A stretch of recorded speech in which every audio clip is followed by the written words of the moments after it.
Okay, we're back. Oh my god, that scared me for a second because like stream just like abruptly ended and I was like, okay, what happened? I thought I blew a fuse, but then I realized the light was still on, like, and I thought, okay, well maybe it's on a different circuit. But I go and check and no, the fuses were blue, like, none of the switches were down. They were all in the same spot they were originally.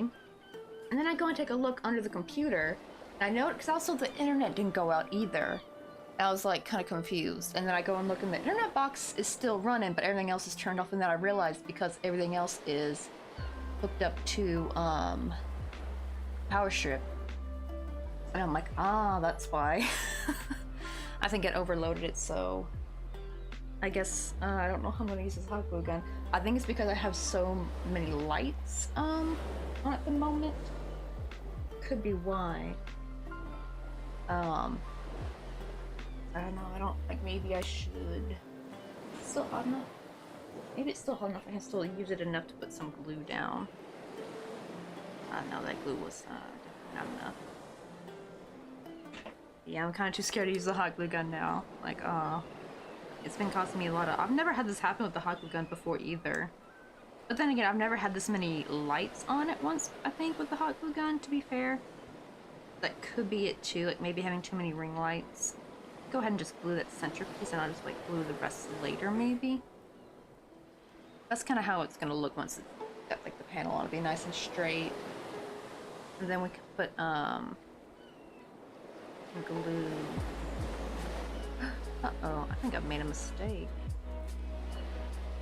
Oh dear. This is actually way... Oh, I should have made it a lot taller. Uh-oh. Oh dear. Oh well. All artwork just went into vain because, like, look how overshadowed that is. Oh, I should have made it so much bigger. I think the roof ended up being a lot bigger than I thought it would. So I should probably make the poles a lot higher, so I'm gonna have to scrap this. Because everything's all glued down, so there's no salvaging it, unfortunately. And definitely I'll need to make the poles a lot thicker, too, because that's, like, way too thin. If anything, maybe I should make a second roof. Because I think this will be too big for the panels, maybe. I don't know. We'll have to see.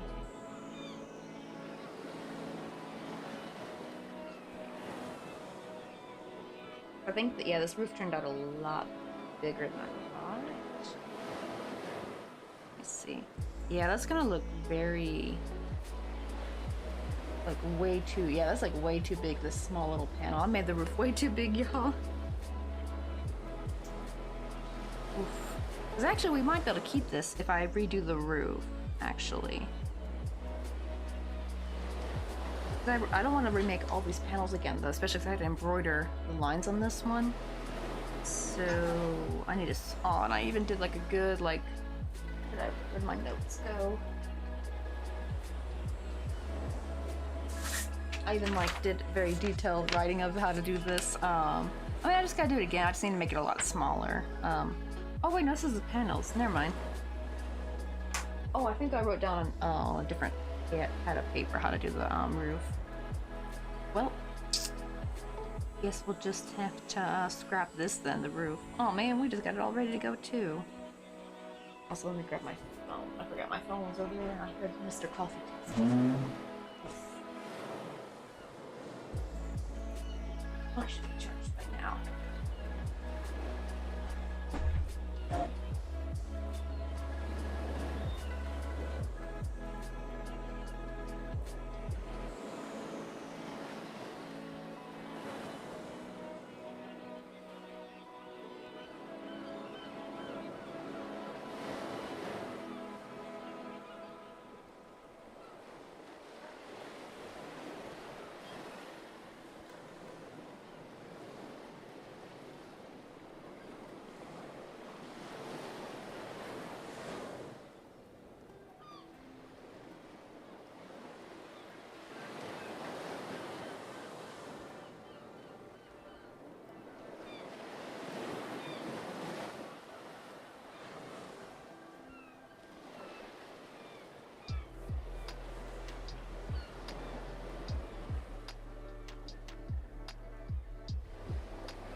guess we gotta start remaking the roof now.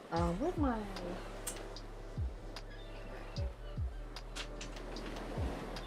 Oh, this is a blank piece of paper. That's better anyway. I gotta remake. So we need to make this a lot smaller.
Oh, I don't want to push these out too far. Not bad.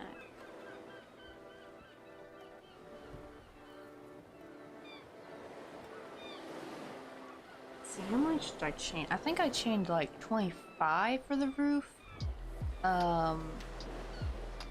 Wait, what's that for the panel?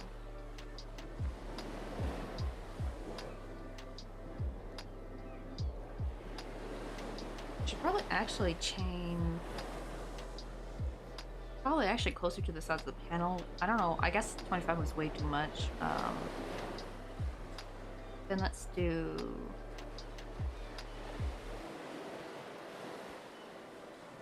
Let's see. Oh, but I think I try to make it longer because like the panel starts that way, but it gets a little bit bigger though.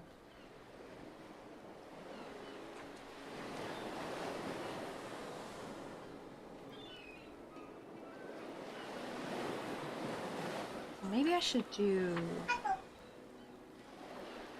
like chain 22.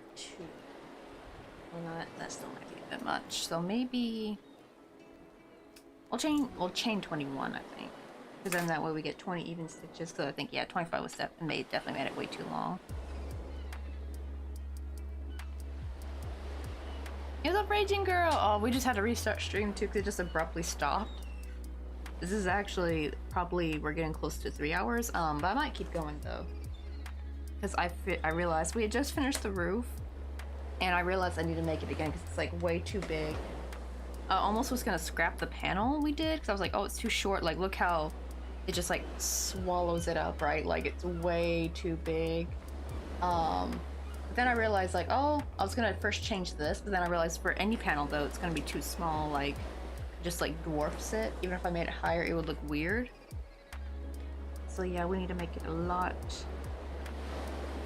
shorter. Maybe we'll chain 19 actually might be better. I think chain 20 might be still too big.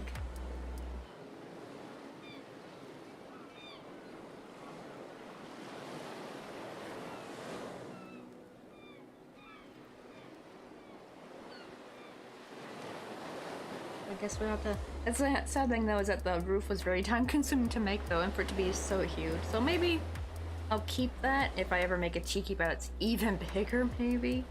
But yeah, I was like I made it way too long.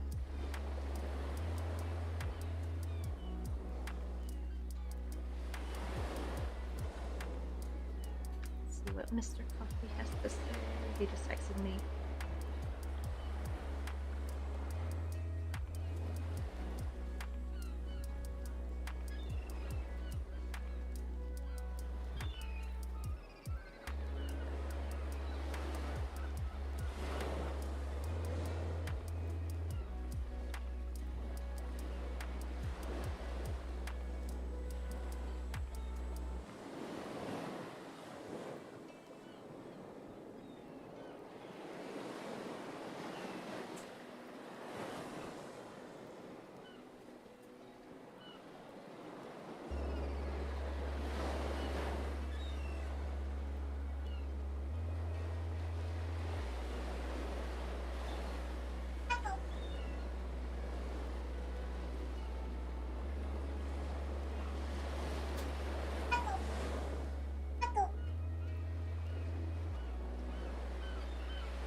home. He said he's still got 3 days left of the conference. Oh yeah, like Wednesday, yeah, Thursday, Friday. He doesn't even come back until like technically Monday. Like it'll be kind of like Sunday night, but it's technically Monday because it's like 1 in the morning. Like that's how late he comes back. But yeah, Mr. Coffee is in College Park. He's in the University of Maryland for the conference.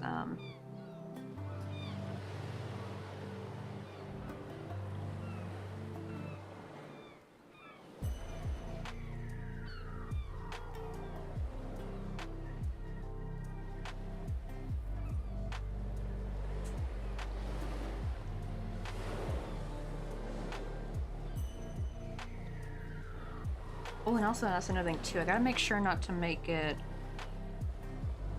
as long.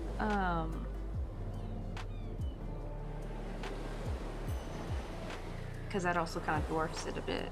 Not just how long it is, but like how like downward it goes. So I need to make it a little bit short. I need to make the spaces in between layers a little bit shorter. Let's see. Actually, that one's too small. Let me get like a bigger one. Yo, what's up, River Babe? We're back. I know, it just like abruptly ended, right? The stream. Yeah, I had to unplug the hot glue gun.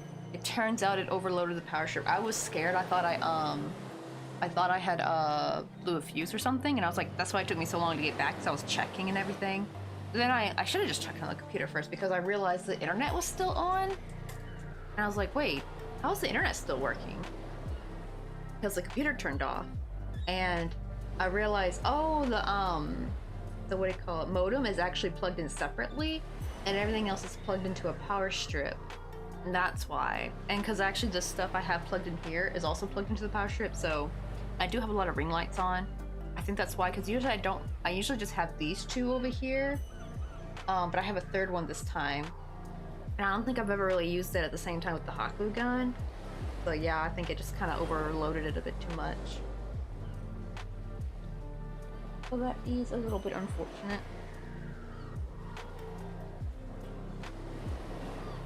Because I kind of really need the hot glue gun for this, because it's a lot of gluing. So I'm guessing probably a lot of hot gluing is just gonna have to be done off stream, I think. Where I can like turn these lights off. Because these are mostly just for stream, because like if I don't have them on, the quality is really low. Like I'll show you, like, see, it's like, eh. Oh, I gotta switch back to the original. There we go.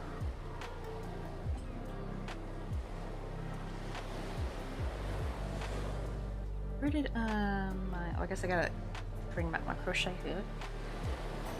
And also we discovered I made the thing way too big. The roof. I was almost gonna change the top panel. I thought, like, at first I thought, oh, I made these poles way too short, we're gonna have to redo it. But then I realized it's just way too big, like wide anyway, so I need to make it shorter. So I'm gonna like set that aside if I ever make another really big tiki bar.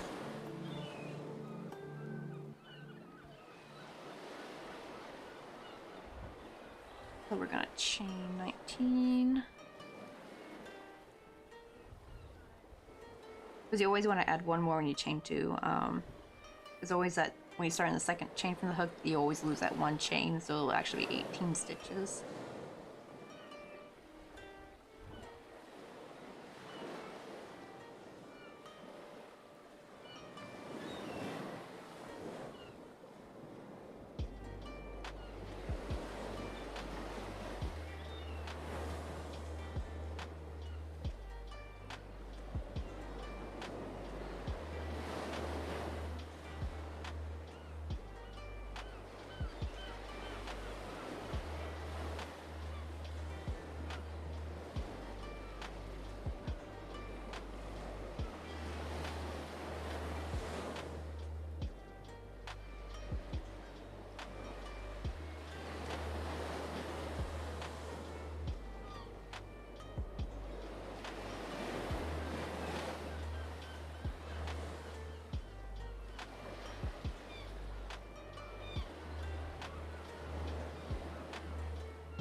Oh, raid incoming? We have a raid incoming? Or is it like an off-stream raid? Don't say because my alert's not going off.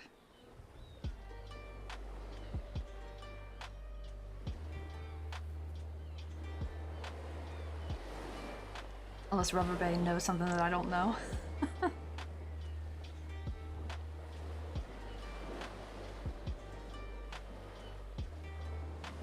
Man, I hate that I have to make the roof again. Like, oh, that roof took forever to make too. I just made partially because I made it too big, so hopefully the second roof won't be so bad.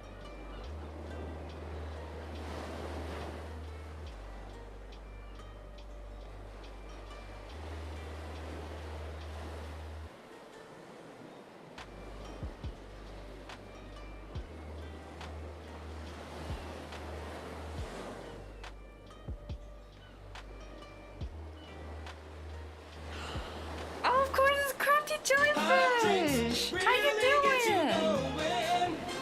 Oh my god, you came in just in time. Oh my god, crafty jellyfish. Oh my god, 90 of y'all? Look at that 90 little coffee beans, y'all.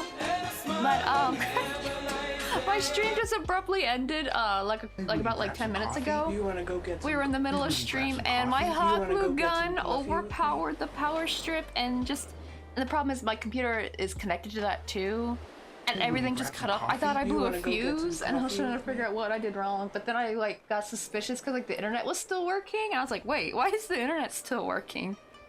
And yeah, it turns out it's the power strip, so I can't use my hot glue gun. So how you doing? Wait, let me get you a shout out real quick. Maybe we can grab some coffee. Oh my gosh, you want to go get some I have to coffee? go through all the follows real quick. Maybe we can grab some coffee. You want to go get some coffee? How was your stream? What'd you guys do tonight? Were you making some more goblins?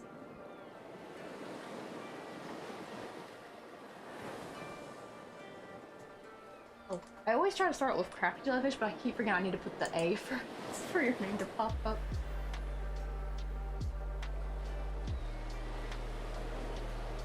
He's up, Cypress. How you doing? A jelly, you say? A good bean. So I'll follow you too. Yeah, it seemed like I started late for you, right? Like, yeah, we probably already hit our, we're like 30 minutes away from technically hitting our 3 hours, though. I don't always just go 3 hours. Sometimes I go a little bit longer, especially when Mr. Coffee's gone. Because Mr. Coffee is on a, business conference right now, and I get to have the computer as long as I want. They don't come back till, like, Sunday night, technically Monday morning, so it's like 1 a.m. Welcome in, everybody. Let me see who, oh, we got so many new followers. We have Roofless Ghost, also love that name, Magnus, Feathered Peacock, no, Feathered Phoenix, Q Meets the Doctor, and Cyphos. Thank you guys all so much for the follows. We're getting so close to 3K, y'all, like, so close. We just hit 2.8K not too long ago, and I'm hoping we could hit 3K before my 3-year stream anniversary, which will be in early September, I think. Either last week of August or first week of September. I can't ever remember which.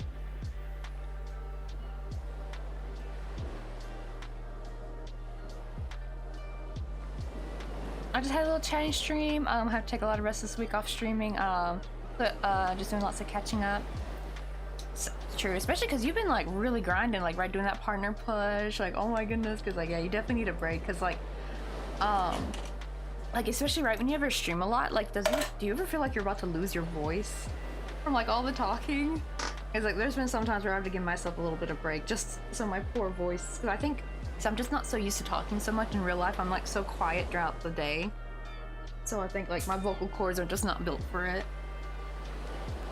I say, oh, feel free to call me Roofless for sure. Alright, Roofless, I shall call thy Roofless. I'm good, just about to, just want to give some love and support to all the good bands. Also, I love your little fox emote, so cute. And also, thank you for the hydrate there, Rubber Bay. Because yeah, poor Rubber Bay was in here when, oh, I like how it's like, they're really at 69. We're perfectly at 69 viewers. Only a few times have I ever had that hit, that number, before.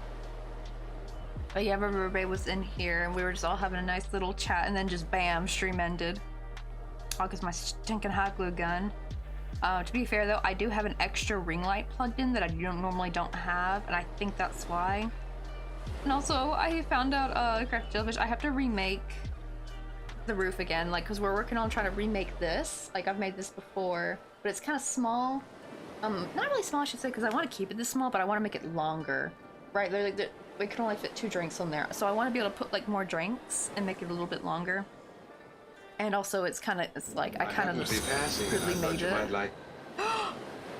Heavens, oh my goodness, thank you so much for the gifted subs. Let's see. Oh, Clues got in there, and Ellie McDork. Clues is a regular on this channel. Holy moly. Wait, did we already reach a level 2 hype train? What the heck? Holy moly, thank you so much, Cypress. You didn't have to do that. Oh, I sneezed. Some glitter and it turned into a gift sub. It happens now and then. Yo, what's up, Clues? Be like, speak of the devil, like, right? Like, they just came on through. Unless were you lurking, Clues? Because I know sometimes you lurk, because I like to see your username and, like, use it in chat. Oh yeah, I got those off Etsy. It's funny because, like, people think I have a corgi. It's like, nah, we just trying to manifest because me and Mr. Coffee want to get a corgi one day, so we're manifesting right now. It's not a if, but a when. We will one day get a corgi. But we're probably gonna wait till we move back to the States and get, like, a house and everything.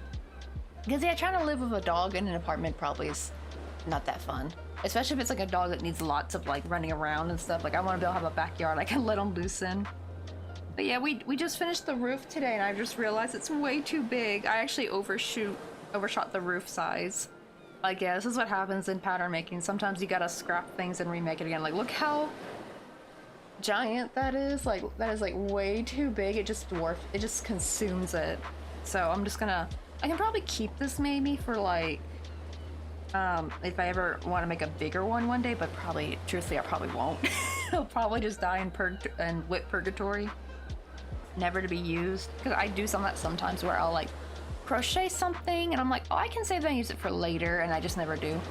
Well, it does work if I do with flowers. Like, little flowers I've crocheted, I'll sometimes save it and, like, glue it onto, like, amigurumi or something. Like, that's what I did with this, like, little pink one.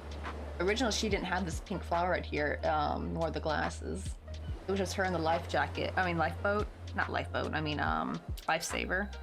And then one day I was like, you know what? I need something to do with this flower, and I just kind of glued it right on there. Coffee? You want to go get some coffee with me? Also, Lim Cthulhu, welcome on. Limx Cthulhu, welcome on in. I almost was like, oh no, I don't know how I'm gonna know how to pronounce that username, but then I was like, wait, oh, that's Cthulhu. Okay, I know how to say that.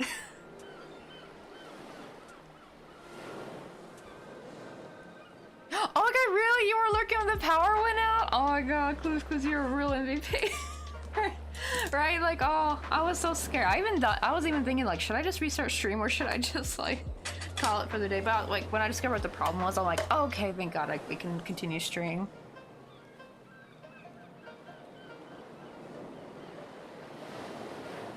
Let me see, right? Corgis are often, papillions, field maybe.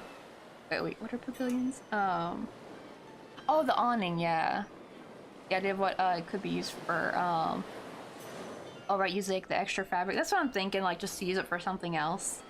But I just need to remake it again, just make it a little bit shorter and not as long either, because like even like this part was a bit too long. I'm trying to remember what I chained though. I need to find my notes because I don't want to make the same mistake I did. I think it was 25 though, I'm pretty sure. Or technically it's chain 26. For now we're shortening it, but I actually think, I don't know, maybe 19 might be too small. Here, let me finish this one row real quick, the first one, and I'm gonna, because sometimes what you chain will look different once you actually start crocheting into it, and also once you add the, because like the actual part is not that big, right? Like the actual the square part, but when you add like these little loops, it really expands out a little bit. And I think that's also what adds to like the length of it. So maybe I should stick with 19 actually, because even if that, because it will get bigger like once I add those loops.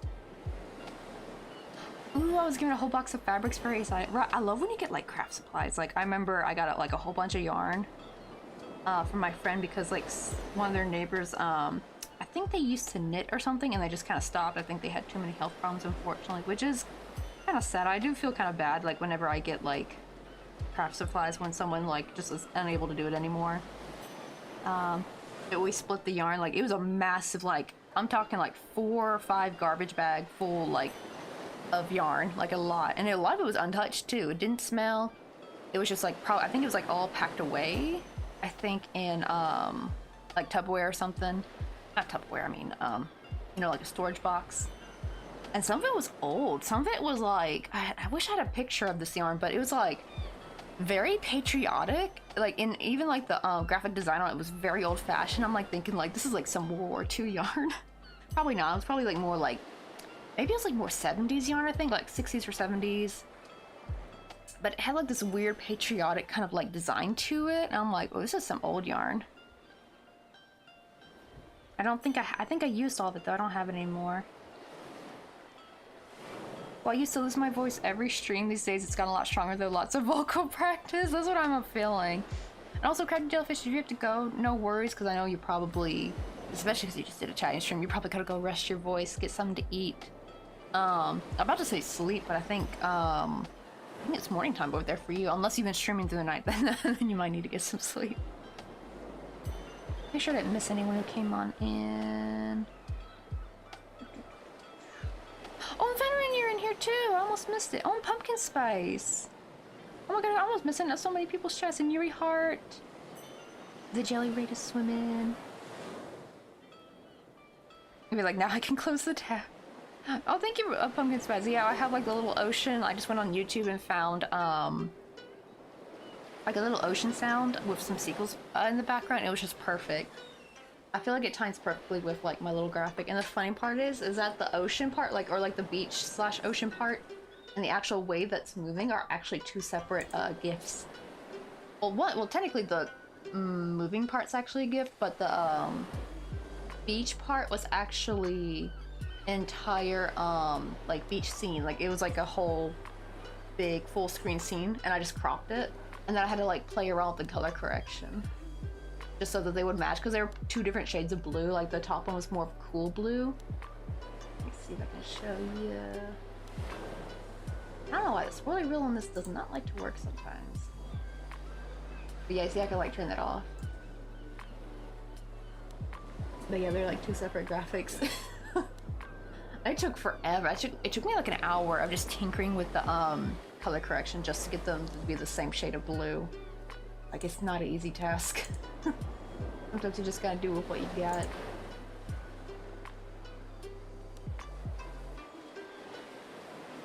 I see, oh, I'll be looking though, but glad I could send some people here. I really love your work. Oh, thank you, Crafty Jellyfish. And I love your work too. Like, your embroidery, like, I still can't believe you made like embroidery animation. Like, I could only imagine your poor hands. Like, how long did those take to make? Like, because Crafty Jellyfish made like each individual scene and had to like, I think you had to like take pictures of them, right? And then like throw it into like a video editor, and you made like little animations. Like, that's insane. Ashradel, hope I'm saying your name right. I'm going to finally make lunch. Oh, but now you get me hungry. To be fair, it's like getting close to dinner time for me though. I'll probably still keep streaming for a bit, but I might maybe go grab a plate and we'll have like a little bit of a mukbang. I heard those have gotten very popular.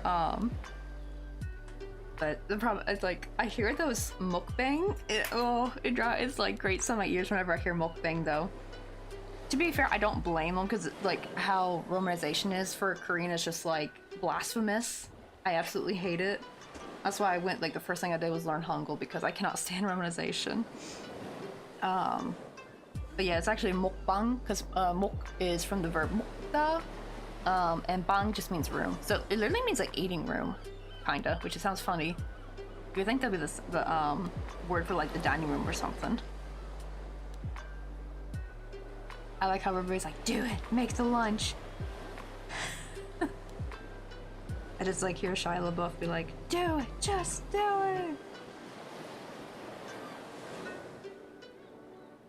Yeah, the stop motion embroidery was very fun. Oh, but I can only imagine, like, how long did they take? It must have taken like a good amount of time. Okay, let's see. Oh, should you guys ads playing? Oh, okay, then let me, I'm gonna go get more coffee, okay? I've been meaning to do that. Some of y'all can still hear me if you are subbed. I believe you won't. or if you got very lucky, you didn't get stuck in ad purgatory. Because I know Maysheep, I don't know what they do, but they actually somehow don't get stuck in ads. It's like they have been blessed by the ad gods, honestly. But I'll be right back. It'll be very quick. Oh wait, ads are over already? I was just about to go grab it. 3 weeks, but all day, every day. Oh my goodness. Did you have to like ice your hands after that? I only can imagine. Holy crap. Because especially like pulling the, because like even my fingers, like I don't know if I could ever be like a true embroiderist, because like my fingers hurt after just embroidering on like regular crochet, like trying to embroider like the little watermelon seeds. There's something about like trying to pull a tiny needle out with the tip of your finger. It hurts. I actually just sometimes I give up and use some pliers. Because the poor tips of my fingers just cannot. Something about like human like skin just doesn't want to pull out the needle properly. Like, you know, it kind of slips when you try grabbing it if it doesn't want to come through. Though granted though, that could just be like a crochet thing.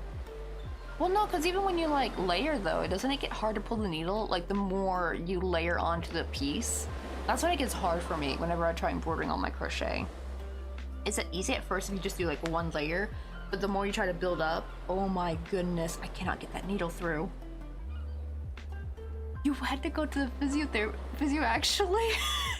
And it hurt my shoulder, but I've been working out so my body can keep it up. That's right, like actually, that's why I started trying to get into some weight training, because I actually want to, because I heard you can actually make your bones stronger. I did not know weightlifting actually makes your bones thicker. Like no one ever told me that growing up, and I like, well dang, I should have been weightlifting a long ass time ago, because like I'm thinking like maybe I can crochet longer if I make my joints and bones stronger.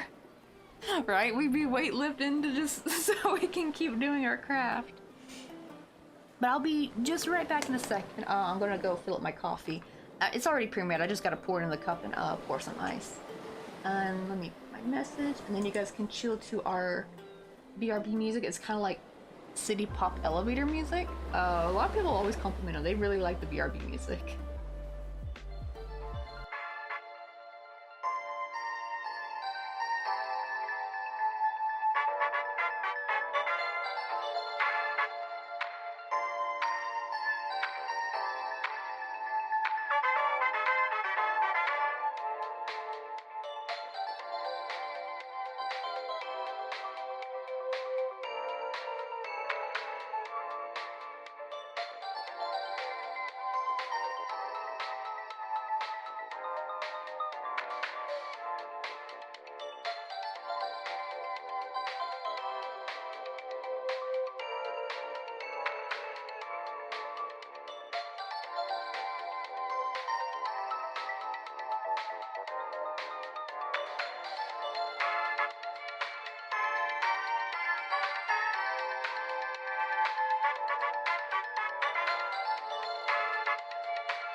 All right, back. And oh my goodness, it's so pretty outside. Like, because it's like past golden hour. This is what the sky looks like outside. Oh, I gotta turn down the... There we go, so you guys can see a little bit better. I took some pictures. It's like so pretty. Like twilight sky. Like it is actually like perfectly twilight. It's like a beautiful mix of like pink and red and a little bit of orange out there. It's so pretty. I love this apartment because like you can see the mountains and everything, and we get like it's just like the best view, even though this is like an older apartment.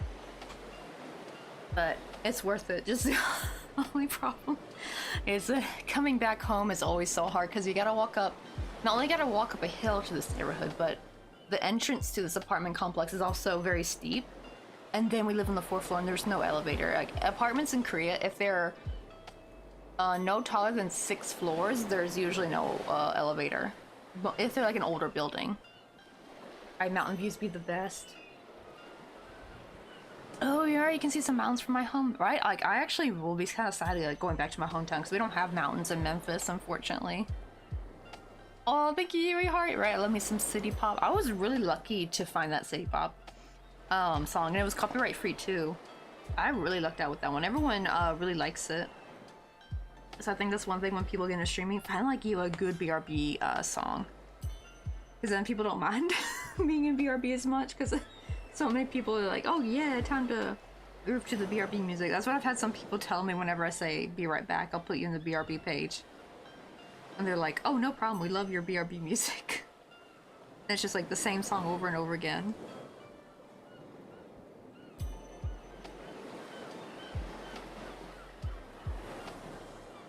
Oh, but I'm not here, I'm doing the things I need to do, to be honest. Oh, but I visited Australia and I went a bit inland, and the lack of mountains made me feel real queasy. Right? Like, it feels like kind of bleak and bland a little bit later when it's kind of... I don't know, because sometimes, like, there are some places, though, like in America, that are really flat, but it's kind of cool. Like, I think, like, in the farming lands, it can be kind of pretty if it's, like, really pretty and grassy. And it's, like, you see for miles on end. But I do love some hills. I love some hills and some mountains. Now, East Tennessee, though, they have, you know, like the Smoky Mountains and everything, so... at least they have hills and stuff out there. They also have meth heads and moonshiners, so you do gotta worry about that. Oh yeah, I heard the drug problem out there is crazy. Which is really sad. It's such a beautiful area. But yeah, apparently if you live there, you gotta watch out for that, like people breaking in on your property to steal things because they're like out of their mind. But then again, we got that problem in Memphis too, so there's really no difference. At least I'll get mountains over there. There be methods in them hills, right? Methods in them their hills, right? Like in the most hillbilly way.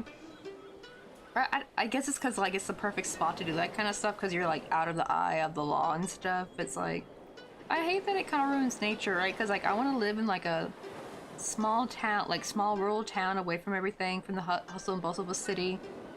That's like you get a new set of problems. But then again, cities can be just as dangerous too. Like, you know, yucky alleyways and stuff, like people lurking in them. You got a lot of like gangs and muggers and stuff. Not in Korea, at least, it seems like. But like I know in Memphis, though, we do a lot of crime. It's actually just, it's getting worse every year, it seems like.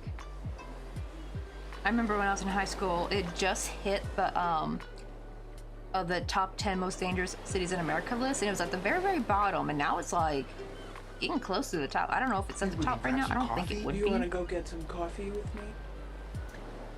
Exitite, or Excite Hub, thank you so much for the follow. Right, I learned I cannot ever move anywhere so flat. Right, the BRB is so important, right? Like, that's why I try to make my BRB page kind of cute. The only thing is, I usually actually add whatever graphics I have on my main thing to the BRB page, but it started getting a little bit tedious, though, because I would forget. It was really funny, like, I think up till spring, I think I still had the Christmas graphics on the BRB part.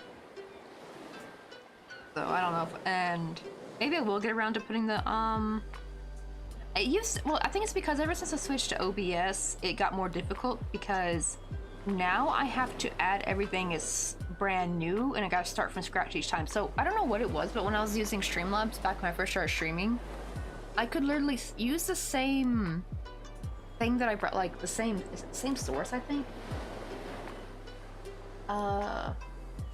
And like, if I was in a, like I had a different, where's that? No, different scene, right? I could open up a different scene and still add a source that I've already added, right? But I could change it and it would still say the same on the other page, right? Like this main streamings page. It wouldn't be altered, like, right? I could alter the other thing on a different scene. But for some reason, OBS, as soon as I like if I try to move a graphic on one scene, it moves it on the other scene as well, which is really annoying. It didn't do that with Streamlabs, so it was so much easier to just like, I didn't have to re-add all the graphics again from scratch. I could just like, it's already added, I just had to move it wherever I wanted on the BRB page. So yeah, I think that's why I've kind of stopped, because it became so tedious. Ooh, the hills directly around my town are open. Oh, open farmland now. There was a firestorm in the 1920s that destroyed, the old growth forest. That sucks though, like right when forests get destroyed by fires, but I guess it made some good farmland though. Right, and it's like, oh my god, Crochet, but what are you doing? Oh, we're trying to remake this tiki bar. I'm trying to make it a little bit, not bigger per se, but a little bit longer. I wanna, it's not gonna be too much longer, it's probably only gonna be like this much longer, but I wanna at least have 3 drinks on the thing, because this was too small. And I also kind of did this very quickly last summer, so you can see like there's glue everywhere, and it was like barely falling apart. Because when I made this, I forgot to put the poles through the top panel. I had made this box and already put like the cardboard paneling. I already glued it to it, and I was like, oh no, I forgot to put the pipes through. But this time I did not forget. See, like I can put the pipe through it, and I spread out the metal and I glue it. I actually need to glue the rest of this panel on, but because the hot glue gun caused my...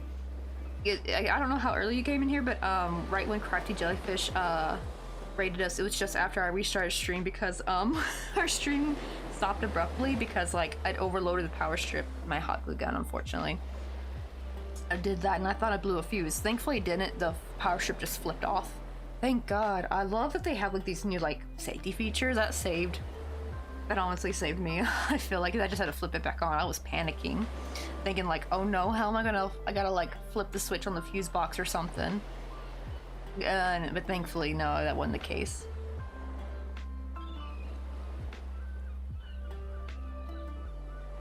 Oh, really? It actually used to be a forestry town. You got to drive for a bit to reach the forestry farms, but now it's like real farm, like real actual AFK. Oh wait, right, actual AFK now. Oh, that's what you meant. We were like, right, okay, now really gonna be missing in action. I feel you though, because like there'd be times where I go in someone's stream and I tell them I'm gonna lurk, and then like the chat's just too good. I keep popping back in, and I'm like, they're probably thinking I'm not actually lurking at all. And especially when you have things to do, because every time I'm trying to clean the home, and I'm like, oh, but I want to chat. Yo, what's up, YF Miss Studios? How are you doing? Welcome on in. Let's see. Oh, it's now known as Midwinter Christmas here, aka Matariki. Hope I said that right. I probably butchered that. Right, that's so crazy though, right? Like it's like a key. It just like blows my mind. It's like winter over there.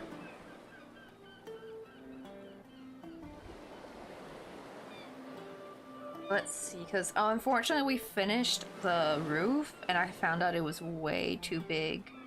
I'm sad because this roof took forever to make. It took a long time. I just finished it today, all excited, and it just dwarfs it, so I need to make it a bit smaller. But it needs to be a bit bigger than the original one, obviously, because the original one I made the loops a bit too short.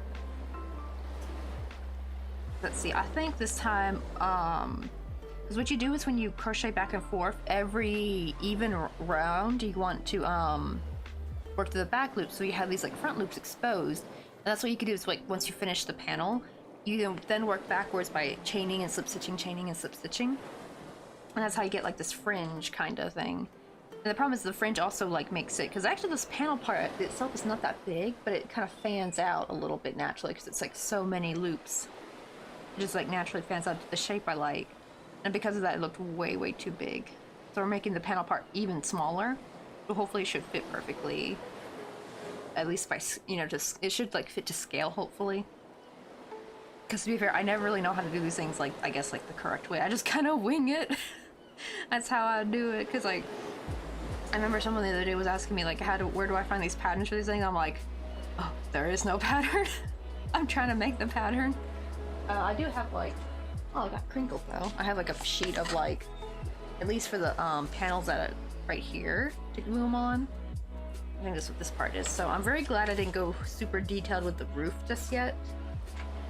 Because I would be sad if I did that and just have to like scratch and redo it all over again.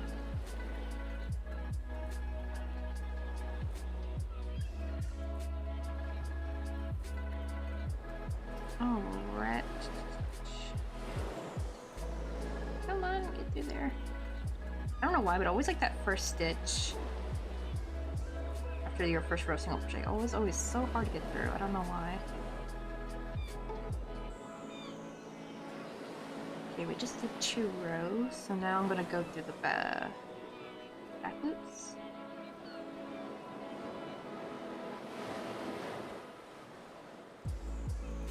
Big pattern. I am the pattern. Oh my god, that's like the what, danger? I am the danger meme, right? Because honestly, I kind of freehand most of my stuff. Like, I don't even really follow. I have some patterns I have purchased. But usually when I purchase a pattern, it's because it has some element to it that I can learn from. Like, there's like this maple leaf pattern I purchased because I had no idea how to do like a crochet maple leaf. Like, the piece looks so intricate. Like, I didn't even know how to organize like the going back and forth and like where to chain and where to go down. Like, I had no idea how to even make that myself. So I was like, okay, we're gonna get this so I can learn how to. And now I can finally like kind of make my own like maple leaf now that I know what the technique was, and it was actually so simple. It was so easy. It was like you just have you ever made like any of those crochet leaves that where you kind of like go back and forth and then you like skip like the last 2 stitches and it kind of makes like these I see them for strawberries a lot. Do I have an example?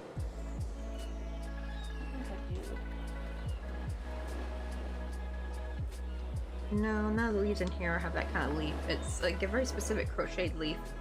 But you can use that technique and you just like chain onto the side of one side and do that same technique onto the right, and then you go and do it on the left, and then voila, you get like a maple leaf.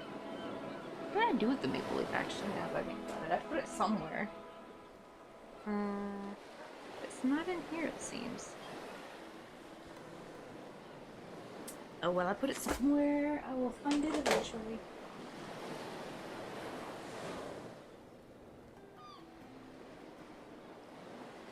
Oh, just recently got into crocheting and going to start my project this weekend so I can get my supplies. Oh my god, that's gonna be so exciting. What kind of crochet are you gonna plan on starting? Are you gonna like make wearables, like blankets, purses, amigurumi, which is like little stuffies? Oh my god, right? Like, it's like that with cooking, and people are like, ask for the recipe, and I'm like, oh, I just cook it Asian style. That's how my husband does it, because my husband's Korean, and it's like, he doesn't even really measure anything out. He just kind of eyeballs it with a spoon. And then, well, it does require a lot of taste testing, like if he's ever making anything new. And then, but once he's done that, like at least one time, then he kind of remembers like what to kind of add. Like, it's like instinctive almost, you know? But yeah, Mr. Coffee's really good at cooking.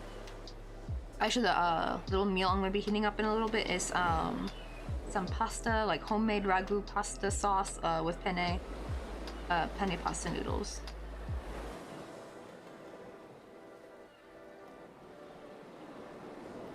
Anyway, garlic is measured in love. Like, I feel like you can never really overdo the garlic. I feel like you can just kind of almost keep adding garlic, and it just tastes better and better. It seems like. Especially in things that have like tomatoes, or even like Asian cooking, like, or Korean cooking, they love to use their garlic. There's like a joke here because, like, you know, Korean people are one of those lucky people that don't have the smelly human gene. Like, they can sweat and not smell. It's actually infuriating because Mr. Coffee can come back, he can go to the gym, get all sweaty, walk back in the scorching heat. Because, you know, like, there's like a different smell you get when you walk in the hot sun, I feel like. Or when you've been outside, like you get like at least for me, I get like a wet dog smell if I've been outside, especially in the rain or when it's been hot. And he would have all that and not smell at all. But apparently though, they smell strongly of garlic though. I guess like if they burp or something, like it comes out that way. So it's like a joke that they smell more like garlic. He never really smells like garlic to me though, but I have been on the subways and yeah, there's like sometimes can be a strong garlic smell if you're going like after lunchtime or something. But still though, what I'd give to have that gene. It's actually a reason why I feel kind of self-conscious at the gym too, because like the Korean gyms don't smell. Like it's like crazy. But because of that though, I feel so like I'm a beacon if I do smell. Like even if I wear deodorant and everything, you know, there's always you're always gonna eventually smell a little bit much. Especially to Korean people who probably never like, especially if they've never really lived abroad or like really lived near foreigners. They're not going to be used to smell, right? Because they're used to everyone else not smelling when they sweat. So I'm always too scared to get too close to somebody in case I'm going to like abuse their poor nostrils. So I try to go to the gym whenever it's like barely anyone's there. Oh, you guys have the plushies? I made 2 mushrooms from a crochet kit I got from Amazon. I loved it and I was surprised with how well they turned out. Oh, next I'm going to do some Ghibli characters. Oh, what's the first Ghibli character you want to make? I've made a Totoro in the past before, the commission for Captain Smoothbrain. I don't think I had any pictures of it. Maybe I do somewhere. I could have swore I took some pictures of it, but it's definitely not from an old phone though, so that's probably why I can't find them. It's probably probably backed up on my computer somewhere.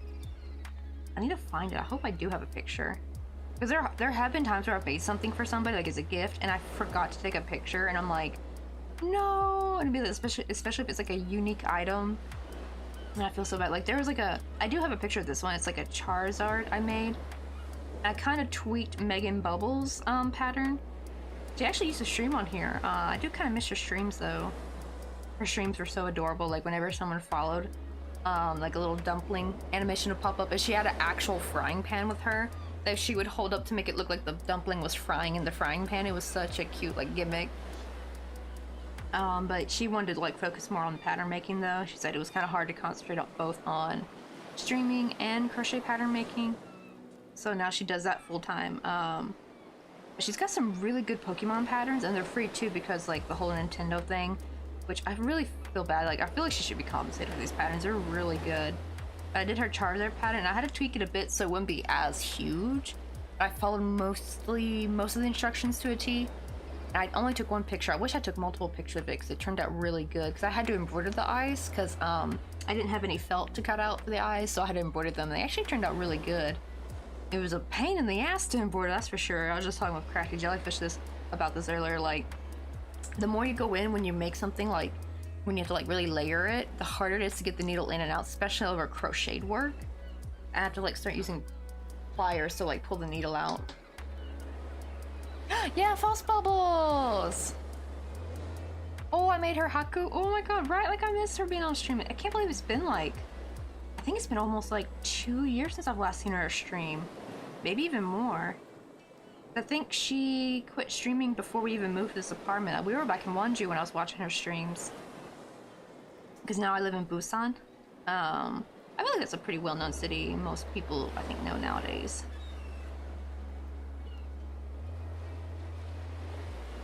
See, well, I want to make a little Totoro, but swinging on the rope. Oh yeah, like that. That would be really cute. Probably actually a little swing probably won't be too hard to make. Oh, and you have the pattern for it? Like, oh, let's go. See, now you're already prepared. And I want to make the Whittle Snoot. Alright, those things are like so adorable. I need to make those little, the little guy, shit, what's his name? Calcifier? Is that his name? The little fire dude? I might be saying his name wrong.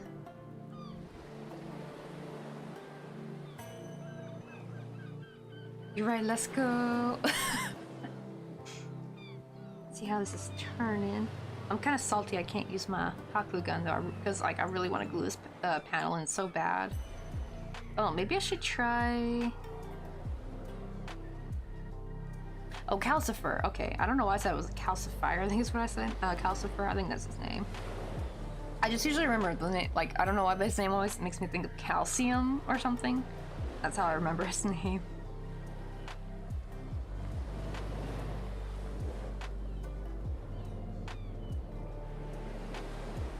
Oh, they did something on Etsy. I want to make like a little scene. I like making little crochet sceneries are a lot of fun. I actually have... Where's Petunia? I got little Petunia right here. Like she's like a little crochet scenery, but they're a lot of fun to make, and they're pretty easy because really what you do is just you make your regular amigurumi like you normally would, and you just crochet something flat. I worked in the round for this, but you can also do back and forth if you want it like square shaped, and I just kept doing that over and over and made it big enough and just glue everything to it. Wait, is it not calcifer? Oh, am I still saying it wrong? To be fair, I have not seen... That's from Howl's Moving Castle, I think, right? I have not seen that one yet. I really hope it's still on Netflix. I know they're not on... I think they're not on American Netflix, but they are on Korean Netflix, thankfully. At least they were last time I checked.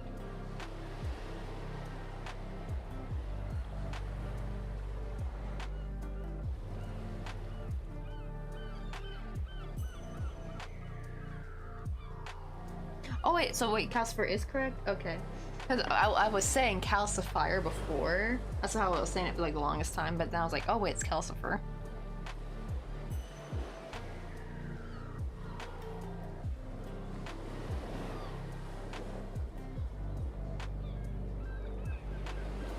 Let's see. Oh, my friend wants me to make her a calcifer and a bead. Right? At least the crochet beads are very, very easy.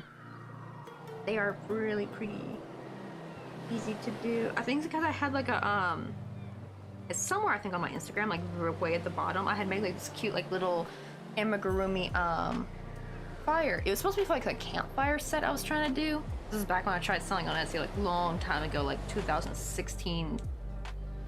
And what do you call it? People said like, oh, it kind of looks like calcifer a little bit. What's up, Airtight Alibi? How you doing? You're like, what's on the hook? We're trying to make... We have to remake the roof. I'm sad because I was so excited because we had finished the roof today.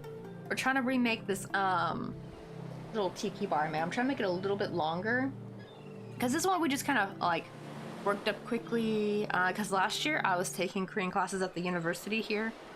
And it was taking up a lot of my mental time. Because they make you take like midterm and final exams. Like it was like... I'm over here like nearly 30 and I'm like, I just wanted to learn Korean for conversation. I didn't want to do it like academically. I don't want to be taking no damn finals and midterms. So it but it was very expensive and my mother-in-law paid for it, and it was really scary for the midterm because if you didn't pass the midterm, you couldn't continue taking the class, unfortunately. So that's why like the finals actually probably didn't really matter because it doesn't matter if you pass or not. You still have to take a you have to like take what they call it? Proficiency test. You have to take a proficiency test anyway, even if you did pass the class. Like they made me take it again, just for when I took level 3. That kind of peed me off. I'm like, bro, I passed the second one. Should I just not be able to take the next class right away? And they're like, nope. I'm like, what? I guess unless you make like 100%. I think if you make 100%, then you don't have to. But like, yeah, any less than that, they're like, nope, sorry, you gotta take the test again. So it was like really stressful. And I just kind of quickly put it together, and you can see like all this hot glue and it's all messed up. I just did it too quickly, so, and I didn't really write down what I was doing. I really want to make it a pattern though, but this roof we just finished, it's way too big. Way too big. Like look at it, it just dwarfs it. It's like comically way too big. So, and there's really like no room for the drink, so we're trying to remake it again. Hopefully this time won't be so bad.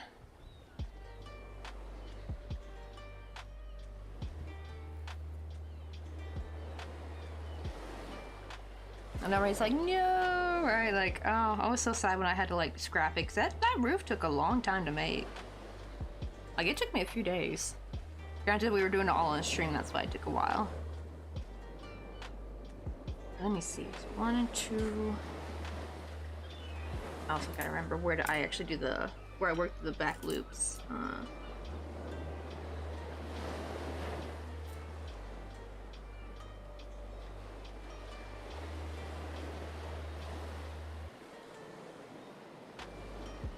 Right, I hate it when it happens. Yeah, it's like maybe that's just how it goes with pattern making sometimes.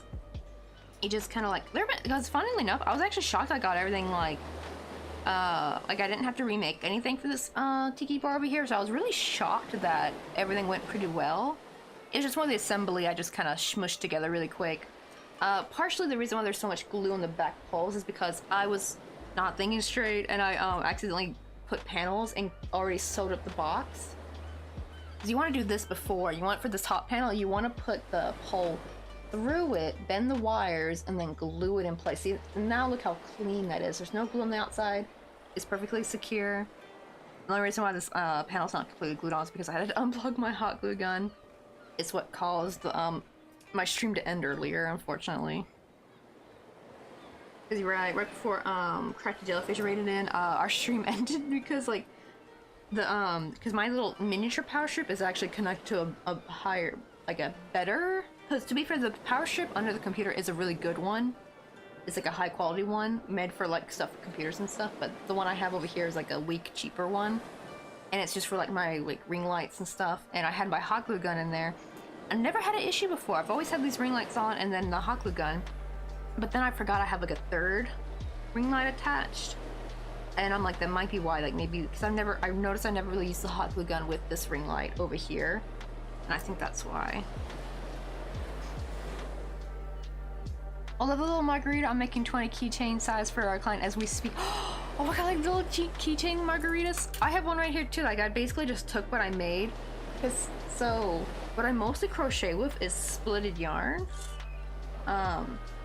So I take like a single strand from it. It's so much easier to work with than thread, because a lot of people think that I'm working with thread, and I can now, but back then I wasn't. I did have to work with embroidery floss though, just to be able to make this margarita small enough.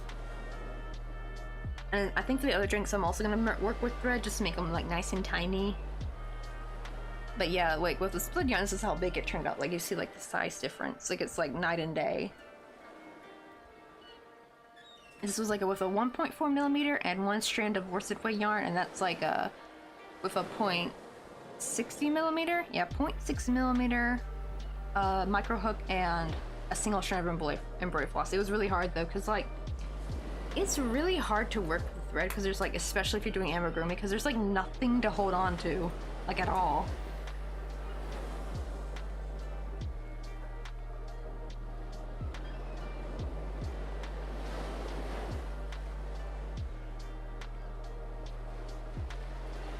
Let me see.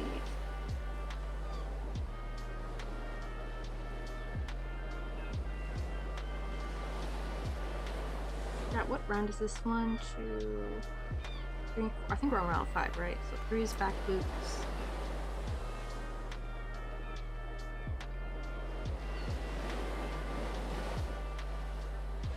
We'll resume both loops, single crochet.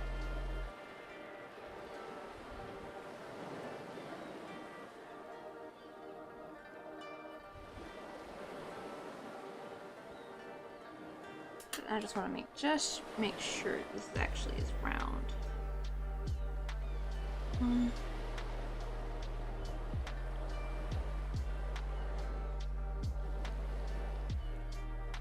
Hopefully no, actually it's round 4. And then this is round 5. Oops, I miscounted. That's something you gotta be careful when you do that. Let's see, oh mine are bigger than that one, but also making, oh, some salt shakers too. I needed Lawrence to make some salt shakers. I have not made really any like food item like spices or something. Like how cute would that be? Like you make like a whole little kitchen set of just like little crocheted spices. I think maybe because like anytime I make cylinders, like they do kind of end up turning a little bit more lumpy looking. But actually though, if I like just kind of put some like cardstock in there, like some flexible cardstock, that probably would help keep its shape. Like I have like some of this right here. It's like literally just from I think, what do you call it, a sketchbook? Like the sketchbook had really thick paper, and I'm like, could probably use that to kind of help keep it like nice and stiff.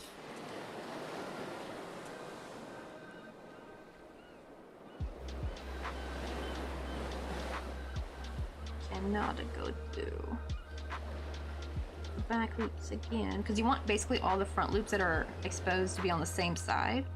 Because basically once this is done, what do you call it? What's what I'm looking for? Oh, you go back and you start working backwards. You don't even have to like, you don't have to like cut off and rejoin. You could just like literally start working backwards, and you chain and slip stitch through these front loops. And then to get to the oh, it's probably here won't be such a problem, but this one, like, they were more spaced out, so I had to like slip stitch on the side to get to the next row of like front loops to work through.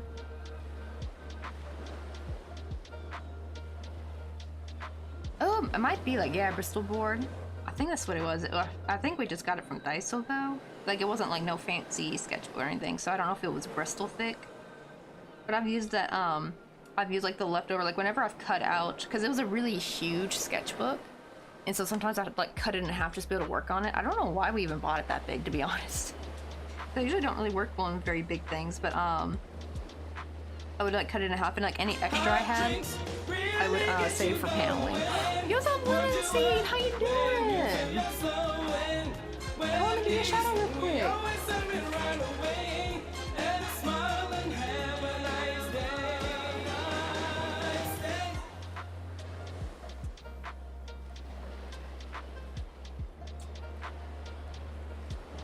How was stream? What are you guys working on?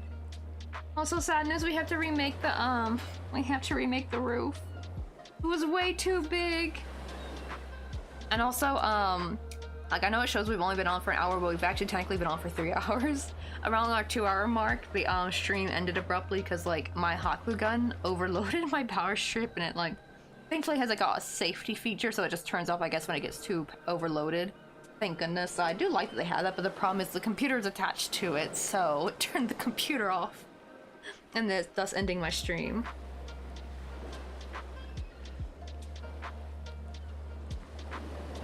But yeah, you can see this. It turns out we made the roof way too big. Look at that. Like, oh my god, that's way too big. Like, there's gonna be no room for like the little drinks to stand up. I want it to like, really needs to be more half of this, honestly. Like, if it was like this big, that would have been perfect. But yeah, it's way too big. I gotta make it a bit smaller.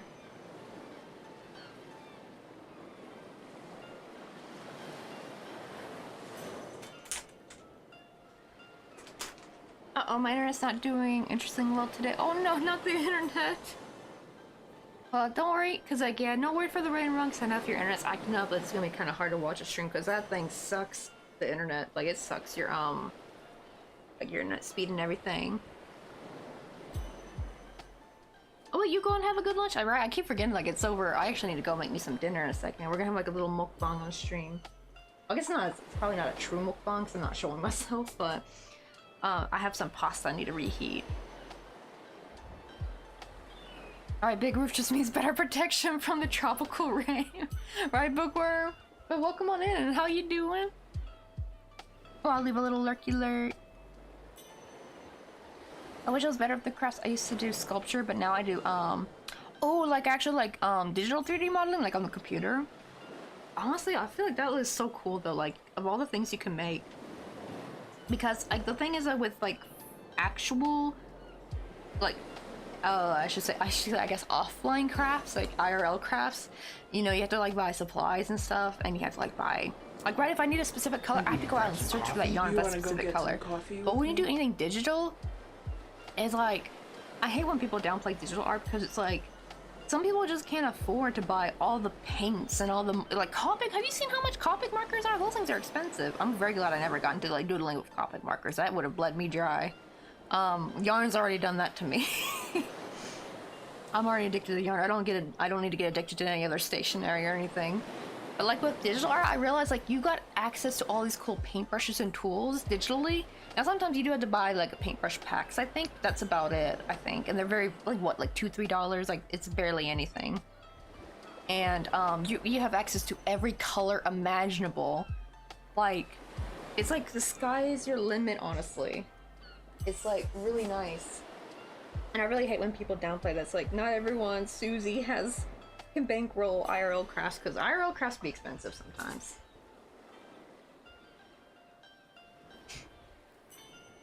Oh, but sometimes you do bookmark making though. Oh, bookbinding. Or I have seen some people do some really cool stuff with bookbinding. Like, they take off the original cover and they make like their own cover, and it's like really neat. Oh no, I'm watching some of that tropical rain slowly approach, but I have to, oh no, we have to head out to work. Oh no. I'm guessing, is it monsoon season already where you're at? That's coming for Korea pretty soon, though I'm pretty sure it's not as bad as probably what, like, places who do live in the tropics. I feel like they get it way worse, but yeah, it's kind of dreaded here. I actually, in a weird way, I love it and hate it. I love it, like, when I don't have to go out anywhere and you just stay at home when it's, like, raining and thundering and lightning and storming outside. It's so cozy. But last year, when I was taking those Korean classes, I had to go out every day. And every damn time, it was either, if it was a sunny day, I'm baking in the humidity and the heat and the sun.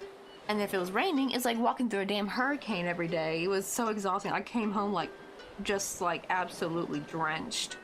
Like, I had to keep blow drying my shoes every single day because they would get, like, absolutely soaking wet.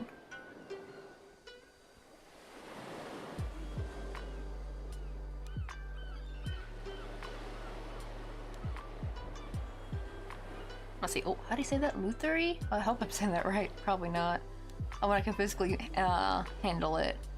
Well, I'm gonna guess it probably takes a lot of hand strength. Yeah, it was not fun. There was one day where it was like really lightning very bad. I just was praying like, please don't let me get struck by lightning. But then I also thought, well, at least I won't have to worry about studying for the damn exam. That was the thing, is that those classes kind of made you take exams and midterms, which well, to be fair, I mean, I guess it's like, because it was a language course that they hold at the university, but you're not going for a degree or anything though, so it's like separate from that. But they still make you take midterms and finals, and I'm just like, what? I just wanted to learn Korean for fun. I didn't want to do it in like an academic kind of way, you know what I mean? Like with all the testing. I don't mind like a little mini test in the class just to like see where you're at, that's fine. But like something that's for a grade, and also if you didn't pass the midterm, like if you didn't pass a certain point, like I think it was like, if you didn't make at least 70, I think you would have to retake the class or something. And it's just like, whoa. Like, bro, we were paying that, and you don't get a refund either. And this was like 1,000, I think it was like 1,600 or something. It was a lot. It was a very expensive class, but my mother-in-law offered to pay for it. She really wanted me to go. And she's like, I will pay for you to go take these gosh darn classes. Because I was studying Korean by myself. But like when you self-study, right, it's like a snail's pace, like it's very slow. And she was getting frustrated that I wasn't learning faster with Korean, so she made me take these classes. And it's just like, the problem is, yeah, I learned fast, but guess what? I also forgot. I forgot a lot of what I learned, unfortunately. I need to go back and refresh it. That's why I don't like learning quickly, because they said 10-week intensive classes, and the problem with intensive class, like, yes, you learn a lot, but your brain just doesn't keep it, especially when you're older. So it's like, I'm kind of dreading any visit she has, like, because she sometimes likes to visit unexpectedly, and I'm gonna be like, she's gonna be so disappointed that my skills have degraded. I probably need to get back into studying a little bit. Let's see, but I do love the rain. We don't get it that bad, but ooh, yeah, some places are prone to flooding, and it's usually it's not that bad. Oh, same here. Have you ever, I think I don't know about Busan, but like, oh my god, last year, it got really bad in Seoul, I remember, and some other place, like, actually a bus got stuck under an underpass, and like, everybody passed away because like the bus got flooded, and they got stuck in that underpass, and it just completely flooded. It's like, dang. And apparently that bus was not supposed to go that route. Actually, that wasn't part of the normal route. I don't know what was with that bus driver that day. Like, I don't know why he chose to go that route. It was like probably the worst decision he made, because like it cost everyone their lives. Like, it was like, yikes. It was bad. It's like, just stick to the route. I don't know why they changed. I think he was, and it wasn't like there was anything wrong with the original route either. It's not like it was blocked or anything. I think he was trying to take like a shortcut. It's like, right, you know how they say like you can't shortcut something sometimes? Well, I guess under normal circumstances it would have been fine, but not during flooding season, man. That was like the worst decision he could have made. Oh, I just thinned out my yarn stash because we're planning to move soon, and about killed me to let go of all that yarn. No, did you have to? Like, okay, I thought when you meant thinned out, I thought you meant like you used it up or something. You mean you had to give it away? No, it would kill me, because like that's the one thing I'm kind of worried about, because we do need to move back to the States eventually, because Mr. Coffee needs to finish his degree at SF State. He had to put it on hold for a bit, and we moved here because his parents couldn't afford to send money for the living expense, He was paying his own tuition, but the living expense his parents were paying for, and unfortunately they ran into some financial problems and they couldn't afford to send him money anymore because it was getting too expensive, especially in California, right? Like the rent out there, we were paying $1,400 for like a micro studio. I say $1,600 because as soon as we moved out, they raised it to $1,600. That's what I remember the $1,600 for. Like, and it was rat infested too. Like, it was not clean. It was not clean. It did not have a functioning elevator. It kept breaking almost all the time. It had rats and mice and bugs, and it's just like no matter how much I cleaned in there, they would always come out, and it was like so hard. Like, we lost so much food. Honestly, we had to throw out so much. Actually, honestly, probably more expensive living there because of all we had to throw out. It takes a long time to make a guitar, but it was something really fun and special doing. Oh, did I miss something? Oh, is that what lutherie means? Like, you kind of like make guitars and stuff? I've just never heard the word for it, actually. I never knew what the word for guitar making was. No, gave it away. Oh, I gave it to most of the ladies at my church, so that was nice. At least it's good that it went towards, you know, people that you know, and people you know who would appreciate it. That's still alright, it kills you. I hope you at least kept all the best yarn, though. Because, right, for me, like, I don't really have any specialty yarn, per se, but it's like, because, like, since I mostly do amigurumi, I mostly just try to get a lot of the same yarn, but in lots of colors, because I love having different color options. And I'm trying to use up actually a lot of my American yarn. I want to use it up before we move, because at least once I'm back there in America, I can just repurchase it again once I use it up. So I'm trying to think of ways to kind of use it up quickly. I'm trying to make crocheted buttons with that, because, you know, buttons you have to, like, make a lot of. I feel like if I made all my buttons with my milk cotton yarn, because I only have, like, pretty much one of each color. A couple colors, like red and orange, I have, like, a couple more of. I think, like, 2 or 3. But most of the colors I have, there's only, like, one single skein, so. And I even already have one ball of yarn that's already almost gone. I'm really glad I bought another ball of red yarn. Of that milk cotton, because milk cotton has been, like, the best yarn to work with for splitting my yarn. Hot drinks really get you going. Hi Jinx, welcome on in! Oh my god, I missed the race today. Crazy. Oh, are we dropping a glitter bomb? It's a Hi Jinx raid. Oh my god, let me give you a shout out real quick. Welcome in, Lady Cricket. Oh, that's such a cute name. White Wolf. Please tell me you're a Witcher fan, White Wolf. Please tell me. Because anytime I hear the White Wolf, I instantly think of The Witcher.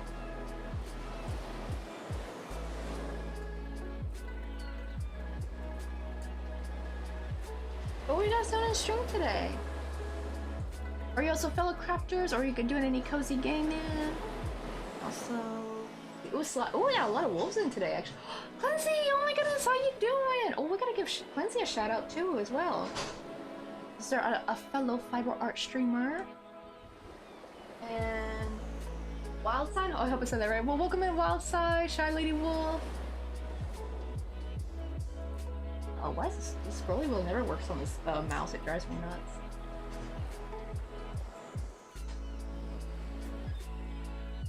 Oh, sorry, nope, just a normal white wolf. Oh, that makes so much sense. So, husband of Sly Lady Wolf. Oh, that's so cute. You guys are like a pair. Because honestly, wolves are actually my favorite animal. Like, I was you know, like how there's like the horse girl growing up. I was like the obsessed wolf girl. Like, I had wolf themed everything. Wolf themed. I would read any like kids book wolf themed. God, I remember crying when I read Last Wolf of Ireland. That book made me sob. I think I was like 8 or 10 when I read that book. It was in our library. And there was another one called Wolf Child, I think. I read that one a couple of times. You want to go get yeah, I was obsessed with that. We are a pair. You're very welcome, Odd. You were doing yarn unboxing? And some talking and window shopping together, all the yarn things. Oh, I've never done a yarn unboxing before. To be fair though, most of my yarn I unfortunately just get online. And it's just cheap AliExpress yarn. It's I get milk cotton. Wait, sure, where do I have? I got one of the skeins here somewhere. So it's like not super interesting, but as soon as I move back to the States, I would love to do some yarn unboxing. Like a yarn haul. Oh my god, like just go Michael's with a big ass bag. Like, This is the brand I use. It's like my favorite milk cotton brand. It's so weird because actually I discovered milk cotton with a Korean brand that is a lot more expensive. Like this is like $1.40. They're only 50 grams, so they're not very big anyway. But the Korean brand is like, it was $3.99, but now it's like $4.99.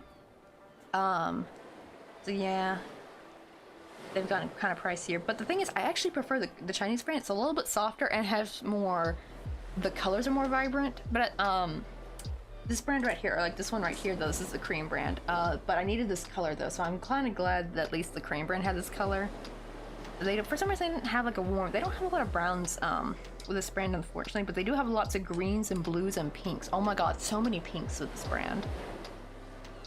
So I've made some really cute stuff with this. I think my favorite. Ooh, and the range of colors just are so good. I got acrylics, and even my little tiny store had about like 5 different greens in it. Right? I feel like one is oranges are really hard to find, right? Like, although I have like a pale orange. This one's these both are the Korean brand one. It's like pale green, or like it's like a blue green, and it's pale orange. Because that's the only problem with the Chinese brand. It only had, I guess technically you could call it 3 shades of orange. One regular, like orange shade, like this little pumpkin right here was made with it. This is like the only real orange. And they have like more of a burnt orange, which is what I use to make this like little crocheted little turkey. Oh, that's my little chef boy, don't worry, I can take him off. I have like these little tiny baby chicks I've made, and I made like a little chef, and I just kind of poked a wide through his butt, and so he could look like he's standing on top of the turkey. It's funny because I made that turkey I think like 2 Thanksgivings ago. That was from a little bit after I think I had COVID. I think I made that. Oh, thank you, hi Jinx. I need to make more. I make more pin cushions. I need to make another cactus one.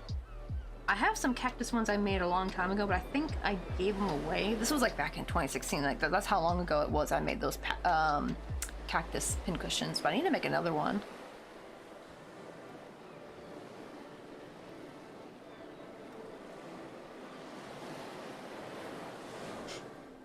Wait, as soon as I move back to the States, wait, do you mind ask where you are right now? Oh, I'm in South Korea. My husband is Korean, and so it's kind of funny. The reason why we live here is because, like, at the time when we lived in the States, he was on a student visa because he was going to SF State in San Francisco, and I was just working. Like, I didn't go to college, so because we just couldn't afford it. Like, we were working class, and my dad didn't want to take out or co-sign a loan for me. I don't blame him because, like, honestly, it seems like even if you have like a college degree, you can't even get really a job much nowadays, it seems. At least what I was going to go for. I was just going to go for an associate's, which probably would have been useless now, I think. So I'm kind of glad it didn't. But because of that, I moved in with Jung because I had more job prospects, I guess I should say, over in California, because like I'm from Memphis and you can't get a minimum wage job out there to save your life. Like, no, it's like, it is so hard to get a job out there. Like, I would apply over and over again and just like nobody was hiring. It's insane. So I went over and I worked in San Francisco. I got a job like that because there's so many, I think because it's so compact, so there's so many more stores and restaurants, and I worked at Ross Dress for Less. And even working 39 hours a week, because they work you till like that 1 hour behind 40 minutes, you know what I mean? Like, they'll work you till you're like almost full-time, but because of that I only made like $18,000. That was with San Francisco minimum wage, which was $13 an hour at the time, and I only made $18,000 a year. Granted, I don't know what I think that could have been my take-home pay now that I think about it, but it wasn't enough to sponsor him. So when his parents couldn't afford to send any more living money, because he was paying his own tuition, but you know, to live out in California, it's very expensive, like housing. Like, we were just renting too. It was very expensive, so the choice was he was going to put a pin in his degree, file some paperwork so that he could like come back to it later. I think it's like 10 years max, I think you could put a pin in it. And he came over here because he can work over here easy, because he actually has a degree from a Korean college he went to before he went to SF State. So he was able to work here, and unfortunately we thought I was going to be able to work here too if I had a marriage visa. And it turns out, nope, they still want you to have a college degree if you want to be an English teacher. Because the funny thing is, they don't care really what your degree is if you're going to teach English here. Because really the degree is to get the working visa. Like, there was a dude on YouTube who was showing how to teach English in Korea, and he had a math degree. He's like not qualified technically to teach English in their eyes, or in that sense with the degree. And so we thought, okay, if I just did a TEFL, I should be able to teach English. Everywhere we go, they're like, no, we want you to have a BA. It was either BA and or you need to be fluent in Korean, which is very bizarre, right? Because like usually you're told not to speak any Korean if you're going to be an English teacher, especially a native English teacher. Oh, I'm in South Korea right now, bookworm. Yeah, visas are such a butts. Well, no, I got the visa fairly easy. It's more, I think because a lot of these institutions are so used to like hiring people who don't have marriage visas, maybe like they're so used to needing that BA just to get the to work there, that's just in the job requirement. But yeah, it's like it was a mess. Like everywhere we ask, I think it's because like maybe if I worked in Seoul maybe. And by the way, we were just trying to go for Hagwons. We weren't trying to go for like a public school. Like, yeah, public school, you do need the bachelor's degree. But usually Hagwons are like kind of lenient because there were some people on YouTube who didn't have degrees either or something. Or I think they had associates and they were somehow still able to teach English in Korea, but they taught in Seoul, I think. And because we never lived in Seoul, we've only lived in Wonju, and now we live in Busan. Granted, to be fair, we have not tried anywhere here in Busan. I mean, we do have elementary school in front of us. But I've already started streaming by then, so that's just what I do full time now. Though I don't really make much from it. I didn't even make the minimum payout last month. And that's even with it lowered, right? Like they lowered it to 50, I think. It used to be 100. So you can see I don't really make very much. But it's kind of slowly building up. That's what we're trying to do. We're trying to slowly build up. Oh, you're also fiber art? Oh, duh, you kind of let me know when because you were doing a yarn haul. Crochet. Oh, I saw about the shuttle tatting. Someone was talking about that actually a while in another stream. Shuttle tatting. It looked really like it kind of like my brain could not comprehend while I was watching a tutorial on it, but it looks really cool though. Like I was actually wondering how people made those like cool like little knots, like when they make the knot work. I didn't know they were using like the little shuttle thing. Embroidery, cross stitch. Oh, and diamond paintings. I found some lovely comment. Wait, did we just get a follow? Oh, Buckworm, also thank you so much for the follow. Almost missed that. Where'd it go? I need to catch up on chat. Oh, I found some lovely milk con in my local charity shop for, oh wow, only £1. I almost said euro. Every time, because the pound sign looks like a giant capitalized E to me, so my brain wants to say euro, but I'm like, no, it's a pound. It's a pound. Hey, will you grab some coffee? I'll pop in there and clean them out. Right, that was smart. So that was smart of you to get that. Oh, thank you, Art Alibi. Alright, because I always love doing the like tiniest little things, like make like a miniature world with all the like, little crochet. Also, Yuri Heart, thank you so much for the follow. Make sure I catch up. Oh, love the idea of micro crochet. I'm making doilies and stuff, and smaller the better. So I'm really tempted to dabble. Yes, do it, hijinks, do it. It's actually, especially if you split your yarn. I don't know if you have any yarn that will split. You can give it a try. I don't know if you got any Karen Simply Soft on yet, but that's like the first yarn I started with. It is a little bit to work with because when you split it, it gets really fuzzy because it's not stabilized. It's like roving almost. But with the milk con, you can see the difference is, see, they're still wound up, so it's still stabilized, and I can frog. It's a little bit of a nightmare to frog your work when you're working with acrylic. But a lot of stuff like she right here, see little Poochie? Gray Heather, Karen Simply Soft. I made her before I found milk cotton. Now her glasses I think are made with thread. But these were made last year though. I can take out. I've also been really into making props for my amigurumi. Like ever since I got jewelry wire, it's opened up a whole new world. Like it's funny because we joke about when I make the thing to make the prop, I have to like fold the wire in half where it looks like a T, and it when we showed it on stream, everyone kept saying it looked like a is it UTI, I think? Is that what I'm thinking of? That thing, what's like the birth control stuff? The implant? Wait, no, UTI is urinary tract. What is it? No, UTI is urinary tract infection. What is it called? Oh, IUD. Oh my god, IUD, my bad. IUD. Yeah, the implant device. Like, it kind of looked like a little tiny IUD when I would put to make it. But that's how, yeah, that's how you make like the little props. Like our little party chick right here, like I can take this out. Wait, hold on. Oh shoot, is autofocus turned back on? Hold on. Uh-oh, something happened. I was like, wait, why is it pulsing again? It's not supposed to be pulsing. Hold on, let me fix that. I think when the computer turned off, I think it somehow reset. I think. Yep.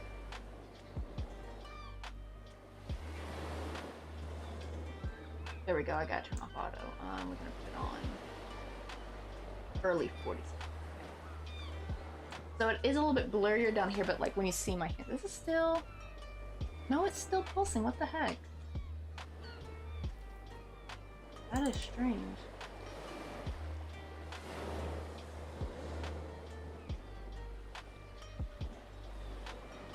Oh, it didn't say.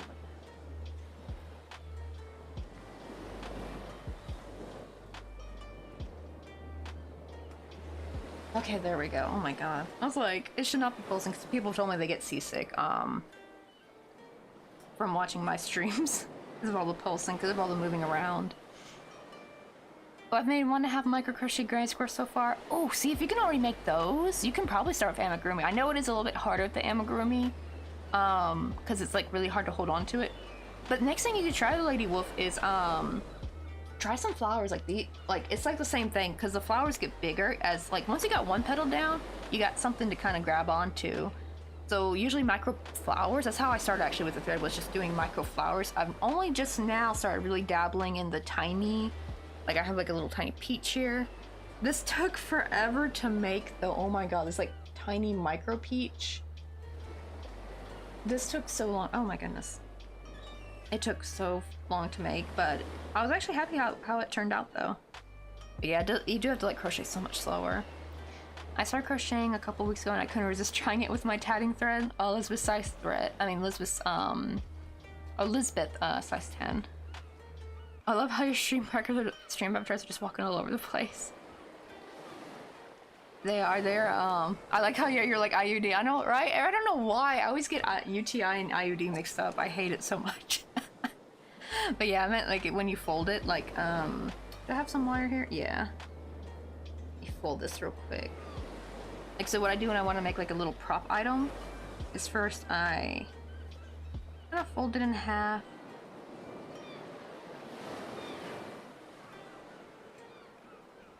And then I'm gonna cut it. Where's my little...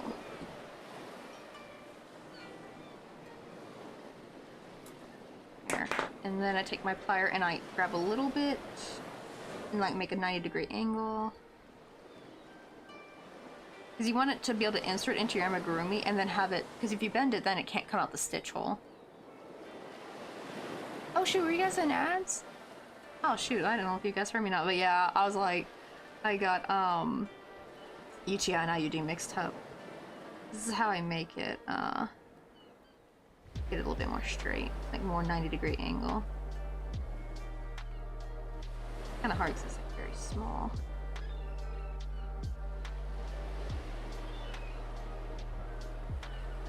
But when we were done, it kind of looked like an IUD a little bit. Then it, like it looks like a little IUD every time I see it.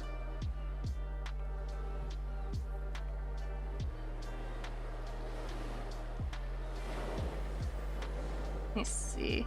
Oh, I forgot to put the following. That I've actually been in a couple streams myself where like I've been watching them and then I realized I forgot to give them a little follow. Also, that reminds me, I need to give Cleansy a shout out. I think because I totally forgot about the cooldown. Cleansy a little shout out real quick.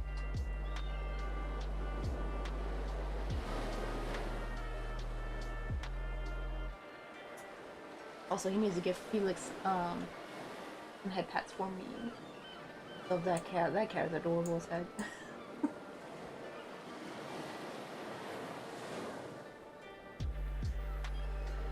Oh, and I just missed my opportunity to go and make my dinner real quick, actually. Yeah, the little ad pop-up countdown doesn't pop up on Twitch Mobile, unfortunately. They really should. I do have the chat open on the computer over there, but it's like... if I don't turn my head to look, I'll completely miss it, unfortunately.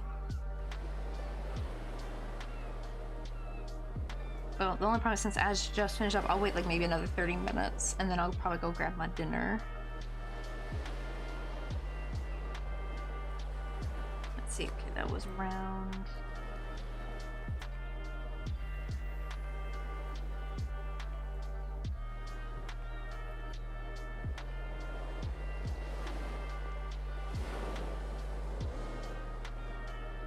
I guess round 7. So it looks like every odd round I am going through the back loops. I'm trying to hopefully make this, I want to make it into a paid pattern because it just takes, this would be way too much for a YouTube video. But I kind of had this cool idea of if I make a paid pattern, have like some small elements in it, like a piece, like for the tiki bar, I'm thinking like probably the hibiscus flower, because I've already actually made these into earrings before. I was gonna make that into a pattern anyway for YouTube. And maybe the drinks, those could be, and maybe even the umbrella. They can be all like separate patterns. And then like, but the tiki bar itself, like the whole, everything else made into it, like, can be like paid into the paid pattern and just have like some elements of that paid pattern be like free YouTube videos or something. I thought that'd be kind of like a cool nifty thing.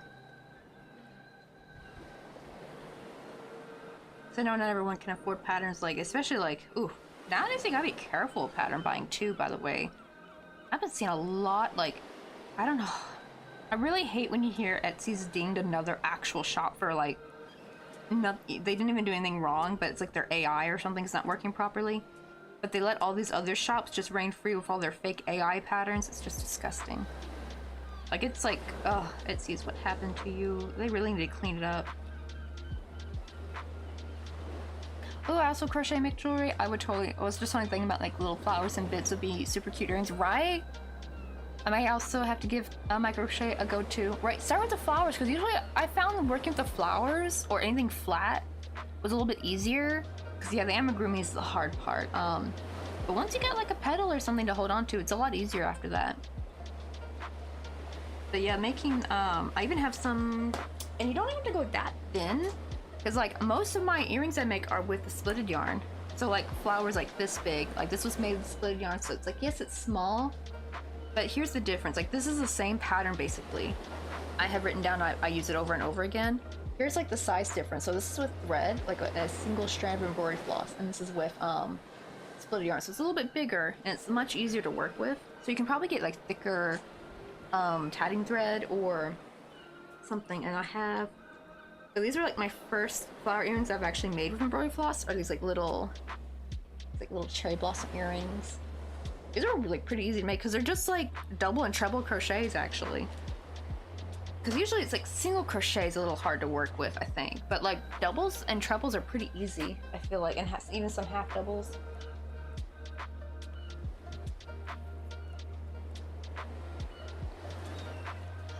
Ooh, currently making a blanket with heart granny squares. I don't think I've ever seen like a heart granny square. Because I've seen lots of granny square blankets, but I've never seen ones with hearts. Like, that'd actually be kind of cute. I've seen them for cardigans and stuff, but I've never seen anyone actually implement to a blanket. Oh, have you seen, they even have like a Sakura granny square? I want to give that a try. Oh, thank you, Lady Cricket. Right, they're really easy. Like, oh, I have the pattern to also, like, hold on, let me go grab the video link real quick. Go on my YouTube.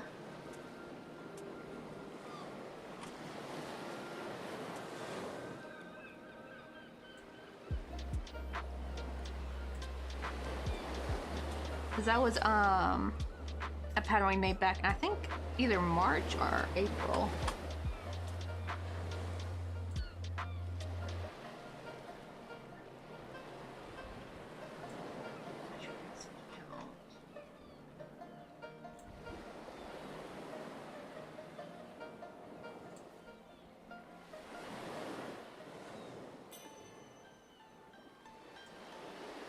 It's one of my more recent.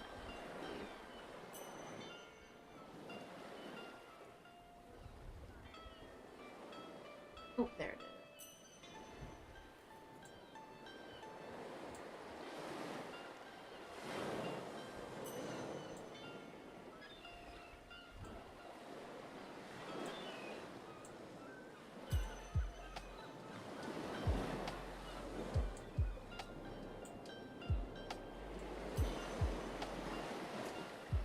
There we go. Yo, what's up, Werebears? How you doing? Also, we gotta give Werebears a shout out.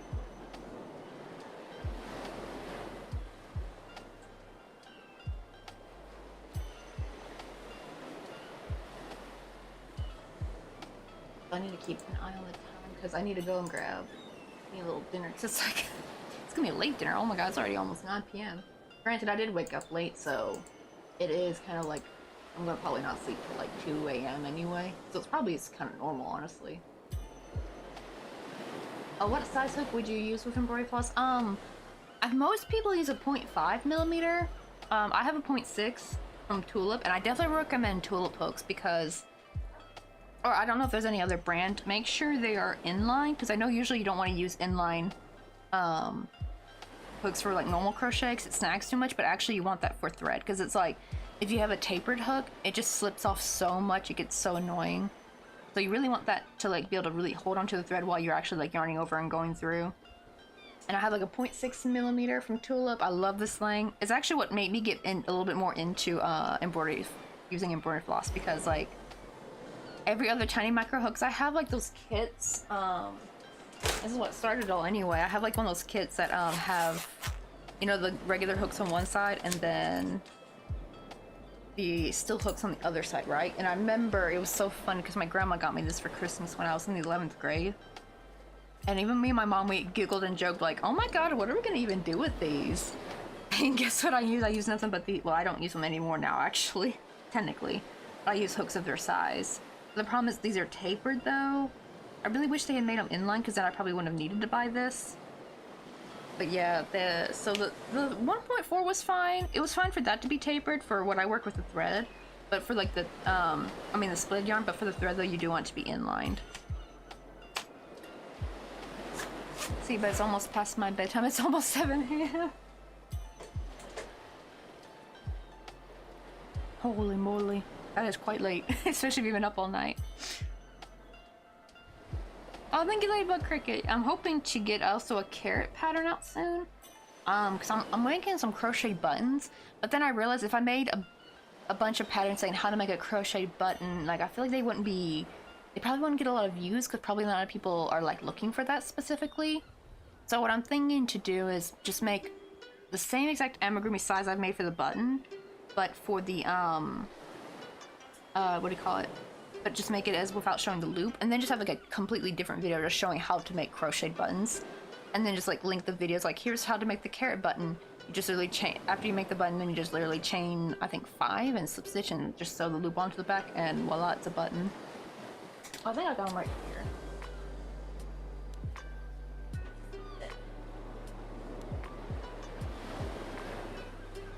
But yeah, we've been like working on like different like little crochet buttons. I especially love this apple one, and they're actually functional buttons.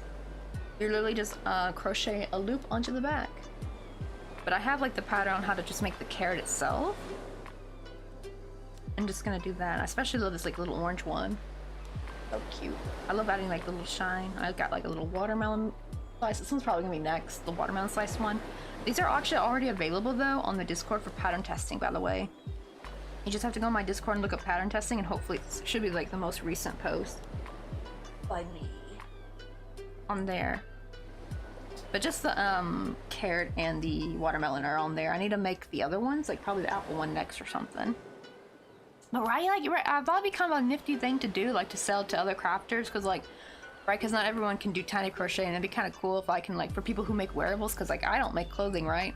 But there's other people who make clothing, and that'd be kind of cool if they can like purchase and little tiny crocheted buttons to go with their cardigans. Cause I've seen some watermelon themed cardigans. I've seen apple. I've seen especially peach themed ones are so cute. Oh yeah, so you're using a single strand of embroidery floss. Yep. Though you can like double it up, because like I think to work with all strands, I think you get like 6 or 7. It's like really thick, so you kind of like pull it out and use a single strand, and you can also like double it up and do with 2, and then you would need probably like a 1 millimeter or a 0.8 millimeter would be good for 2 strands of embroidery floss, I think. Somewhere around that, I think. Probably would be like a 1 millimeter though, because if you think about it, you're technically doubling the yarn. So yeah, I guess you would double the hook size.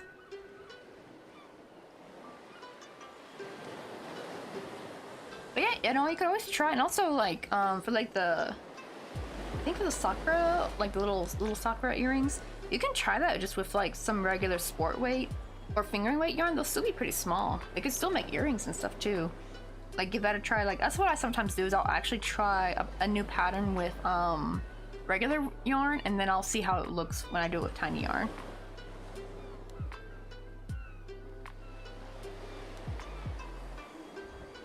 Oh no worries, Werebears, because like you said, it's already past your bedtime. Plus I need to go grab me some dinner real quick. Let me see. Let me go real quick. I'm gonna go heat up the pasta real quick, and I'm also gonna use the restroom while I'm at it, because I've been kind of holding it in. So let me grab my BRB message, so you guys can chill on the BRB page. We got like kind of like a chill, like city pop, kind of like city pop elevator music that goes on in the BRB page. A lot of people usually like it, but oops, scroll. Right, there we go. But I shall be right back with dinner. Let me actually make a space for it so that I don't get nothing dirty. The good thing, at least since it's pasta, it'll be like easy to eat. Should not get anywhere. That should be big enough. I will be right back. Wait, is it a paid or free pattern on Ravelry? Oh wait, are you talking about the cherry blossom earrings? I was gonna say that's a video. I posted the link a little bit earlier. That's how I showed how to make it. Oh, you mean the granny square? Oh, would you like a link to the granny square? Let's see, it's like a paid or free pattern on Ravelry. Okay, I don't know why I thought that was a question. Sure, send it away, because actually I would like to make some stuff, like some micro, what do you call it, granny squares, because I want to make like, I eventually want to make a crochet dollhouse, and like make, like I want everything to be crocheted, the house to be crocheted, the furniture and everything, and that'd be kind of cute to have like a little granny square bedspread. But yeah, send it away. I think we still have links open in chat, thankfully. I do need to turn them off soon because we've been getting some spam bots, unfortunately. But as far as right now, I have not set up a permanent link yet. So we have chats. I mean, we have links still open in chat, thankfully. Oh, you can send it in chat right now. I believe it should still work. I don't think I've turned it off. I forgot how to double check that.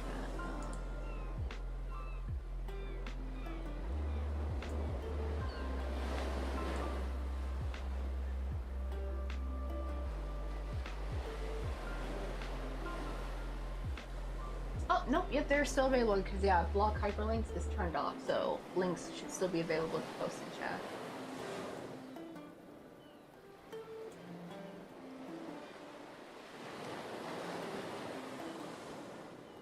Wait, all-time record shatter? Wait, what? What is that?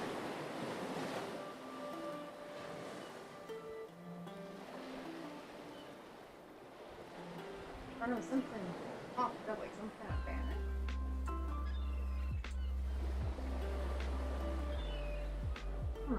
I don't know what Twitch is doing. But I will be right back. And or if you want to like post it also in the Discord for other peeps. Where's Discord? We do have a spot for separate channels, one for paid and one for and one for free. And you can post in there if you want to. Ooh, let me open this up in another. And I want to see this heart ring square. Now, I have seen them before. Oh, have you ever seen it's like a heart-shaped granny square, but it's got like a daisy in the middle, but it's like a purse.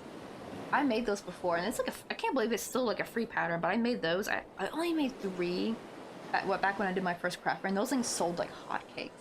I think the granny square itself was heart-shaped with a daisy in the middle. It was really cute. Oh, they're so cute though. Like the heart looks so perfectly shaped inside. See, that was kind of cute, right? And especially mix and match them with like different little granny squares, as long as I guess they're like the same end stitch count. Oh, let me see if I can find it. Hold on. It's usually easy to find. Heart. First.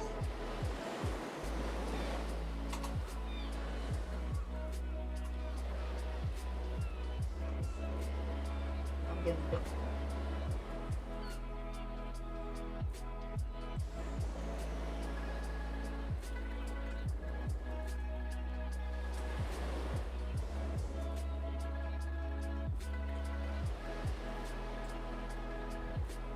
Oh, there it is. Make sure to see the actual one. Oh yeah, it looks like it's by Daisy Cottage Designs.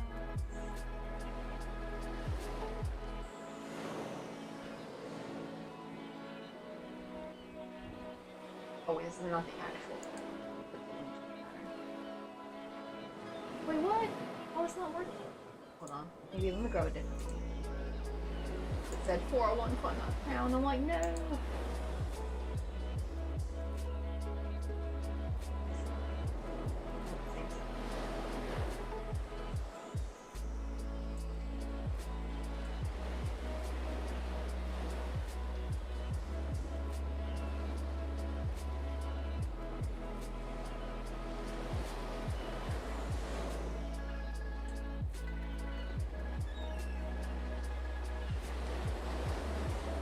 But they call it the Daisy Heart Granny Square Purse. Or Granny Purse? Let me just Google that. It's like, that's driving me nuts. Because, like, I've posted actually this in before I found it and posted it for people. Daisy Heart.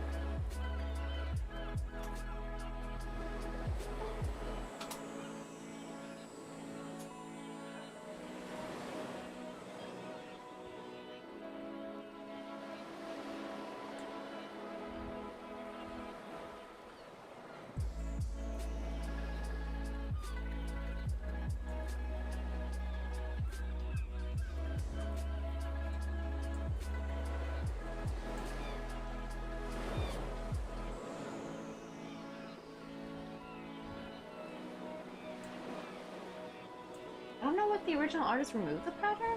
It's always, oh, maybe it's, let me see. Yeah, that's it. Is it still free? It's like, it's not on their site anymore. At least it used to be free. Oh, okay, so they posted as a dishcloth. Okay, well, yeah, what they did though, but they added like more instructions on how to turn it into a purse. But that's a good start. Like, if you can make that though, it's really easy because you just like crochet and sew the border on anyway to the side to make it into a purse. I don't know how to scroll on this. Oh, I found another spot using the same one. Where's? I don't know if the pattern though, it's just like a blog post showing it.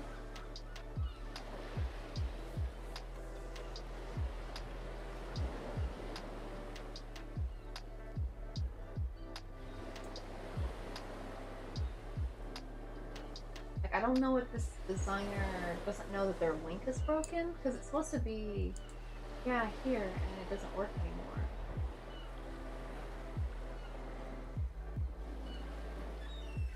Let me just go into free patterns and see if it pops up, like maybe...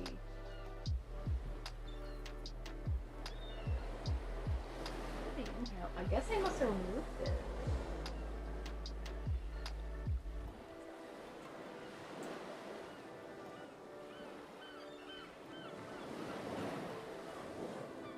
Weird. Like, I can't, like, dang, I was gonna make that again. At least you found the dish, at least you found the important part though, so I need to save that actually. Because that's like the important part is that, but it actually showed like, you know, how much to chain for like the strap and everything though. I think the strap is part of the... I remember she... I guess no, I guess she just does crochet. I could swore, because you know how some purses you crochet like a strap, not strap, I mean like the, a bit to it so it's like thicker, so it's not just two panels sewn together, like it has some thickness to it. At least I thought it did, but no, it looks like she just sewed the two pieces together, made the handle, and called it a day. Oh, okay, well I guess you just have to make the handle. You just have to like freehand the handle, but that shouldn't be too hard, because then you just make it to as long as you want it to be, honestly. But I'm gonna save that, let me open that link again. I'm gonna save that, because I don't remember how to make it.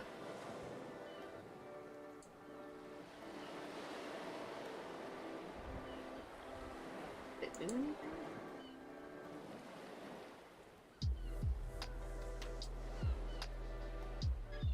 Oh, that's because I'm not signed in. I gotta sign in regularly, that's why. But actually though, to kind of be fair, you could probably, honestly, just by looking at the picture, you could probably already know what to do. But I will be right back. I'm gonna go reheat my dinner and bring that back and go use the restroom and all that good stuff.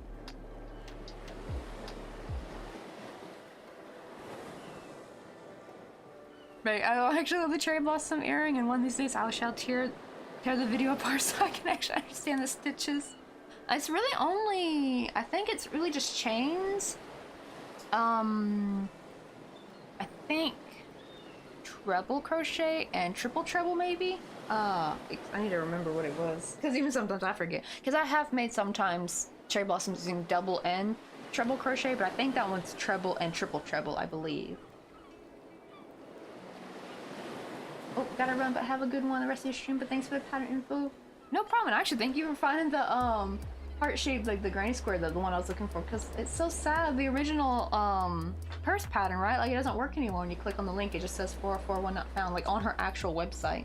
So I don't know if she removed it or if something happened and like something got messed up, like with the web designing, and maybe the original artist doesn't know it yet, because it is kind of an old pattern. But I made those and they sold like hotcakes. Like little girls just loved them. I should have made more than 3. I should have made like a bunch.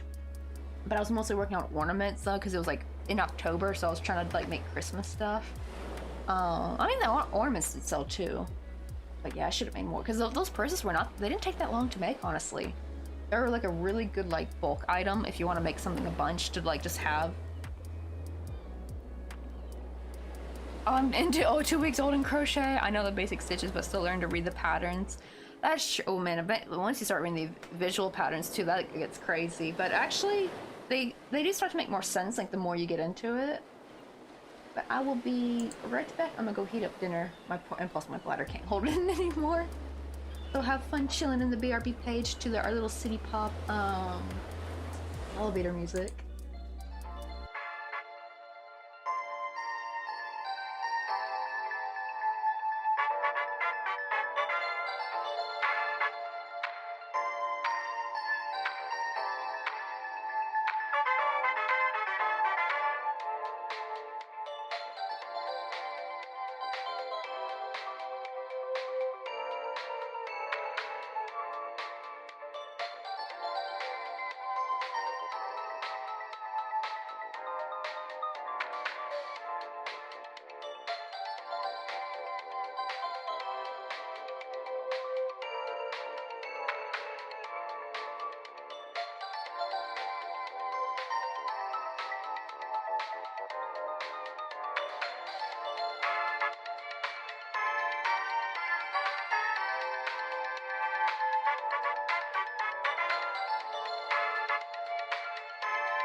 Alright, I'm back with some pasta, but unfortunately I have some sad news that I have to say with a heavy heart that this has died.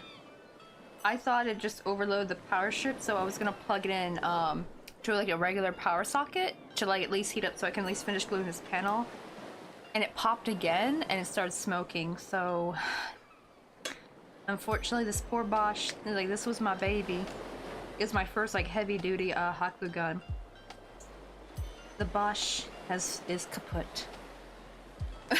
It's like, oh. That's Takoyaki Crochet. He calls it the iconic hot glue gun. Right, Rip? Like, it's my baby! It's my baby Bosch. To be fair, I've had it for like 3 years, but still. Kind of sad. Actually, let me go and see how much they are in G Market.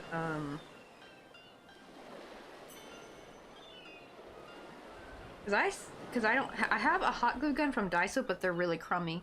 And they're only for like the tiny, like the little hot glue sticks. And I have a whole bunch of the thick ones I got just for this gun. Let me see if they sell it.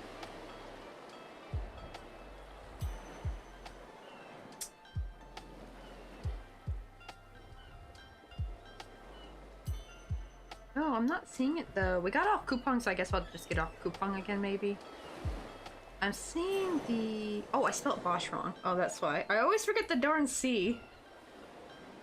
Okay, that's why it's not popping up. What the heck? Oh my god. Okay, yeah. They're just trying to rip people off, I swear. I'm like, this was 28 bucks on coupon, but it's like they're selling it for $96 on... Get out of here. Some of these shops sell for extraordinarily exorbitant prices. They do have the bigger hot glue guns that will fit the glue sticks I have at Daiso, so I might just go get that, I think, for now. Also, whoa, what is... Is that a hot glue gun? What is this? Has anyone ever seen a hot glue gun shaped like this? Yeah, it's a hot glue gun. Godly, it's like for almost 400 bucks. No way in hell am I getting that. Yeah, they're selling it for way too much. It's so bizarre because usually some things I can get for cheap on G Market, but other things are unfortunately too expensive on there. And I think what it is, like, the thing is the shops that have them for like exorbitant prices, they usually have like 0 sales, right?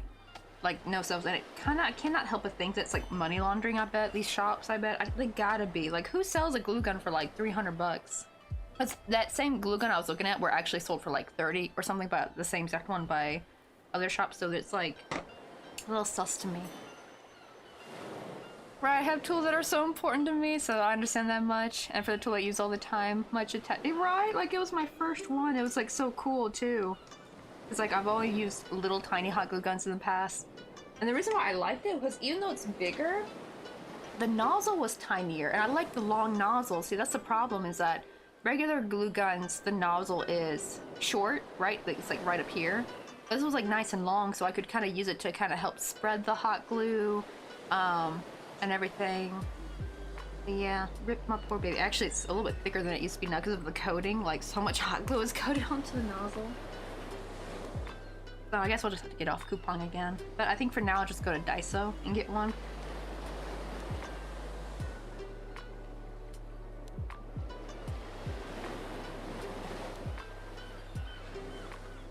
Oh, this is so good though. Like, Mr. Coffee is really a bang-up chef.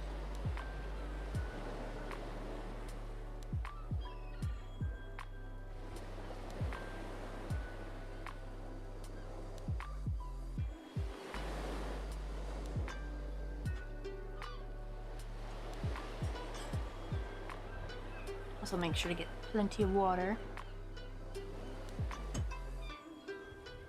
Oh really? Like I have this one screwdriver that's just so perfect for so many screws that's been with me for like, yeah, dang, 10 years? I would be super sad if it died or got lost. Oh, I'm guessing it's like an electric screwdriver, right? He's got a little Bosch one, like those like little electric screwdrivers. That's like his favorite thing. Right, and unfortunately, like, it probably will have its day to come, especially if it's like electronic. But yeah, it's like the saddest thing. Like, I know there's probably been some crocheters who've had their favorite beautiful hooks like just snap in half. Like, I heard that happens with a lot of furls hooks actually. Like, those things are expensive, especially the wooden ones. They're very elegant. It's really more like you're paying for an art piece in my opinion. Like, I don't think they're really that functional. Because like a lot of people said as soon as they crochet with it, like especially if you have tight tension, the heads will snap. And like, that would suck. You pay so much for a crochet hook just for it to break. Like, I think if I'm gonna ever in my life get to pay for a furls hook, it's definitely gonna be for art. It's not gonna be for actual use. Oh, okay, no, it's a manual one. Yeah, electric ones can wreck screws sometimes. I just tend to put it on, use a manual one. Oh, okay, I was about to say, because how can a manual one die? Oh, unless it like broke maybe. Because yeah, when you said it died, I just assumed it was electric. But dang. I was like thinking like, I guess something must have happened and it short-circuited inside my hot glue gun. I'm going to try to yank out that hot glue stick though, because that was a brand new hot glue stick. Okay, cool, we're down.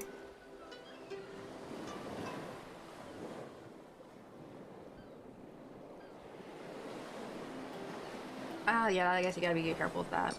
But at least, I feel like it's probably in your control, though, to make sure it doesn't wear down too much.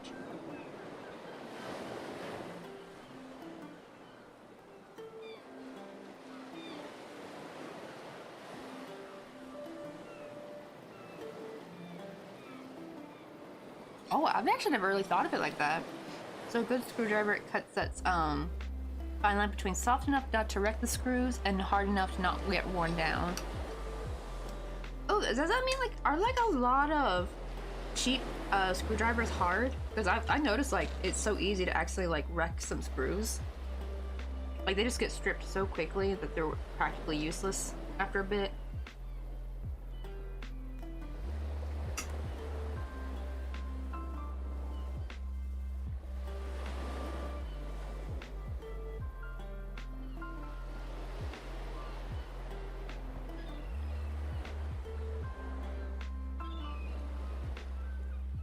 Oh, so it's like down to the metal and the metal alloy, but also the angle the tip is at and how thin the wings are. Isn't that crazy? Like, it seems like a lot goes. I never really thought a lot goes into that kind of stuff.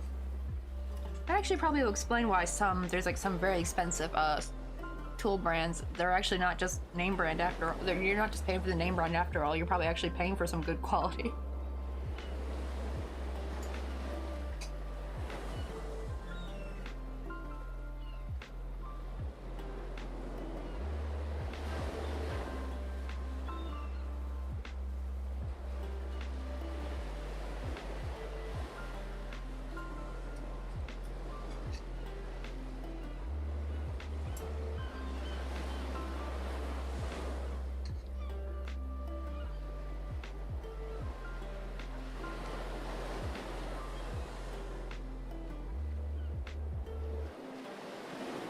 Yeah, having real tight contact with the screw helps a lot. If the screwdriver is just too big, too small, or angled wrong, or the rings being the wrong width, can actually mean life or death to a screw tooth. Isn't that crazy? Like, it has to like fit perfectly. Oh, really? It was actually super cheap? Wow, it looks like a lot of thought actually went into like the manufacturing of it.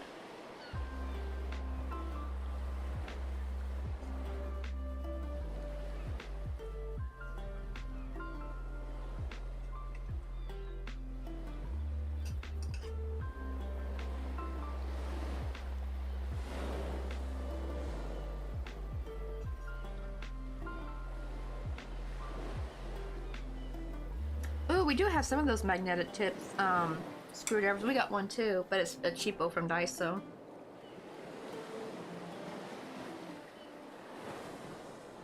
I don't know if they put in the screwdriver, but it's magic.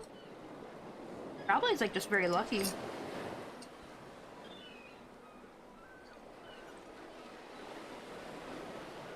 It's like your lucky magic screwdriver.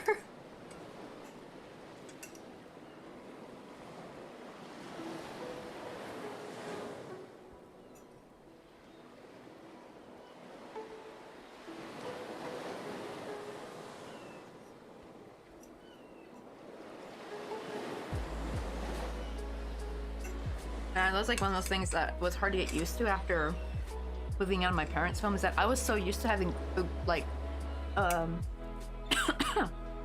plethora of tools at hand to just use because my dad was a trucker.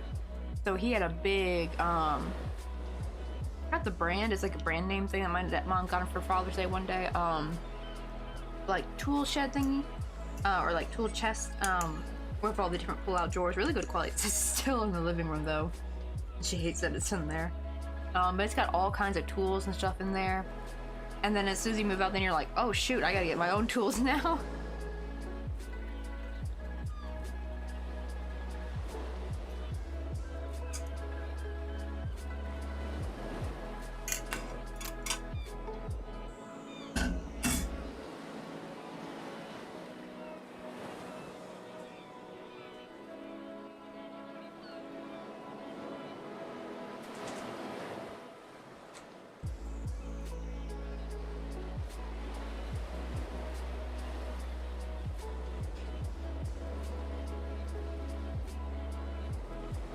I like super lucky to have in my life. Oh yeah, really good tools, priceless.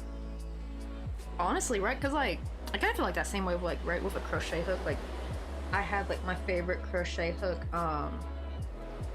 Like it always works well with the yarn. That's definitely why I go for Tulip, because Tulip is just like a really nice brand. It's definitely worth the money. Oh really? It was only $2? I think that's like the same price as the Daiso ones too. Yeah, I think it was like only each on one, which is basically, yes, technically it'll be less than $2 in America if you like do an actual exchange rate thing, but at least it's like $2 value in Korea though. That's like two of their dollars.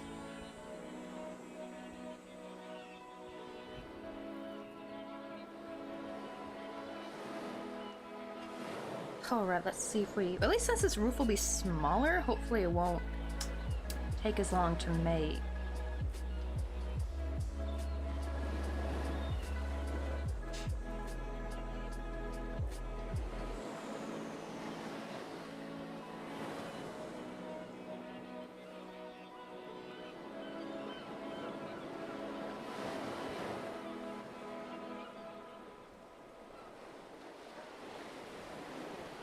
Oh, I have some really nice Japanese tools. I love them so much. I also have some chisels. from old Japanese railroad tracks, and they are superb hand forged. Ooh, honestly, I feel like almost anything Japanese made is like really good quality. Like I saw, I forgot what her name is. She's like the really funny Australian comedian Asian lady who talked about like, is her name Jenny? It might be Jenny, I think. But she talked about like this Japanese car, like it's so cheap, it's probably not gonna last me long, and it'd be like 10 years later, like, what the heck? What do you mean there's nothing wrong with it? And it's like, nope, it's still in good condition. And then she's like, for the European car, like, wow, this European car is costing me a fortune. It's probably gonna last me forever. And it'd be like 2 years later, like, what do you mean it needs a repair? And it'd be like, oh, and the like parts will take like several weeks to come in because they're coming in from Germany. Like, I love that joke. But yeah, like Japan's just known for their quality.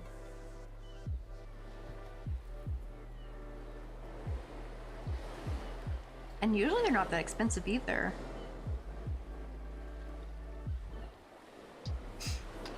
Heck, even actually my favorite instant coffee is Japanese. I love me some blendy coffee. I'm really sad they don't sell it here. Because like the king of instant coffee here is called Maxim.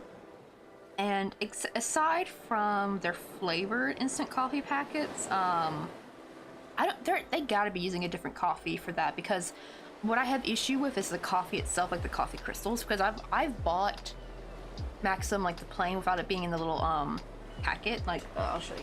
It's like these little things. Oh wait, I don't have one right now. Ah shoot. Oh well, I forgot they're in the kitchen. But they're like little packets, you know, with the cream and sugar already added into it.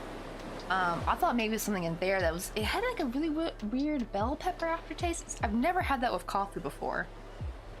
And I just did not like it. And I bought the crystals, like a small jar of their crystals, to see if that would be better. And nope. Still got that yucky bell pepper aftertaste. Even if I add my own cream and sugar, and even a flavoring to it, it still can taste it. So I don't know what coffee they're using for the like flavored ones they have. They have like caramel macchiato, mocha, and vanilla. I think that's about it. Oh, I forgot they made a hazelnut one. I need to actually try that. Right, yeah, Japan really values good crafts and hasn't lost their primary fractioning capacity. Right, like I'm really glad they actually kind of keep up with it, because apparently, like unfortunately, I feel like America was similar to that, but they kind of, you know, like the quality just went down the crapper, unfortunately. So what's your favorite coffee? Let's see. I guess always like a caramel latte would probably be my favorite, but we're gonna hopefully go to Japan this October. If you're talking about like, are you talking about like actual coffee bean, or do you mean like the flavor of coffee, like I guess like how it's made? I always just kind of go for a caramel macchiato, honestly, but at home though I haven't made any caramel syrup yet, because yeah, it's just too expensive to buy it here. I just mostly just go along with like a plain vanilla latte. But for beans though, I do have some Brazilian, I believe Santiago. Like that's the one I really like so far, like especially makes a good cold brew. But I have also tried the infamous have you ever heard of the Vietnamese poo coffee? It's like because it's like they feed them to these like little ferrets, and the ferrets like poo out the coffee bean. They do clean them though, but actually that made some pretty good coffee. Not to mention the packaging's cute, like it actually shows a picture of a cute little ferret on there. I'm like, it's just so cute. I also want to try Vietnamese egg coffee. That looks decadent. I really want to try that. That probably will be my favorite, I bet, once I try it. I have kind of tried making it, but what do you call it? I don't know if it was like, you know what I mean? Like I don't have nothing to compare it to, so I want to try the authentic Vietnamese egg coffee and see if it's like the same thing, if I'm making it right, hopefully. I mean, you probably can't really mess it up. It's really just egg yolks and what do you call it? Like sweetened condensed milk. To be fair, though, at the time I made it, I didn't have sweetened condensed milk, so I just used regular sugar. So that's probably what wasn't like the actual taste that they go for. Oh, yeah, that sounds like my dad. I usually have my coffee black from a French press. Unfortunately, like, oh, I could never do black coffee though. Not just with taste, but also my stomach. I have to have at least some kind of milk. If I had to choose between sugar and milk, or not even sugar, I usually don't even use regular sugar. I just use like some stevia. I would always go with milk though. I at least have to have the coffee creamy. I actually don't like it to be too over sweet, and I like lightly sweet coffee. But yeah, I have gastritis, and if I had that coffee straight black, oh, I'd be for a world of pain. Even sometimes I have to limit. That's actually why I drink a lot of instant coffee. It's because actually real coffee will frick up my stomach sometimes if I'm not careful. Especially if I'm already like, it's weird. It's like hit or miss because sometimes I've had the cold brew, and I was fine for the day, and then other days I have it and like it completely wrecks me. I don't know what it is. Like I have to like take so many antacids afterwards, and it's just like I'm in doubling over in pain. I don't know how to fix it. Ooh, has a natural caramelly flavored, right? Like that's what I want to try. I want to buy so much coffee when we go there. It's sad because we were almost gonna maybe go to Thailand, and I almost was gonna choose Thailand because I don't need a visa to go there. But I really want to bring some coffee back though. I want to get that Vietnamese coffee again, and I think the maximum you can take is 5 per person. At least that's what Mr. Coffee said. So we might bring 10 back. I think I'm a bit worried about those. Like, hopefully it won't go bad too quickly, because I think it lasts for a year, but I don't know if I can go through 10 bags of coffee in 1 year. That might be a bit much. Unless we give some as gifts though, actually, you could probably do that. That'd also be better. Like maybe I'll bring, actually I don't know if you could just mail it from there, because that'd be better if I just mail it straight to my parents maybe. Because they haven't tried it yet either. I would love to hear my dad's opinion. Like, I won't tell them it's poo coffee. They'd be like, well, it's not poo coffee, but you know, it's like, you know what I mean? They just call it, that's like the little, they dub it, the Vietnamese poo coffee. And I want to have my dad try, and then after he's tried, I'm going to be like, yeah, those are coffee beans that got shat out by little ferrets. I would love to see the look on his face.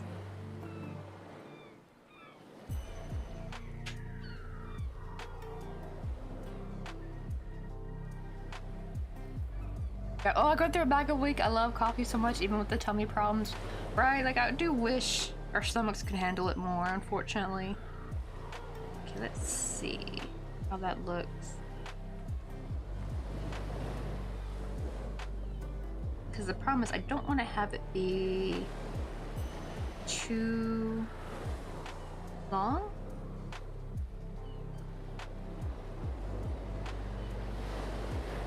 Okay, I guess that looks pretty good. What was that at? Let me see what round this is at.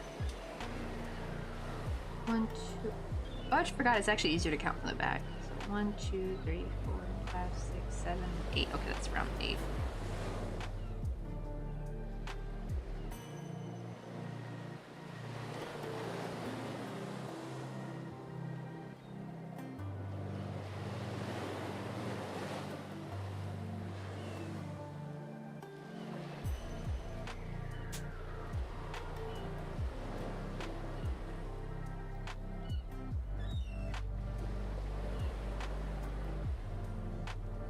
So I think I'm gonna work the back loops again. I think instead of making it blank at the top, like kind of make it like a trapezoid shape, I think I'm gonna just make it more triangular shaped.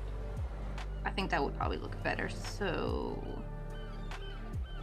I'm gonna go to the back loops again, but I don't think it won't count as a thing to work the loops through, I think.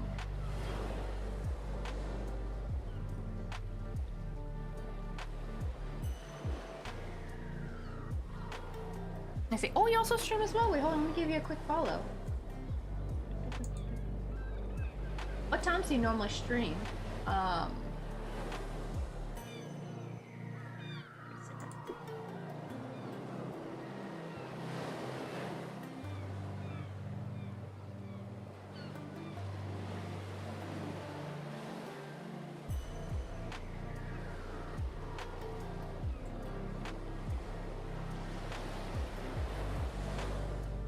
Oh shit, are you guys stuck in ads? It's showing ads are playing. Or, oh no, it's about to start.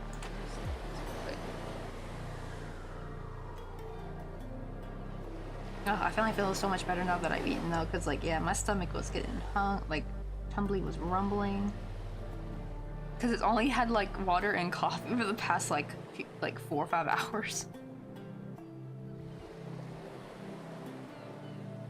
Let's see, 5 p.m.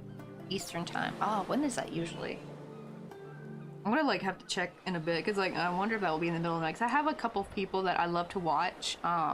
It's usually the afternoon their time, but unfortunately it's usually like at 3 a.m. when I'm asleep.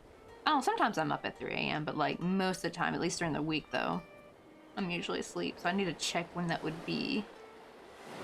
I know usually when I'm streaming like about like 3 p.m. my time, it's usually like in the middle of the night for Eastern time.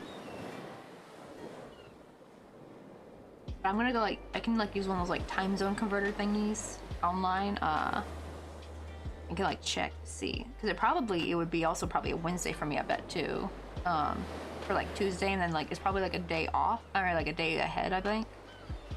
See, it's probably Tuesday for everybody now, but it's about to be Wednesday for me in a couple of hours. I think I'm like 14 hours ahead. I'm in South Korea at the moment. That's why the time zone problem is like insane sometimes. Like there was another crochet streamer, Yarn Crafty Corner, and I almost never get to be in her streams. I only ever get to be in her streams if I'm like staying up super duper late. I actually hope she streams sometime this week, because this is like the only time I can really ever like raid her when she's streaming. Because since Mr. Coffee's gone on a business trip, I can like just stay up how late ever I want streaming or using the computer. Because usually Mr. Coffee gets the computer when he gets home from work, and I have it all to myself during the day. That's why I usually stream like around 2 p.m. my time. That's usually, I think, already midnight maybe, or 1 a.m. for Eastern time, I think. So this is like not my normal stream time, unfortunately. Like I almost rarely ever like it's already almost 10 p.m. It's like 9:40.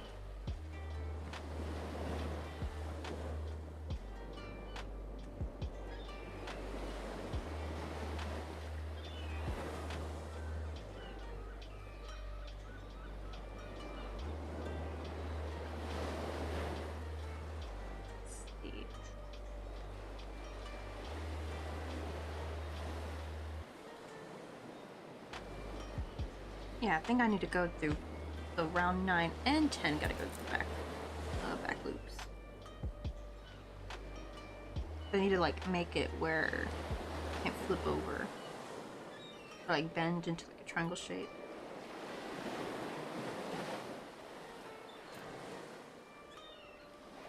Because if I only keep it like this, then only one side will get the loops.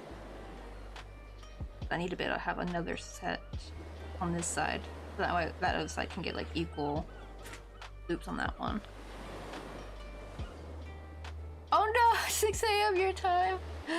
Oh, but I just tend to stream for 8 hours. Oh, that's a good, because that's like, then I'll definitely be out by then. Because that means I'll be able to catch you like midstream.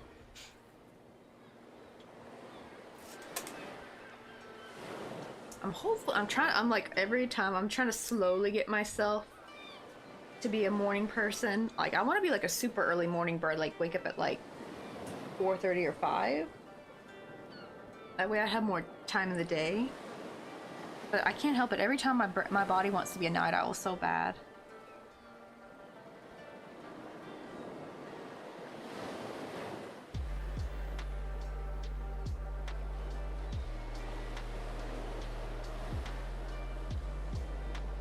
Ooh, wait, hold on. Actually, wait, this one I actually want to go to the front loops.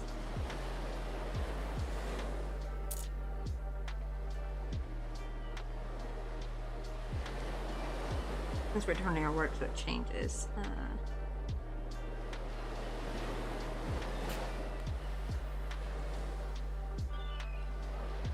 Alright, I did try my best to make the stream happen at a time anyone in the world can hopefully make it, right? That's like really hard and difficult to do. The funny thing is, this actually used to be my old stream time. Like I used to stream nights when I first started streaming, but that was back when when we lived in Wonju, and I would stream at the computer. So now the computer's like over here. Back in our old apartment, my crochet setup was actually in like a closet area. It's like a nice walk-in closet that actually had a window in there. It was really nice.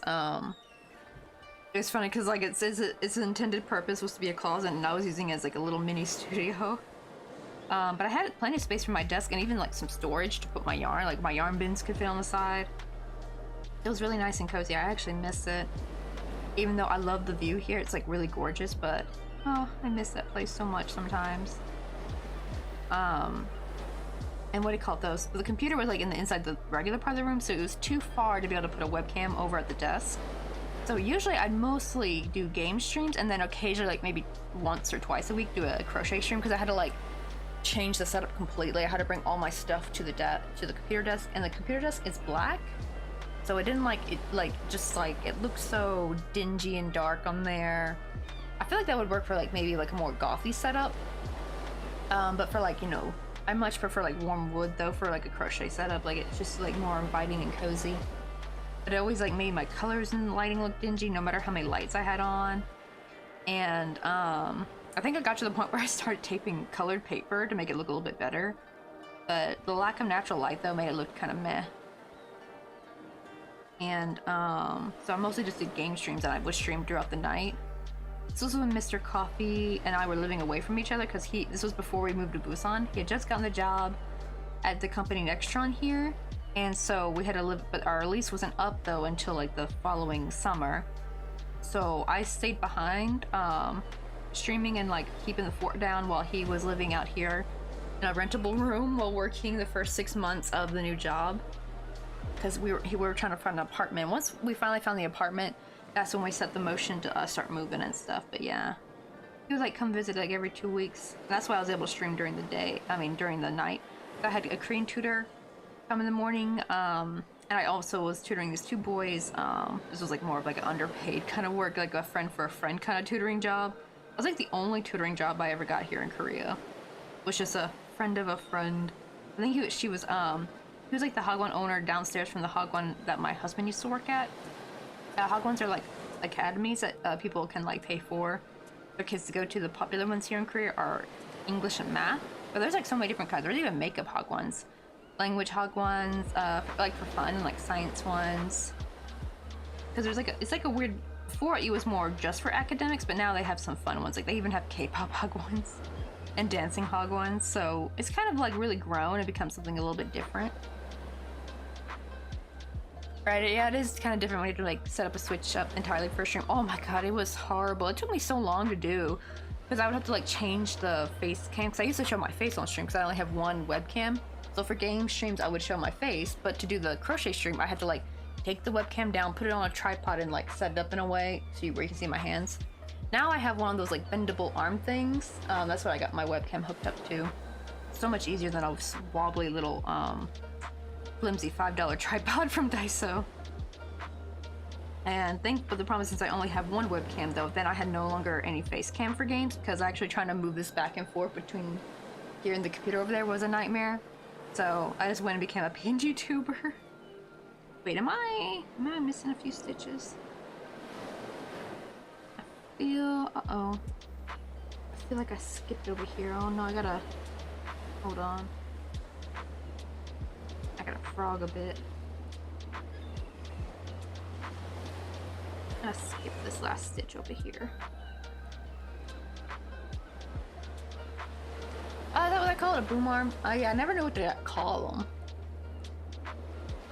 But also I got my mic on one too. It's made things so much easier because, like, my goodness, the flimsy little stand this mic came with, I just couldn't stand it anymore. It was always falling down, being a pain in the ass. And I like having the adjustable boom arm for my mic. It just makes things so much easier. Yeah, like, for some reason this stitch is a bit too tight. Go through there. No wonder I accidentally skipped it.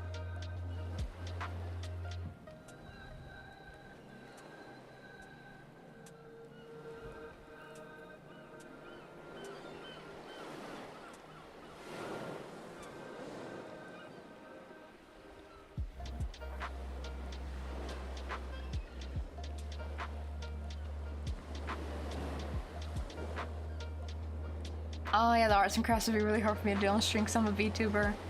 Oh, I sometimes do the programming streams. Oh, my friend Harold did that. Tito's friend from my hometown, Tito and Harold. He sometimes occasionally did some programming streams.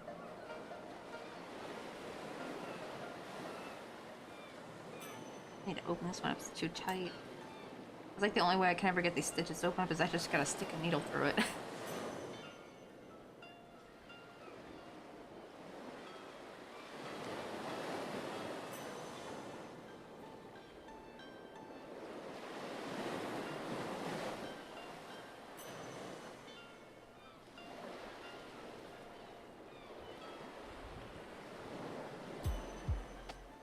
Oopsie, yeah, I did skip a stitch because I just want to make sure, just in case I wasn't adding an extra one, but see, now with that new one, it actually adds up to 18. And make sure not to do that. I always keep forgetting not to make these first initial stitches too tight because you gotta go into them later. Oh, wait, this is supposed to be through the back loops.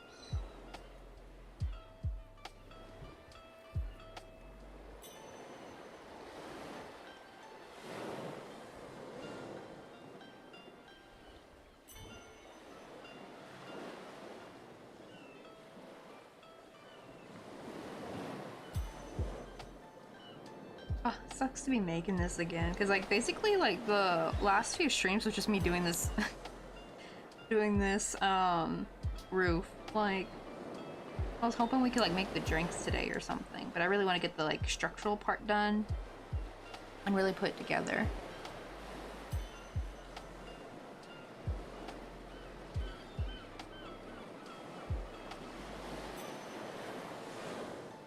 Oh, true. I would imagine like a troubleshooting stream probably wouldn't be so much fun. Like people want to see the magic happen. Troubleshooting is usually meh. Also, thank you for the posture check.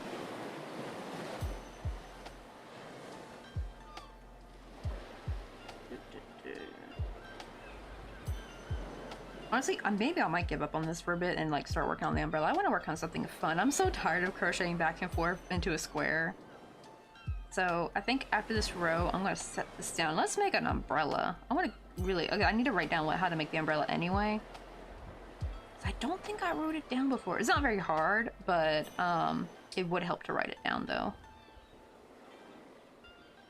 Oh, and also thank you for the hydrate.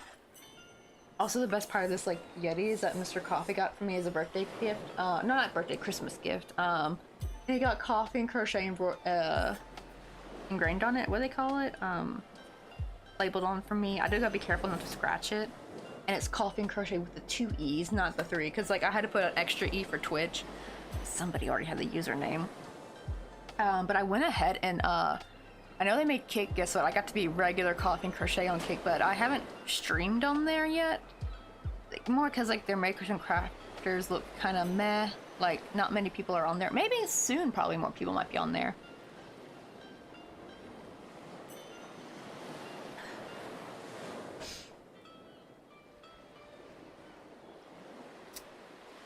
But, what do you call it, though? I would probably, but the problem is, I've been trying to get my YouTube monetized. I'm still stuck with the watch time. That's my trouble I have with. A lot of people just assume I'm already monetized on YouTube. Nope. I'm not. I'm nowhere near the watch time. And the thing is, though, the streams do count. Well, I was so sad because I actually thought when people are actively watching me on YouTube, that the streams count. No, it turns out the streams only count once the stream is done, and then someone watches it because it counts as like a video. So it's kind of like since I'm restreaming right now, what do you call it?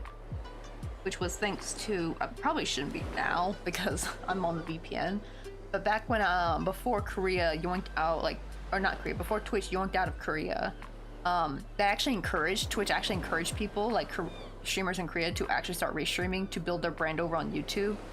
The problem is though, like, it's crickets over on YouTube, but sometimes we get some people in here though, but I don't think a single person has been in here today. I have the restream chat open, so they should pop through if there was anyone. I would really hate it if there were people and I just didn't. Sometimes the restream bot does sometimes not work, but I don't think there's been anyone here on YouTube.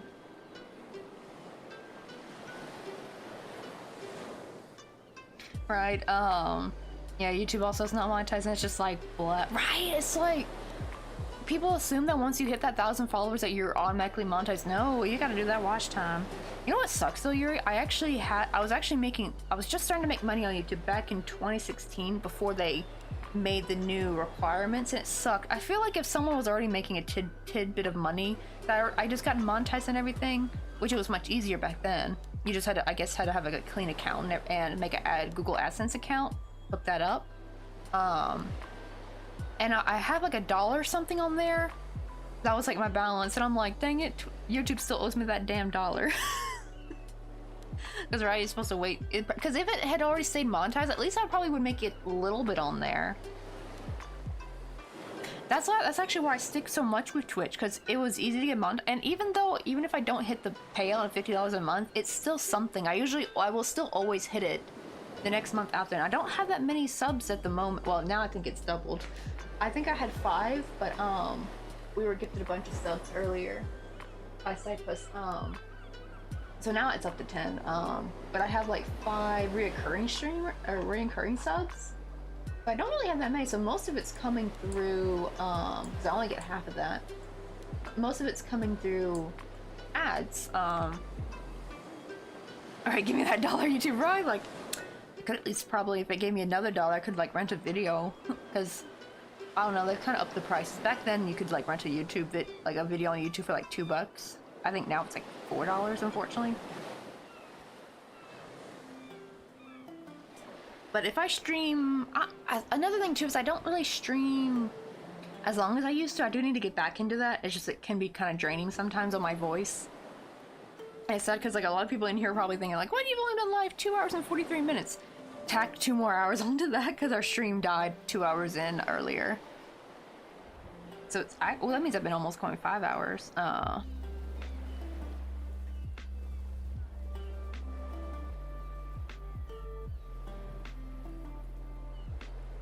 I see. Oh, okay, so your pay is mostly from subs, but not even a little bit. I have a small audience, but they're super lovely. Right? Because like I'm more trying to get like I want to mostly get through ads. Actually, I know it's kind of hard, but I feel like right through ads is best because then no one has to like pay money out of their pocket. Actually, if anything, if people are willing to get Twitch Turbo. Because I know, like, because I actually get more ad revenue when people. It's like the same thing as YouTube Premium. You actually do make more in ad revenue when someone watches your thing with Turbo. They actually have it separate. It's like a little yellow bar on here, and that's spider. Okay, no, it's just a fly. It was one of those ants that have wings. Oh, okay, right, BRB. Let me. Yeah, I already finished this round, so let me set this aside. I want to work on something fun. I want to work on the umbrella. Let me, I just put some yarn. Let me see. Do I got any white? Oh, I do. Let's pull out the big bin of yarn. This is just yellows, pinks, and whites, and browns. And yellows. Gotta make sure they're the same brand, though, because the problem is some of this white is the milk cotton, and some of the whites, like one's the Chinese brand and one is the Korean brand. Their textures are a little bit different, so I don't want to mix them up too much. I think I want to go with the Korean brand one. The white's a little bit brighter on there.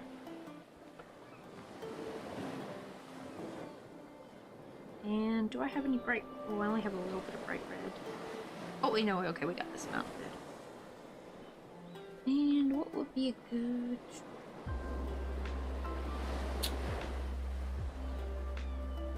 I guess I would just make the pole white. That's what I did with this umbrella, so I guess we'll stick with that.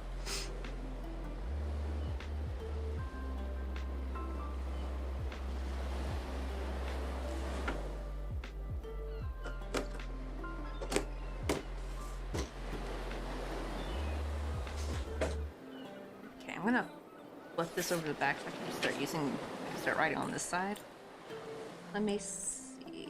I think I probably will want to work. I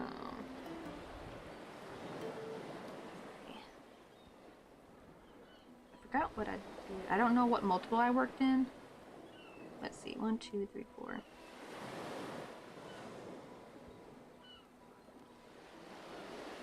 Okay, I definitely gotta work in multiples of 3 to do the color change.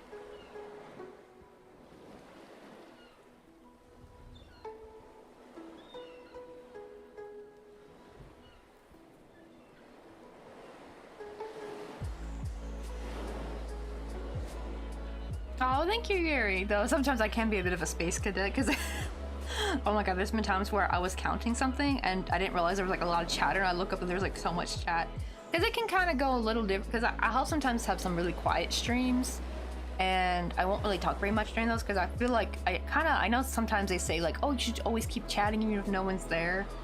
Well, the thing is, there's people there. I will get a lot of lurkers, but no one's like really actively chatting in chat. So I'm like, well, I don't know if they have me muted or not, because sometimes people just have you on for visually, because I have done that myself too, where I'm like listening to music, but I still want to see somebody crocheting, and I like blow them up full screen on my monitor. Because, you know, I'm walking around doing stuff, cleaning up, or organizing things. So I'm like, if no one's actively chatting, I'm not gonna really bother to chat too much.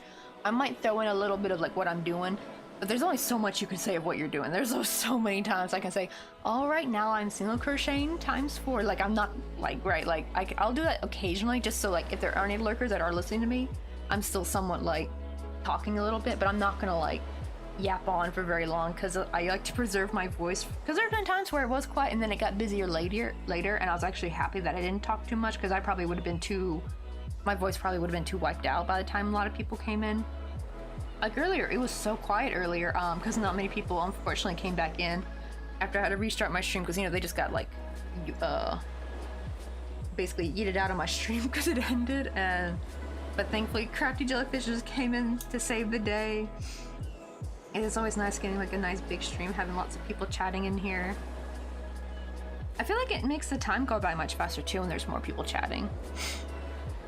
You're like, right, we actually have a lot of people in here who don't even actually crochet. Like, we have people like, you probably saw maybe Rubberbait earlier. They're oh, I take that back. They do knitting though. Can't remember if they said they do crochet. But they're also a firefighter. But we also have Smokey, who I don't think they crochet. But they're a firefighter. Like, it's crazy. I actually have 2 wildland firefighters in my chat. Actually, I think I have a 3rd one. Yeah, we have. I don't know if it's Smokey's. I don't know if they have a 2nd account, or if this was a totally different person, because I actually thought it was Smokey, and I thought they just changed their name. This was another wildlife firefighter. But if they're a separate person, that means I got 3 firefighters in my chat, which is crazy. I didn't know the fiber yards bring the firefighters to the yard. But I don't know, because it could have still been Smokey and just have a separate account, because I could have swore I've had a few times where someone said, oh, this is so-and-so, and they just have like a 2nd account. Oh, you actually tried to do knitting a while back, but it hurt my hand so much I had to stop. Yeah, because knitting, it's so weird, right? Because like, I feel like with knitting, some people say if knitting hurts their hands, or sometimes if they just like have a hard time understanding knitting, they'll go over to the crochet side and they found it so much easier. But then also for people who they liked crocheting but it hurt their hands too much, and they said that knitting was so much better for their hands. It's really bizarre, right? Like, I do wonder, I guess whatever it is we do in our daily lives that like put strain on our hands, one of the crafts alleviates the other, and the other one like makes it worse. It can like kind of go both ways. Like, for people who quit crocheting and went to knitting, they had much better progress and much better, like, their hands didn't hurt, and then vice versa. I have tried knitting a little bit. Like, I can do the stocking eddy stitch. Well, I mean, I'll probably gotta watch a tutorial again. But it was kind of nice. So I tried making a scarf, but then carpal tunnel hit. That was from crocheting though. That was unfortunately from my senior year of high school. I had just finished an Afghan for my sister, because they have bunk, because I have 3 other sisters, and we'd each share a room, because we grew up in a 3-bedroom household. Oop, this is the wrong yarn. Geez, I hope this will be enough. I might have to split more of this soon. But what do you call it though? I just finished the Afghan, and at the same time though, I was about to start the next one, and I also had I had a crocheted purse black market, or I should say like a tote bag really. They're really more tote bags. Because my sister was emo at the time, and I had just gotten out of my goth phase. It was kind of fun. We were kind of like goth and emo at the same time. But around like my junior year, I think I quit dressing that way more, because I was just so tired of doing the makeup in the morning. I still love the aesthetics of it though, and I still love the music. But I would do like these black and red, or black, like basically black in any color they wanted, striped tote bags, so totally 2000s emo vibe, you know what I mean? Especially the black and red stripe. I feel like that's so 2000s emo. And I also would make these heart motifs. I'd have like a big one, and it'd be kind of like catty corner a little bit, like one this way and like the little tiny one this way. Like a smaller, they're both functional pockets, so I don't know what you could put in the small one, like maybe like a chapstick or something. But I had those on top, and I would bust them out pretty quickly because it was just double crochet. I didn't do no fancy stitching, but it did eat a lot of yarn though, because I would make them kind of big. and I undersold them. I sold them for $7 a pop. Like, the skein of yarn was like, I need at least 2 skeins of yarn to make one. Now, of course, it wouldn't take the entire skein, but to make another one, I would still need to go out and buy another skein of yarn because the leftover would not be enough to make another purse. But it would still take up the majority of it. And those skeins of yarn were like, not too bad. I think they were like, at the time, they were like $3.99 because this was like 2013, I think. Maybe partially 2012, depends, like probably before the new year. And they were like $3.99 a piece. So already this yarn was like already like $8. I was probably actually like, I was losing money, I think, now that I think about it. My dumb teenage brain didn't think to charge more. To kind of be fair, I think the reason why I was thinking like this was because this yarn was not bought with like it wasn't bought with money I've earned, but money I've gotten for like Christmas, because every like Christmas and birthday I would get like 3 $50 like Michael's gift cards basically. So that's like $300 a year to spend on like yarn. Before then I was using it for polymer clay until I started getting back into crocheting, and then I started using it for yarn only again. But yeah, I would have like $300 a year that I could buy yarn with. That's why I have so much yarn. So much yarn I have over there is actually yarn I've had since like I was like young. I think since a teenager. Since I think at least 2011 or 2013. I still have yarn from then. Nice.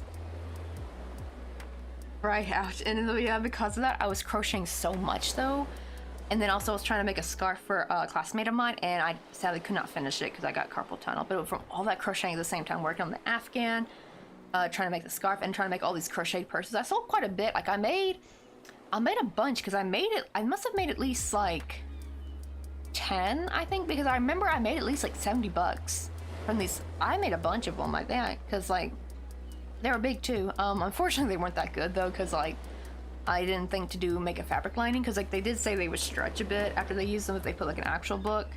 So the girls started keeping only their folders and stuff in there because their books were way too heavy for it. And it sucks because actually my mom had fabric I probably could have used, because like my mom has a huge like closet that's full of like crafting items. That's true. I mean, it was fun making it, but near the end though, it was getting a bit stressful. Because of the whole, my hand was starting to hurt though. And it was funny because like, it's like, I call it like a black market, like my like little black market purse ring. Because my sister was my dealer, because she would get all her emo friends and be like, hey, can you make me this one, make it this color? We even had one where they wanted it in like neon yellow and black, and so we dubbed it the emo bumblebee, I think one. It was really cute. Emo bumblebee aesthetic. I think my favorite one though was probably the green one. It was like a neon green and black one. Yo, what's up, Cramply Emma? How you doing? We're trying to remake the little tiki bar. And sadly we had we've actually been on for a little bit longer. So add 2 hours to the time you see right now, because like 2 hours in, the power cut out. Like not all the power, just like the power connected to the computer. And Creatively Emma, unfortunately, my Bosch died. At first I thought it just overloaded the power strip and caused everything to turn off, and I just tried to plug it into a completely different outlet and it popped and started smoking, so unfortunately it's kaput. The poor hot glue gun. It's been with us for so long. It's actually a decent brand too, but I think maybe I just used it too much. I don't know, because to be kind of fair, I would have it constantly turned, like plugged on. When I would stream, even if I wasn't using it, it would on. So it would be on for like a couple hours every day, even if I wasn't using it. So I think that's where my problem was. I probably should have unplugged it more. I would always make sure it wouldn't be plugged in overnight.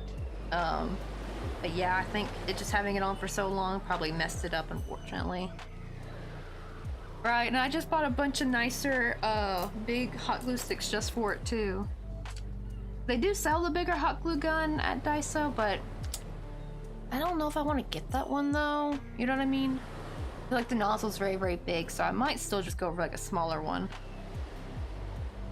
I do need to see if I still have a small one, but I think I'm kind of worried about it. I think I threw them away, unfortunately. Which sucks, because now I gotta buy another one. I might, maybe instead of looking for a Bosch one, maybe I'll just look for a different brand hot glue gun on Gmarket. Let me actually see what they got. Hold on.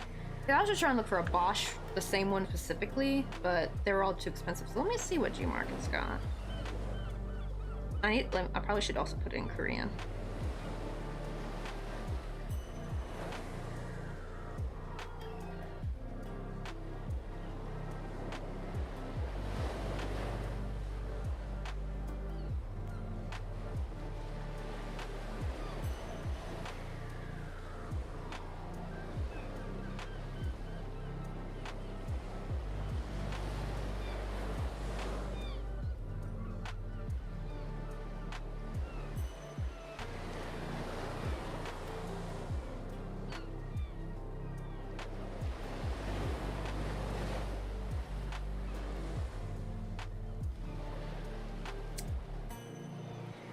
I'm mostly getting the sticks.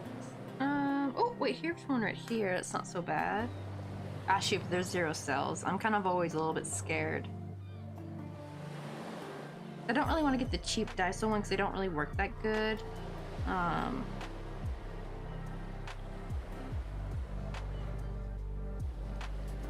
But some of these places, like these sellers, they have like 0 sales, and I'm kind of iffy now from purchasing from sellers that have 0 sales, because like every time I've tried, either the sale always gets canceled or they begin shipping and then they never ship it out, and then I can't like get my money back. So I think they're like scamming.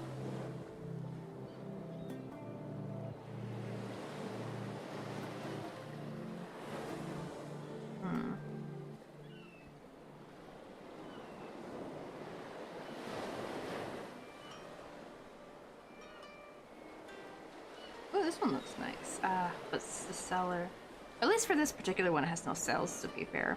Sometimes what I'll do is I'll check if, like, any of their other items have been bought. Because if their other items have been bought, then maybe just this particular item has just never been purchased before. Oh, I don't know. Oh, wow, there's a DeWalt one. That's, like, expensive as heck. I like this blue one, though, because it looks like the tip is very pointy, and I really like that. I don't know. I need to like see if they've actually sold anything else. Let me go to their shop. See.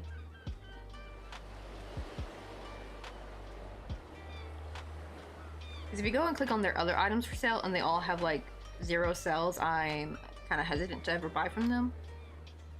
Yeah, see, everything I'm clicking on is like 0 sales. Fuck this place.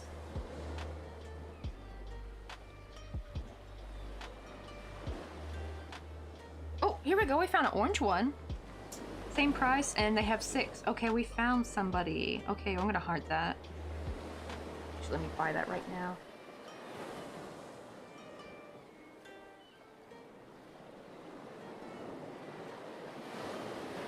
It'll probably actually be cheaper because that's like 10,000 in Korean won, so it's right, the DeWalt knives, but it was like 77 bucks. I'm like, oh geez, I don't got that money. How much would it be? Oh shit, I forgot they still add $3 shipping. So it's gonna actually be 13. No, it's gonna be $9. Oh, that's still cheaper. It was gonna be 13. It's gonna be about, $10, like $9.79. Okay, let me buy that.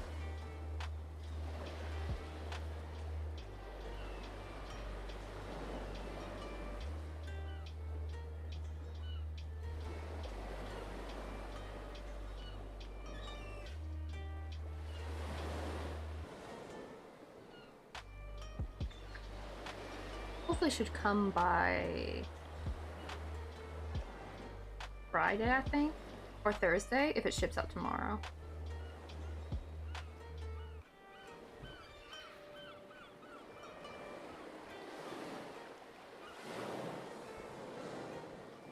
Oh, when I was like 13, I was cutting up popsicle sticks to make, oh yeah, those little popsicle stick houses. Oh, I haven't made one of those in forever. Oh, and somehow the hot glue cord to the, or somehow the cord to the hot glue gun got under the popsicle stick I was sticking, and zap, a big flash happened as I cut the popsicle stick. Oh, that is scary. Like, Right, clean the popsicle stick and the hot glue gun cord. Oh my god, that... So it you basically melted the cord? Oh, that is freaky. Oh, that's scary. You're lucky. Like, that could have gotten you. Alright, we got another one coming, but it's orange though, man. The blue one looked nicer. I wish the blue one was available. Actually, wait, I do wonder, is the orange one maybe meant for high temp, maybe? Because that would be better, because I prefer high temp hot glue guns. I don't like low temp ones. Let me double check. Let me see what the difference is.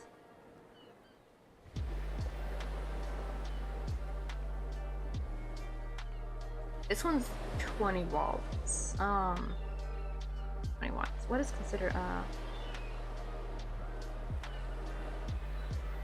gotta look up what's considered a high temp hot glue gun.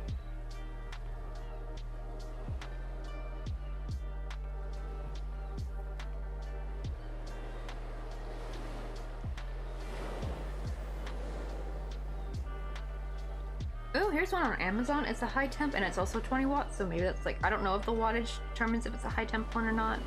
Let me see the blue one. Let me go look at what the blue one says. Doesn't right off the bat say what the wattage is. Maybe if I look on the package.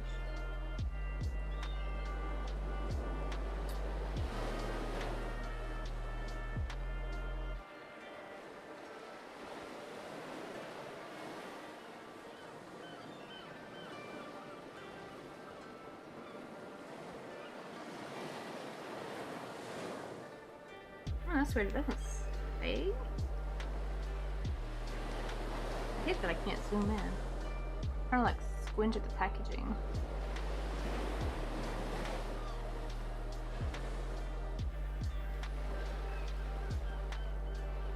Oh, it says Anjon. So it says probably safety, because usually Anjon means safe, so maybe it's like a low temp one.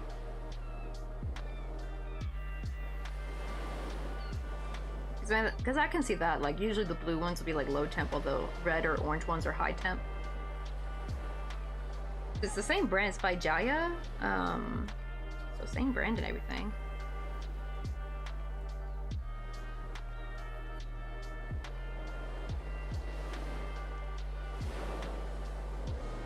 Maybe not, it might be the same.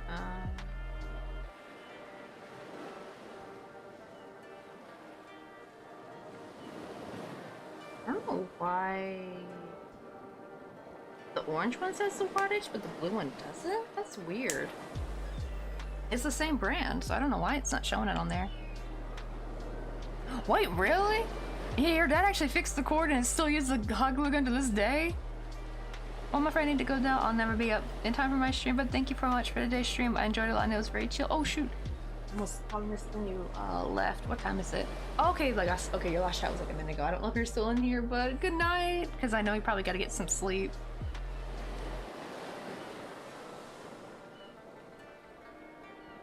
But get that beauty sleep, hopefully. I'll probably unfortunately be asleep because I'm probably gonna be a night owl tonight. I'm hoping I can get myself to start waking up a little bit earlier. Well, you said like right, you do for 8 hours, so hopefully I can catch you.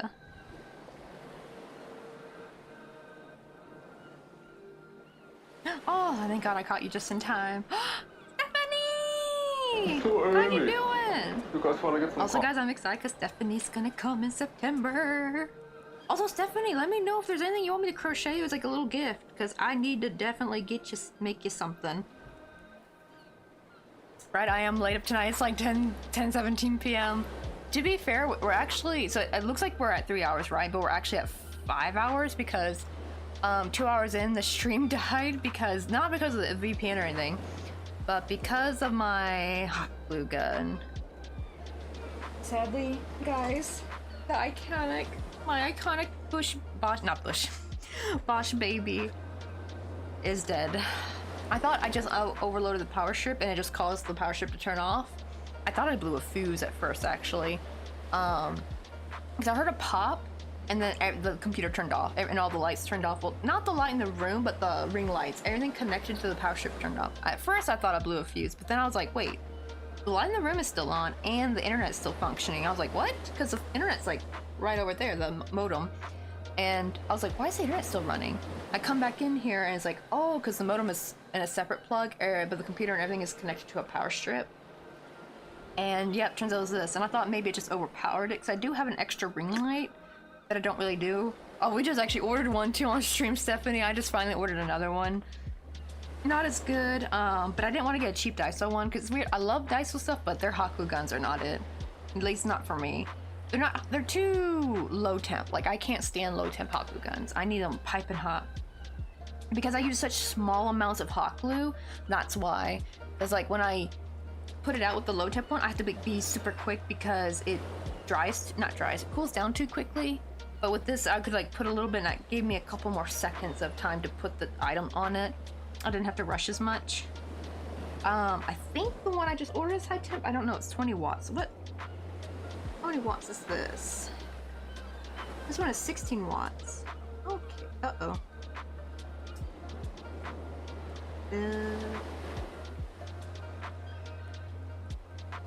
I need to see if I can use 21 items in Korea. I probably should check that.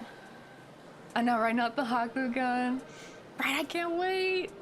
And it'll be such a nice time too. It'll still be probably warm when you come, but it won't be so bad. It'll start feeling, hopefully by then it should start feeling good. Unfortunately, the mosquitoes might be still around. But, unfortunately, I don't think any of the leaves will start changing. Maybe in... So I can't remember. Are you guys going to Seoul too, I think? Or somewhere near there? Or like in Gangwon-do?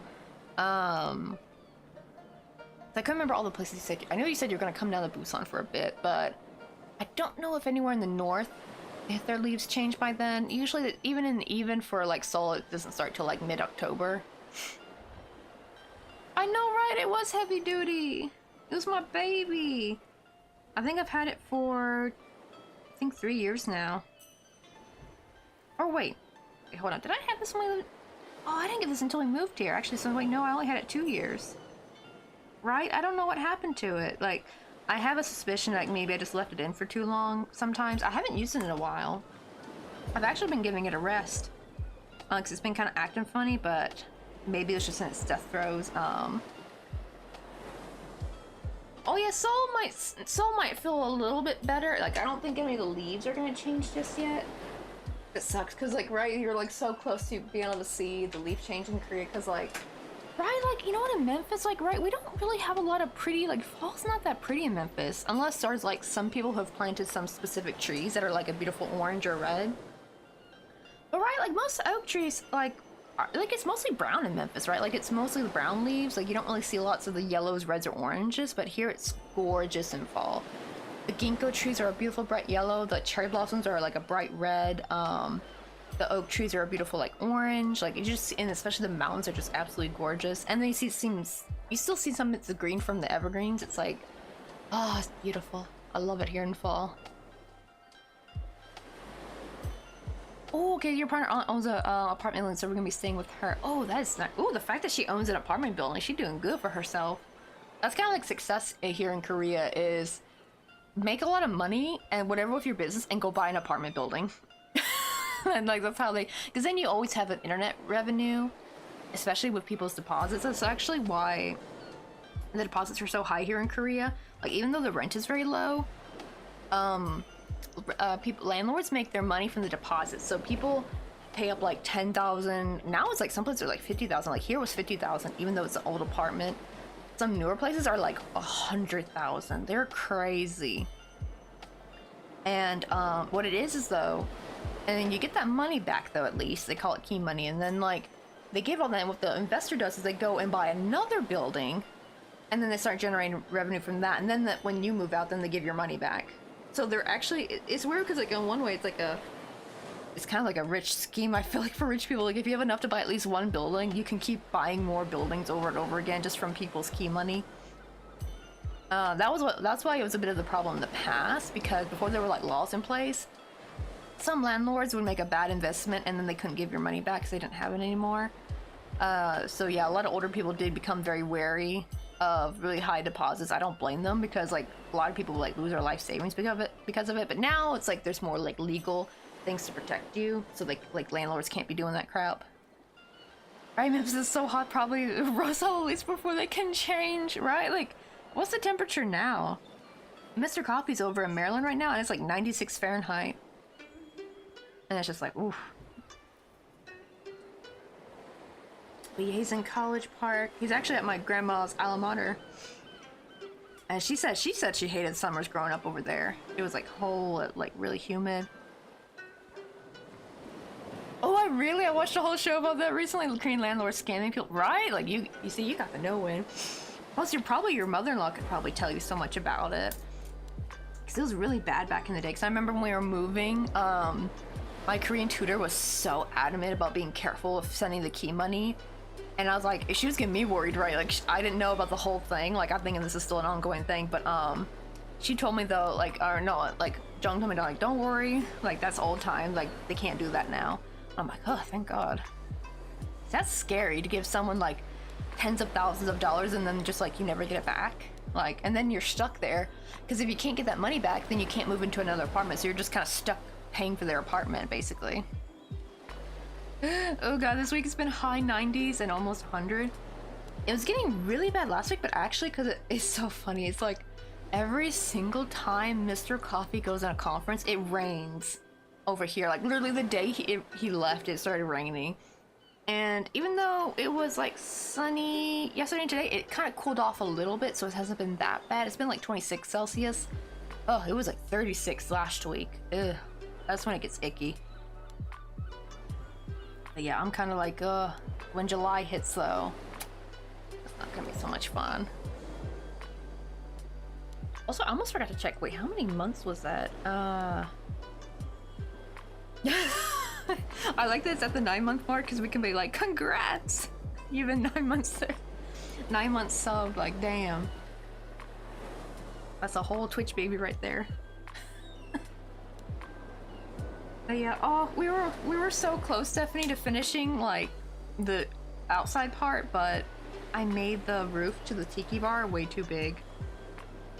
And now we're gonna make it again, and I got so frustrated, so I'm like, I'm in the middle of making it again over here, but I'm so tired of making the roof. I want to make something different, so I'm gonna try to make the umbrella. But yeah, like it's way too big. So I don't want to make. I was gonna almost just make this again because I thought the holes were too short. But actually, turns out no, it's just too big overall. But the problem is I didn't get to fully glue on the panel yet, though. Unfortunately. Let's see. There we go. I hate how it's like curling like that. See, it shouldn't be. And I'm like, the worst part too, Stephanie, is I just threw out the old hot glue guns. I don't know if I kept one. I don't think I did. I think I threw them both out. I had 2 of them. Oh, I wish I kept it now. Because I was like, no need to hold on to this anymore. I'm just going to throw it out, and now I regret it. Now I need another one. And this other one's probably not going to come until, like, probably Thursday. Hopefully it comes in time, because I need to start setting up for, like, a birthday stream on Friday. Because I forgot this week's my birthday. I keep thinking it's next week, and I'm like, oh, shoot. Is it the 28th already this Friday? Because, like, this month is, like, this whole damn year has gone by so quickly. Like, didn't we just come into the new year, like, last week? Like, how has this much time passed already? It's ridiculous, I tell you, like, town need to slow the frick down. They've been going too fast. Like, what happened? Like, something about getting older, right? Time goes by so much faster, because, like, I know people say it's like, oh, because you get into a routine or something. But the thing is, I had a pretty like same routine growing up, but I think time just feels so different to kids. I feel like, right? Like it's crazy. Like it's gonna be 4th of July soon. Which is always sad. I always kind of miss out on 4th of July a little bit over here because you know they obviously don't do anything because this is not their Independence Day. But I do kind of miss the cookouts and stuff. I do kind of miss like the whole family would go to I don't know if you've ever been to Appling Middle. But yeah, like over there is where we go to watch the fireworks. I think that would be like not quite the 4th. I think it always happened the day before, like July 3rd or something. Yeah, but yeah, we'd go out there, watch the fireworks, and then like have like a cookout at our house the next day with grandma and everybody over. And she's like, I feel like I'm missing out now.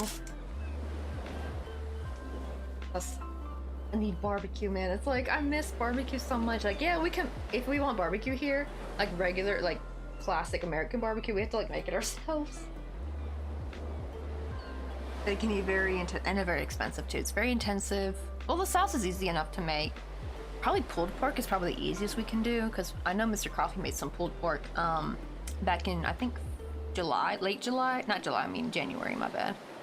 Later this year, and that was like finally kind of nice having a little bit of that and some coleslaw. But yeah, it is very intensive though, because like it's very expensive because like the meat here is so expensive. Let me see. I do know I need to work in. I'm trying to look at the umbrella. I'm pretty sure I did write down how to make it, but I have no idea where it is. It's probably in a huge stack of papers right now. So I'm gonna just try to recreate it. I mean, it's just simply increasing, so I think I did like a round of single crochet in between each one, maybe, or maybe not. I can't tell. It definitely looks like I gotta work in multiples of 6 though. Okay, so we're gonna start with single crochet.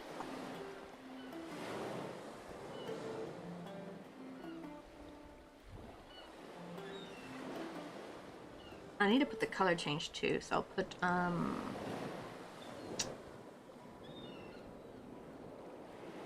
like 2 white, 2 red.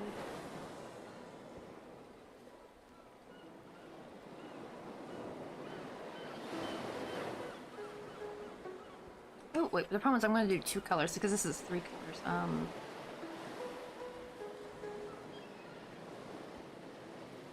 Okay, it should work even that.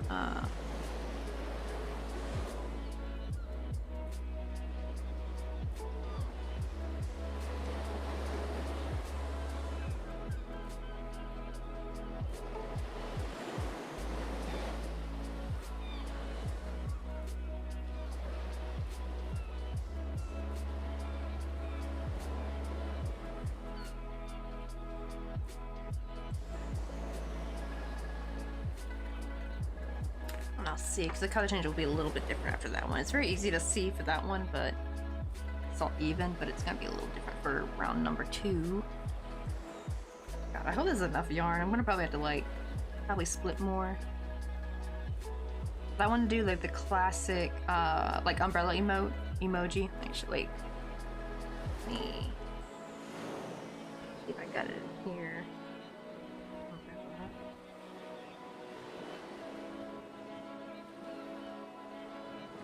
Yeah, like this one. The classic. Just the classic red. I know sometimes they do blue though, like blue and white. I want to do the red and white one.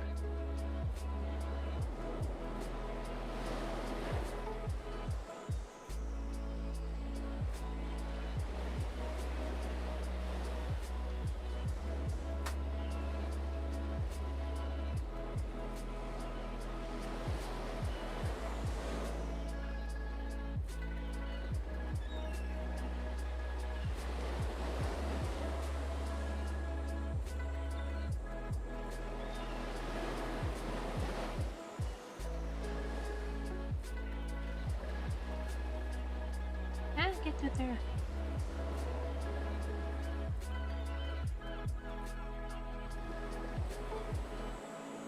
There we go.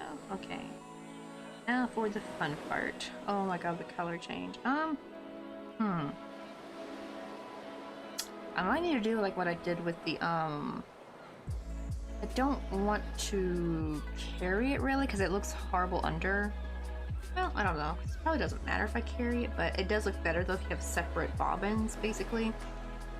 So I probably should maybe split this red yarn right here. Or do I have enough? Do I have any more? Let me check. More red over here. Oh, I do. Okay, good. Just use this one. Oh, actually, smaller bobbins won't be too bad. So actually, let me just keep that to the side. Or let me keep this one to the side and split this, because actually the more yarn you have, like the bigger they are, like the more tangled they get. So if I make them smaller, it'll actually be easier to work with. So let me like split this one like about halfway. actually, wait, the best way to get it equally half would be to fold it in half and then cut it. That's the best. If I just try to eyeball it, one's gonna definitely be longer than the other one.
Might try on this one.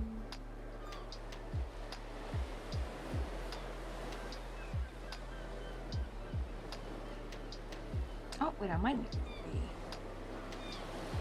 to split a little bit from this one. Like a third one. Basically, the point is like you have a separate one for each color change. Then it's actually the color change is very clean on the inside. Yeah, I remember when I was making my little crochet circus, I was thinking like, oh my god, like the color change is horrible on the inside, because like I wanted to be able to like film on the inside for like my little amigurumi characters, so I was like, I started doing it like this, and the color change was much cleaner both inside and outside, but it is it is much more tedious. My goodness, do these get tangled? But I guess it is kind of worth it though.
Oh god. It looks like I've been crocheting a peppermint too, doesn't it?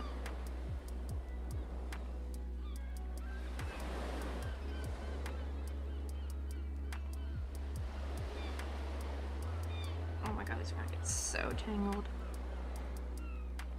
Yeah, they're a real mess. Hot drinks really What's get up, you Quincy? going. How you doing? I want to give you a shout out. Oh shoot, I know I gave you a shout out earlier. I hope it lets me give it to you. Maybe we Please, can I'm grab some crossing my coffee? fingers. You wanna go Please let get me some give it a coffee shout with out. me? Oh, thank god. Okay, enough time has passed. Because, yeah, I know when you... Like, I didn't know there was, like, a special cooldown for if you try to give the same person a shout-out. Oh, no, oh boy, I have a delay. Maybe we can grab Uh-oh. some coffee? You want to go Bit of a get some delay. coffee with me? Oh, Be Right Crochet. Oh, love your name. Renee Lama. I hope it's saying your name. I'm trying to read these. Ooh, Stitchcraft with Howl. There's Woolly World. Oh, I'm going to love all these usernames. And also Stitchcraft Howl. Thank you so much for following Be Right Crochet. Stitchcraft with Howl. Oh, no. Oh, that was just the restream bot relaying it. That's the only problem with the restream bot. It like doubles up the chat sometimes a little bit with the alerts. But the Cleansy Ray has brought sparkles and so you actually bring me yarn? I feel guilty now because my raid command is to steal yarn. To take yarn and coffee away from people.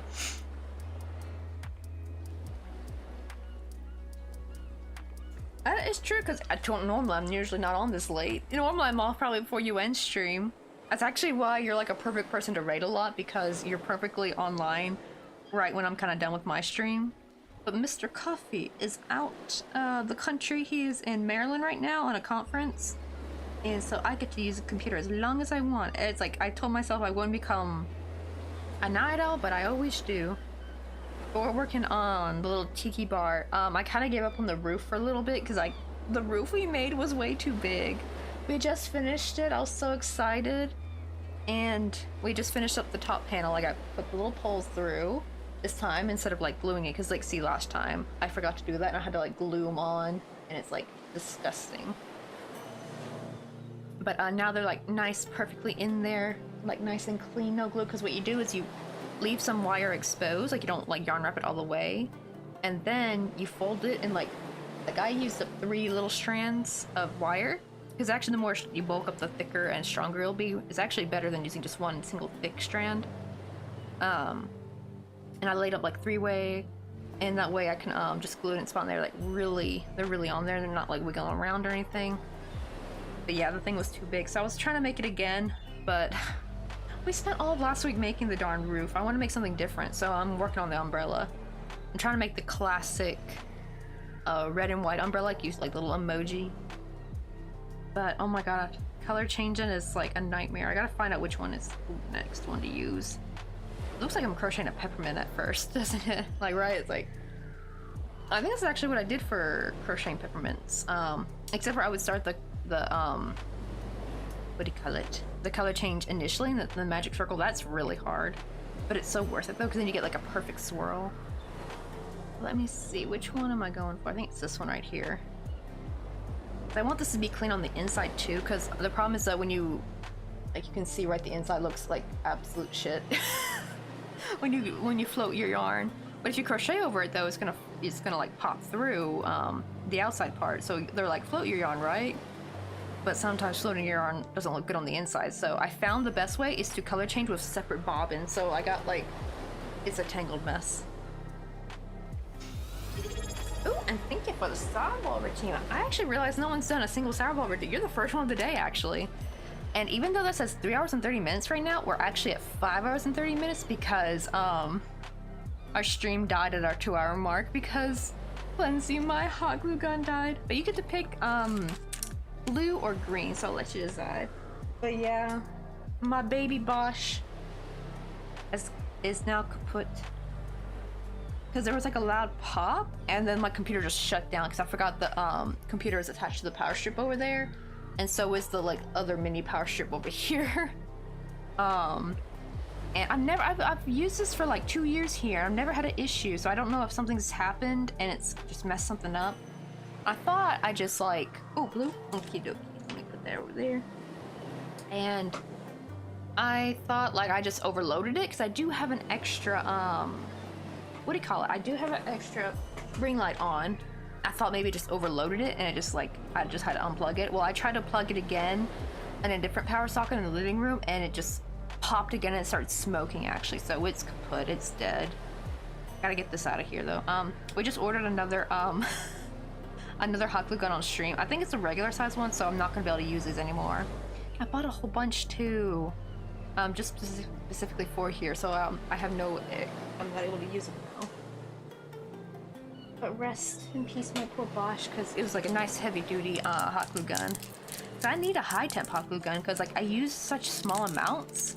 So whenever I use like the low temp ones, they would just like, by the time I put a dab of hot glue, it'd be like, it would cool down before I could even reach for the piece I'm trying to glue it to.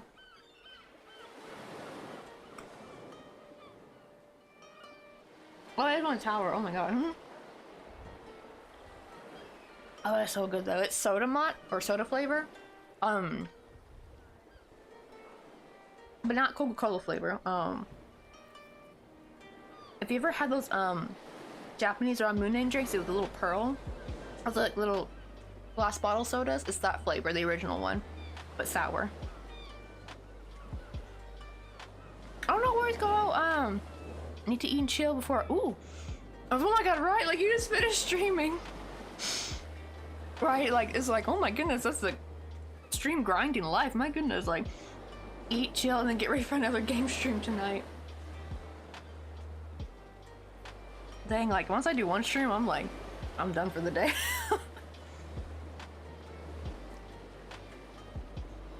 Oh my goodness, that was sour. But so good though. I love me some sour candy. Yeah, I chose like the little sour ball reading because like I know most people do Bean Boozled, but I have no idea. I don't know if they have it here in Korea. I never see it in the stores. And I meant to buy some when I went to visit my family back in the States last year, and I totally forgot. Actually, I'm kind of curious. Do they sell it on Gmarket? Let me actually check Gmarket again real quick. Do they sell Bean Boozled? Because I would be kind of nice to have on stream. They might have it, but it's gonna be like probably like 50 bucks for a box. I mean, well, I was close. 40 bucks. Wait, is it more than one? Because sometimes they will be in bulk and they'll have more than one, but I think it's just one. Yep. 40 bucks for a single one of these. Because that says se ponche, but that means sixth. So not, doesn't mean actual six as a counter. It would say six ke after, and not ponche. Ponche is like the, like cardinal, like first, second, third, like that. So it's not like, I thought like, oh, is it 6 of them? But even then, for 6 of them, like that's still a lot for 40 bucks. Jeez, oh my goodness, like, okay, at least you get 2, but look at that. For 2, it's like 68. It's like $68. Well, at least Korean won, but still, that's insane. Oh, they have a fire one? Oh, I should get one of them. But that's what they want 50 bucks for. See, I was right on. They were like gonna want 50 bucks for a box, so yeah, nope.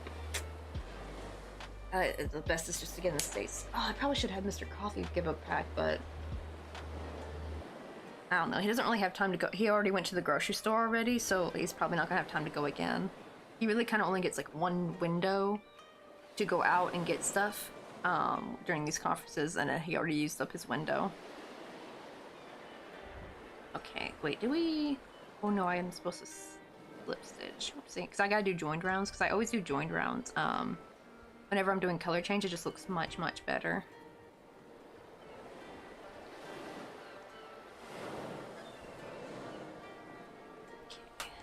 Try to get this through.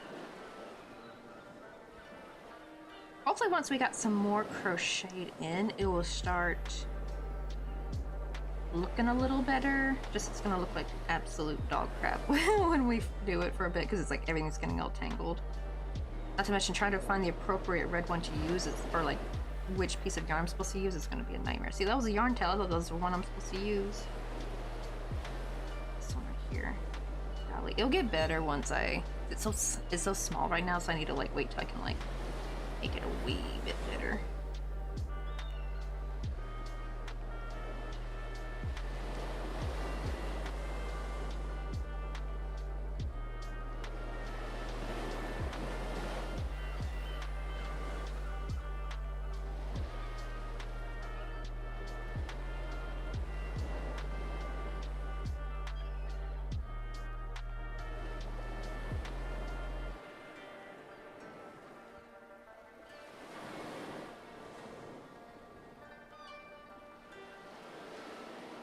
Oh, also let me crochet over it. That might be easier to chain. Oh, wrong one. Oh, it's the yarn tail. Where'd it go? The one I just had. I'll have to cut those yarn tails short. Because they're long enough to look like actual stitches, which we don't want. Or not stitches, I mean like the actual bobbin I'm trying to use. I need to cut them short enough, or tie them off and then cut them.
Beautiful Pixie Lens, how you doing? I just came back. I was in Cleanse stream and I've been teleported.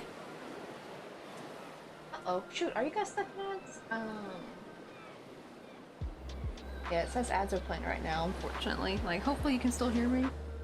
Hi, we're just trying to work on, we're trying to make like a little umbrella for our little tiki bar. We're trying to make this whole tiki bar, but make it a little bit bigger.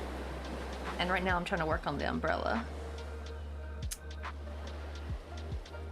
But oh my goodness, this like amount of color change is a bit of a nightmare. Okay, I need to do something about these. The problem is like these like little yarn tails, like the ones they're like way too long. So when I'm trying to like sift through which ones I'm supposed to use, they're too long. So I'm grabbing like the wrong ones. So I'm gonna tie them real quick because they're too short to really like be secure. So I'm gonna tie it real quick and then cut them short, and hopefully that helps. It's like these are just so in the way. Oh my goodness. Okay, it says ads are done, okay. But oh, welcome in, Pixie, though. But yeah, we're just working on this like little umbrella. I'm gonna try to mow down some of these yarn tails, though. They're just way too long.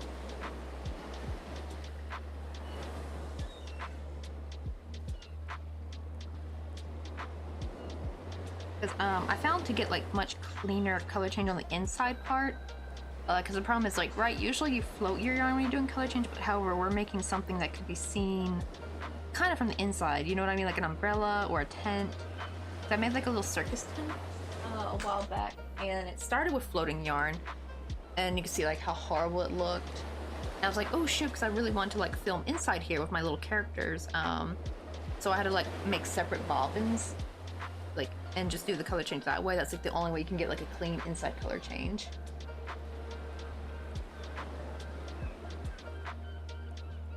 But it's a nasty process though, especially from the beginning. It wasn't so bad when I did this because like this was like the hard part.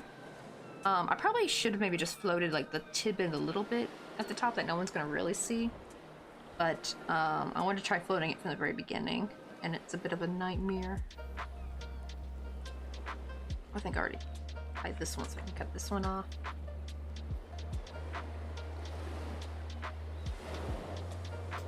I'm trying to get rid of these little yarn tails because they're too similar. What I'm trying to crochet. I think these I don't know what the main one is for that one.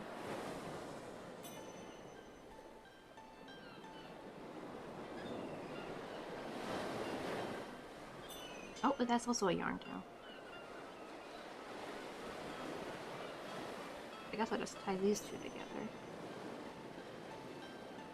Just cut both of these short because these are both yarn tails. Oh, one's probably from the center, I think.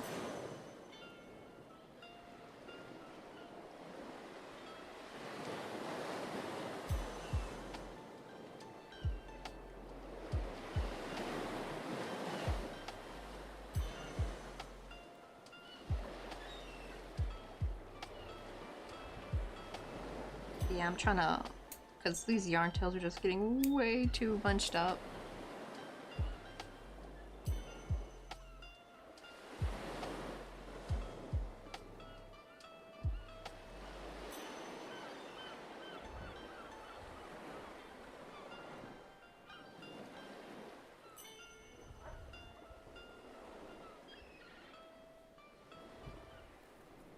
Oh, these are both.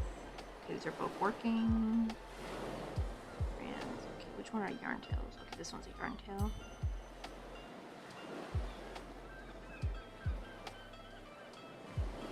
It already looks a little bit better. Like I can already see which ones are the working strands. Much better. It's like finally taking out some of that load.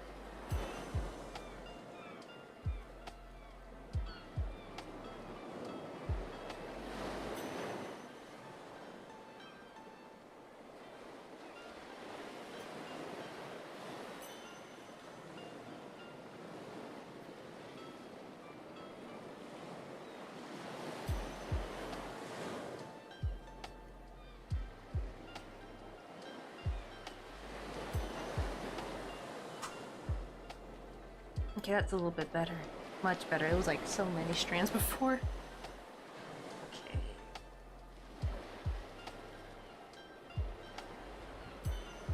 this is the other, oh god, the awful mess. Like, it gets really tangled when they start twisting around.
Right now, it's like really straight up looking like a peppermint.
As it turned out so far, yeah, straight up looking like a little peppermint, but eventually it will become an umbrella.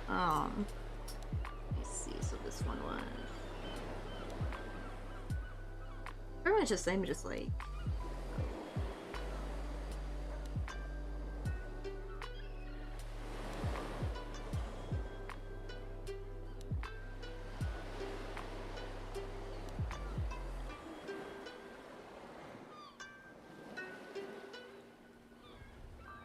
basically just do the whole set of the increasing in that same color basically. So round 3.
I'll see how big it will be about here, and we'll see if we'll just do one more increase or if we'll keep it at that size.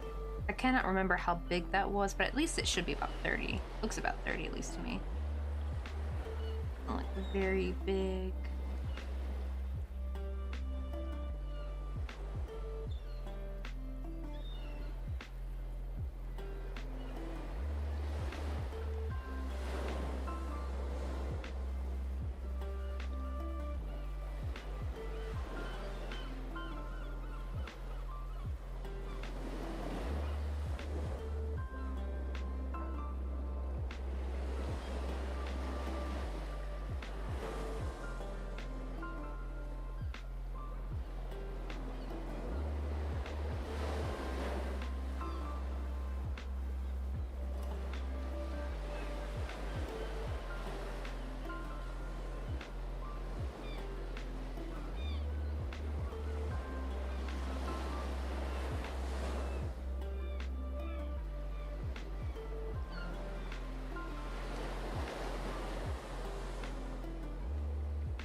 Oh, that was the wrong one.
Ah, shoot, come on. Yeah, this is like a very tedious process, my goodness. We're making some progress.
See, now like the color change is getting much easier because now like the strands are getting more spread apart and not so close together, so they're not getting so tangled like they were before.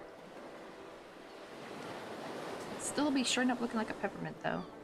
Usually it starts, well, it will just start looking like an umbrella once we actually add the scalloped edge. That's what really brings it together, honestly.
Oops, I forgot to crochet over the white one. That's the thing though, so you do kind of have to like bring it over, but since it's the same color, you end up crocheting over it anyway. But look, the inside's looking a little bit cleaner. Not as clean in the beginning, but probably it'll clean up the more, the bigger it gets, because this one was, to be fair, this was a double crochet, so I don't know if double crochet is gonna look cleaner on the inside, but yeah, I started this like little carnival tent by floating it, and I was like, oof, the inside's looking horrible, so I changed it to like individual colors, like each individual like little bobbin, and it helps, but man, does it become tangled.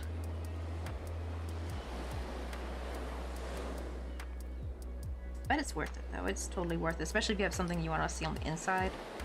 Because like this umbrella right here of the tiki bar we're working on, it's just looks like absolute dog shit. Looks horrible. Like it looks nice on the outside, but it looks like crap on the inside. I feel like that's most crochet when you do color changing, unfortunately.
Oh, I forgot we have the increase. Let me do that one first. And now I can carry over this one.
big enough in the increasing.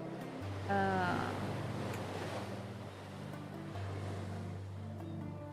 so we'll definitely probably just start single crocheting after this because I don't want to make it too big. Let's see. That means round 6 through undetermined are single crochet. Let me see actually. What is like, how many stitches are on the scallop? I bet it's 5.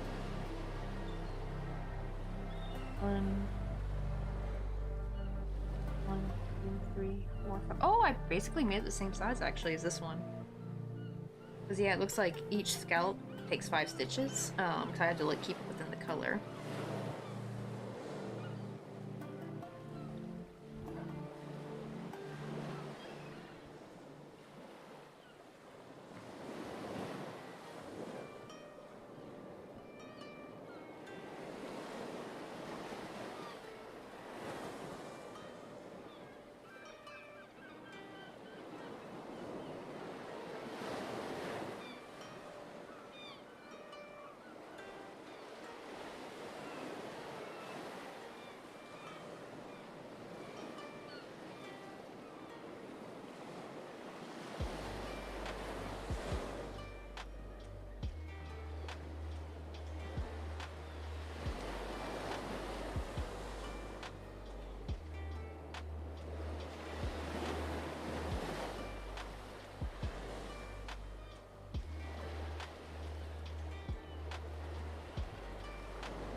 Oh my god, this is such a tangled mess.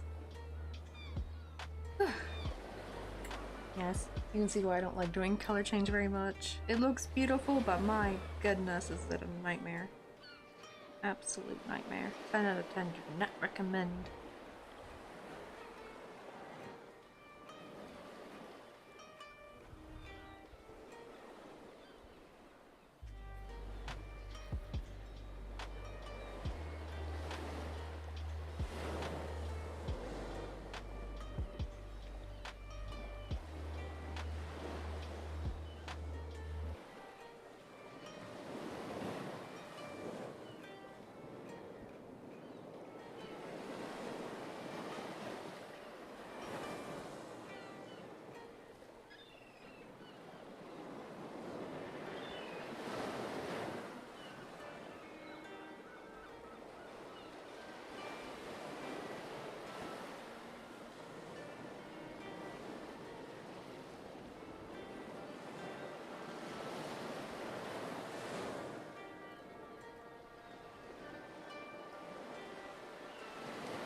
I'm gonna have to like untangle this for a quick sec because it's getting like impossible to work with.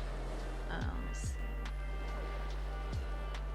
Oh god, it's getting tangled with this stuff over here. Let me get this out.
Probably maybe 2 more rounds and we can make the scallop.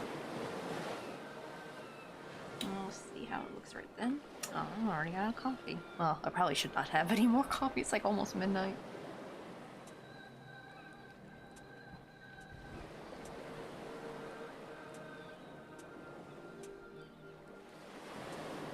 Whisper Soul! Long time no see! How have you been? And oh my god, right, we're right too, Feather Phoenix! Welcome on in, how you guys doing? Let me give you a shout out real quick. I know we're doing quite a late night stream, Whispers. What do you call it? Mr. Coffee is on a business trip, so I got the computer up to myself. And once again, every time he goes on a business trip, I become nocturnal.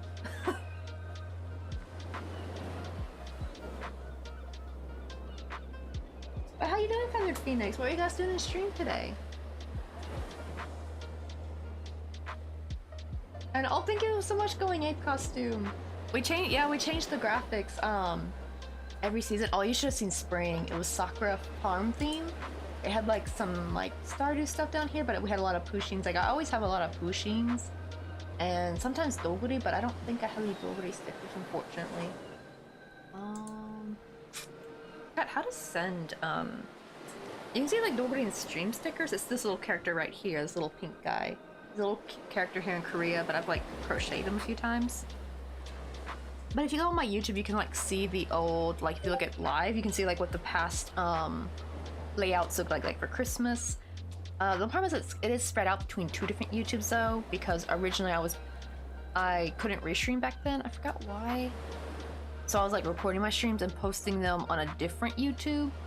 But I have like some like Valentine's Day and like last year's spring on that one as well. Let's see. Ooh, bringing in my lurkers to come hang out in the dark corners here. It is quite dark here. Oh wait, you guys know each other? My goodness, like, you're known in the crafting community. Isn't it right? Like how we all kind of like know each other. Right, it is, to be fair, it is kind of weird, right? Whispers, even though this used to actually be my OG streaming time back when I lived in Wonju. Because now we're in Busan, so now that the computer and the crochet desk are in the same vicinity, we just got like USB extender cables, so that's why I can have my webcam over here and my mic. Like, because before I had to like bring my crochet over to the computer, and I didn't do crochet streams as much. We were trying to focus mostly on gaming, but my gaming streams don't do that well. The crochet streams actually do much better, but right now we're trying to make a little umbrella. We're working on making the tiki bar again. I think, were you here last summer, Whispers, I think? I don't know if you saw like the creation of the tiki bar last summer. But the problem is I kind of scuffed it. I tried making it very quickly, so there's like lots of glue, because I forgot to stick the poles through the panel before sewing everything. So we made sure to do that this time. Where is that at? Over here. It's getting all kind of tangled up though. Okay, there we go. So see how much cleaner that looks? Because what you do is you want to have like the wire exposed after you wrap it with yarn, and then you like fold it. At least this is three wires combined together. I fold it like three-way. I don't know if you can see the wire through that. Oh, it's not really showing up, is it? It's got glue covering it. But I kind of bend the ends of the wire so it can like have more surface area. And the problem is though, Whisper Soul. My hot glue gun died today. Like it is dead. Because like our stream, even though it says 4 hours, it's actually 6 hours because at our 2-hour stream mark time, the stream just ended. Also, who was that? Lady Kichara? Hope I said that right. But thank you for the follow. Yeah, my baby Bosch died, unfortunately. It was a trooper. Now I had to order another one. Yeah, I can get a hot glue gun at Daiso, but they don't really work that great. They're very low temp. Like it was so hard to use those because like as soon as you like, I don't really use much hot glue. I just use like little bits. The problem is like when you put a little bit, it's like when it's low temp, it's practically already cooled off by the time you try to glue something to it. So that's why I really needed a hot glue one. And we made the roof, but we made it way too big. So I was trying to remake the roof today. But like we spent all last week making the roof, so I wanted to like pause on that and like work on like something different. But like yeah, it's like way too big.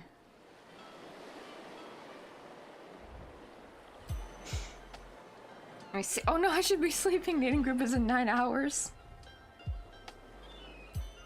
Yeah, the Tiki Bar revamp, right? Because like I didn't really write down what I was doing. Oh, you were working on my Fantasilla cosplay.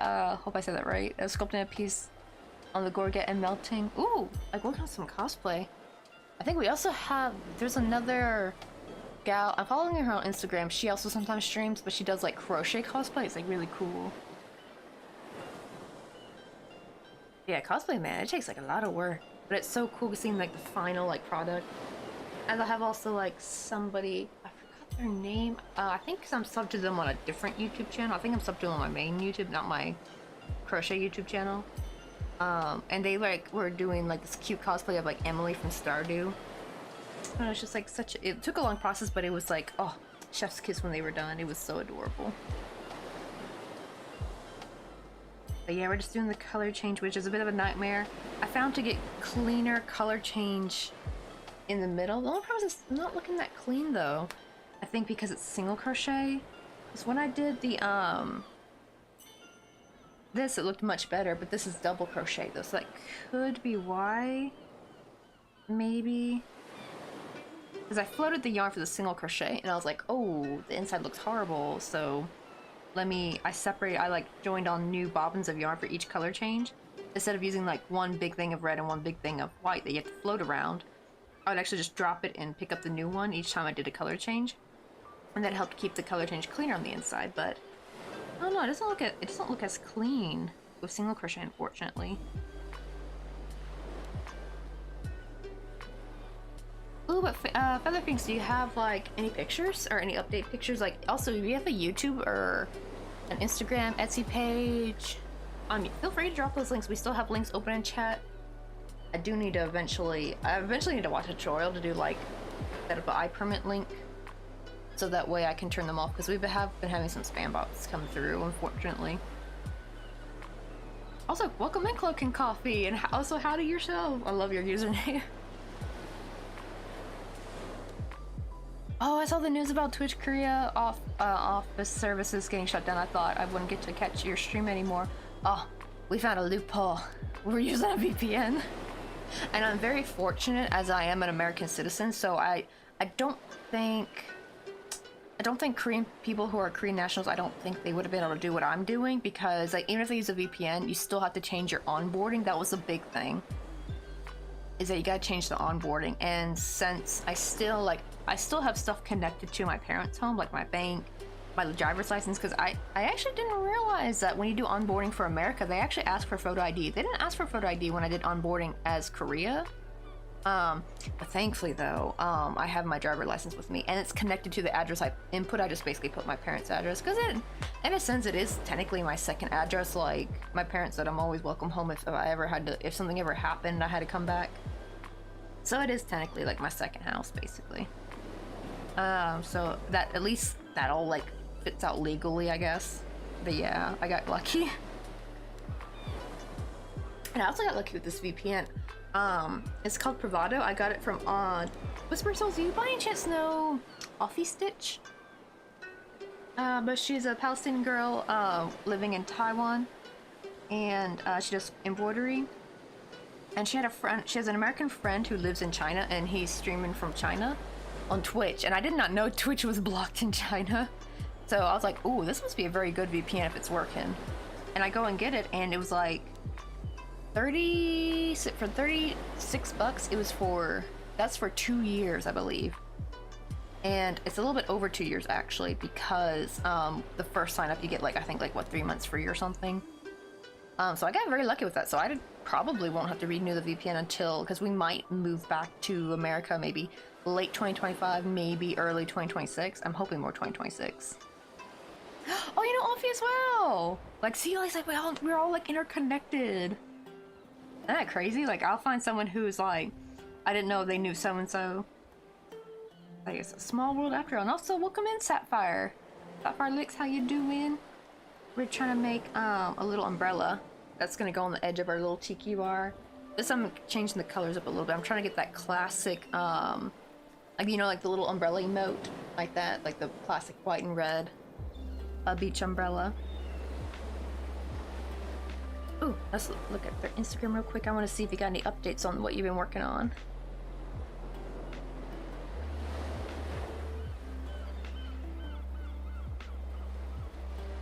I hate how it always opens in Chrome, so let me input your username.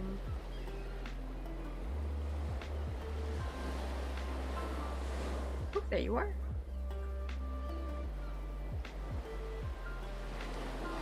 Oh, you know, also know 9.5. Though I feel like probably everyone by now, I think, knows 9.5. They're very big in the crochet community. Ooh, these are so pretty, though. Well, these are some good cosplays. Dang. How long does actually usually each outfit take to make?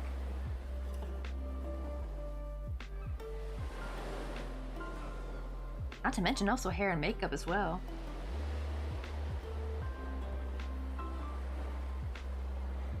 Oh, is this what you're working on? Oh my goodness. That is heavily detailed. What's the material you work with for these? I want to play the music because it might be copyrighted. I wish it would like let me zoom in, honestly. Like, totally Twitch needs to bring, not Twitch, I mean, Instagram totally needs to let us, be able to, what do you call it? Zoom in all pictures.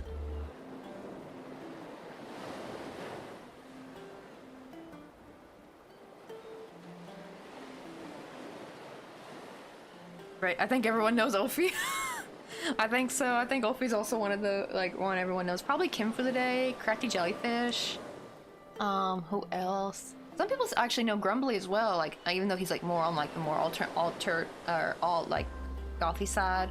But even not, but I actually found Grumbly because of Kim for the Day, I think, because I think she raided into his channel one day. Only problem is I think he's changed his stream, schedule, because now I don't see him live during the day. Now he's like live when I'm asleep.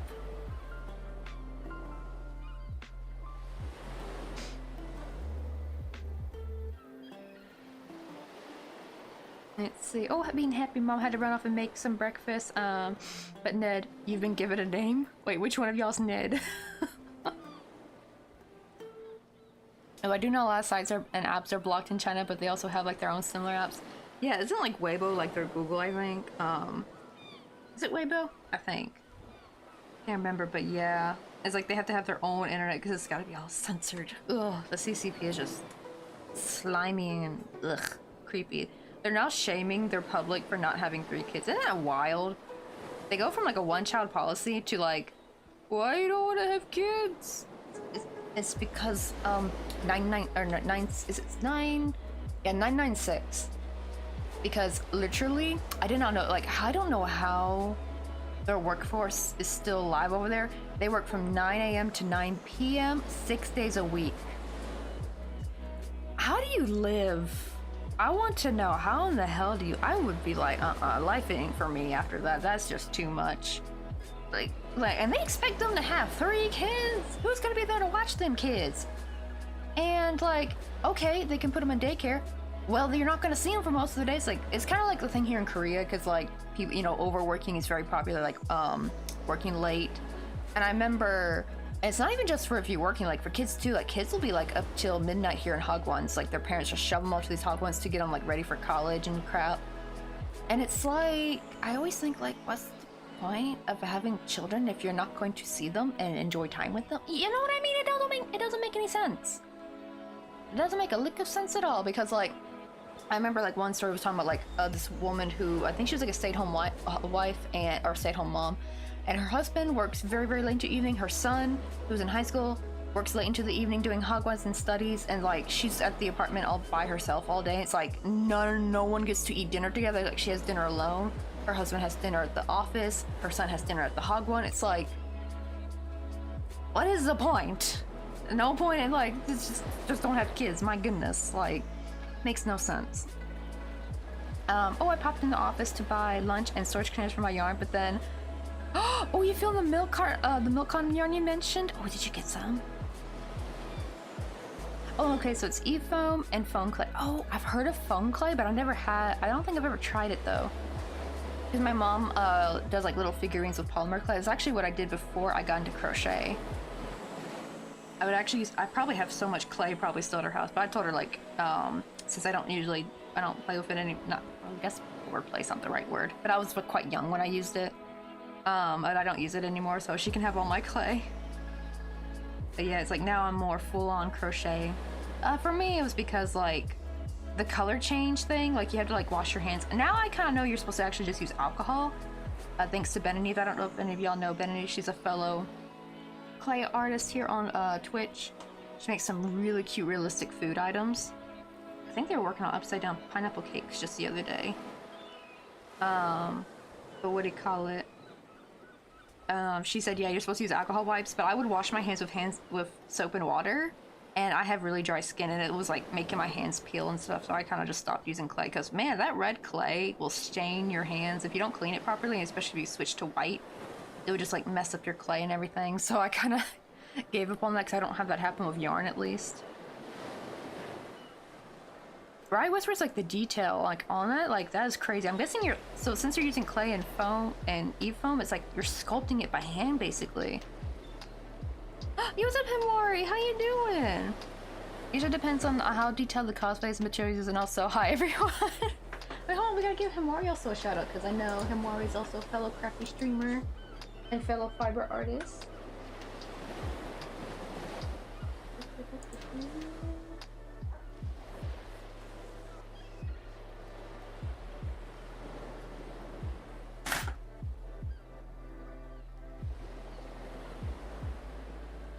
Oh really? Jelly actually introduced me to yourself today. Oh, I got Cracky Delicious. She's just too dang sweet. She's like the best though. She's like the sweet, most wholesome. Pretty much most everybody in the crafting community is so wholesome. I always joke that you know, like how a lot of the toxic Twitch streamers were like complaining about the whole like, you know, ad cut thing. And I was like, ooh, this is a good thing, because all the toxic streamers are gonna leave Twitch and us wholesome crafty streamers are gonna like take over. We're just gonna take over Twitch. That's my little agenda. Hopefully one day. Well, how great would that be if we just took over Twitch? And Twitch goes from like gaming to well, we still want some gaming on there though. Like the more like the wholesome gamers would also take over. Like Cheerful Zoo. Haven't seen Mr. Kaboobly stream in a while, but he was the best. I don't know if any of you guys know him, but he was like the sweetest, most wholesome guy ever. I call him like the human capybara, because like everybody from like different walks of life were just like in his stream, and like they just all vied with him. Oh, Ned is Feather Phoenix. Okay. I didn't know who Ned was. Let's see. I have nearly 3-year-old learning learn to talk, and her attempts to say names is hilarious, right? Especially like when they mispronounce things.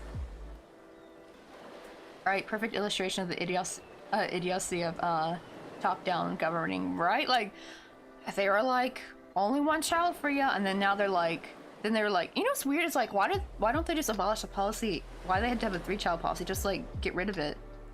let people have the freedom to have as many kids as they want. Like, and now they're like sad no one wants to do it. I'm kind of scared. I hope they don't implement a mandatory three-child policy. That would be scary. I can see them doing that though, because I mean, it's a CCP. What are you gonna do? That's how they be. That's how they run crap.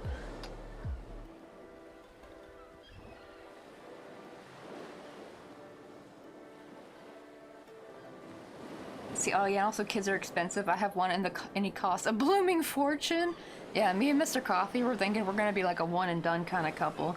And it's weird because on one hand, yes, having kids would be maybe somewhat better here in Korea because of the healthcare stuff. We're thinking maybe to have the pregnancy and birth here in Korea. Just, I really don't want to go home on a plane.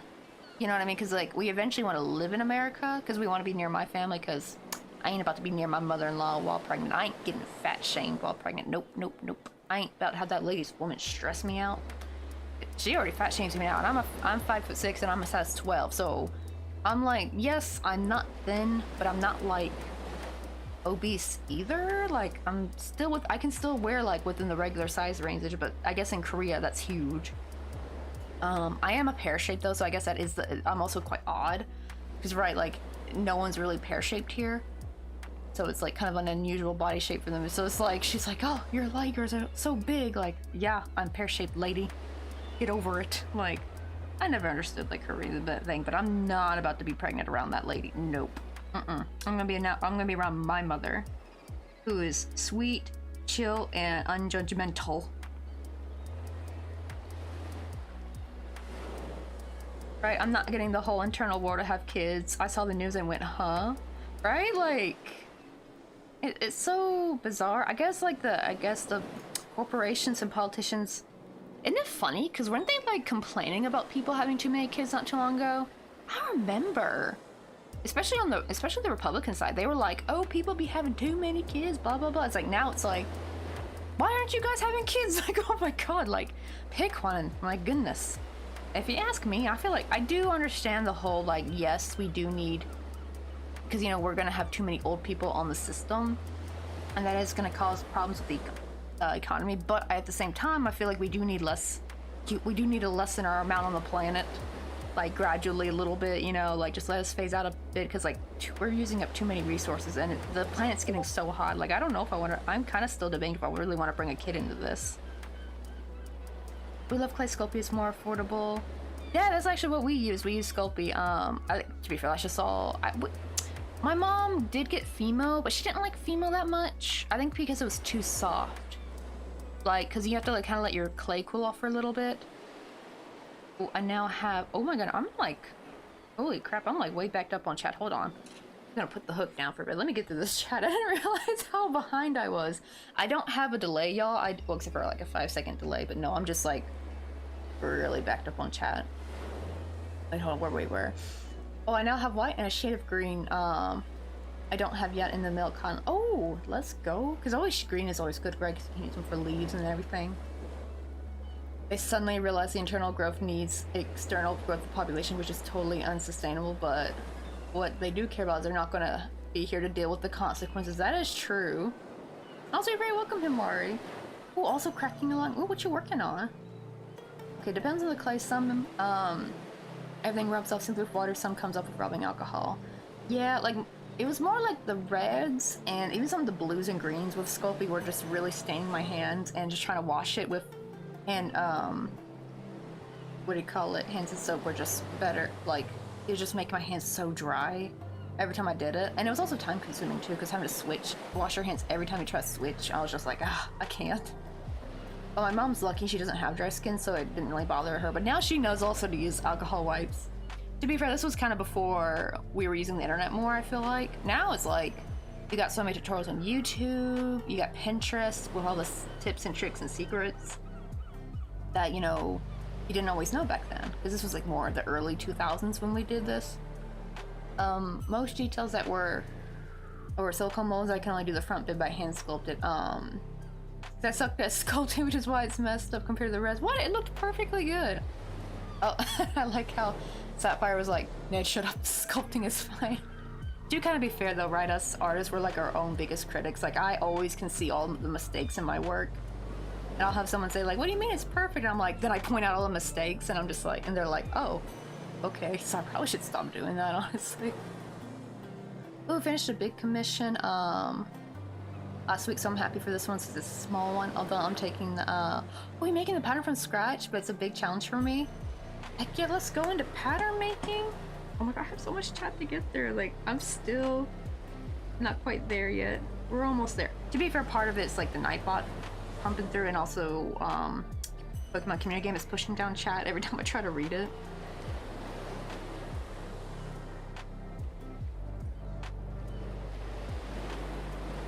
Let's see.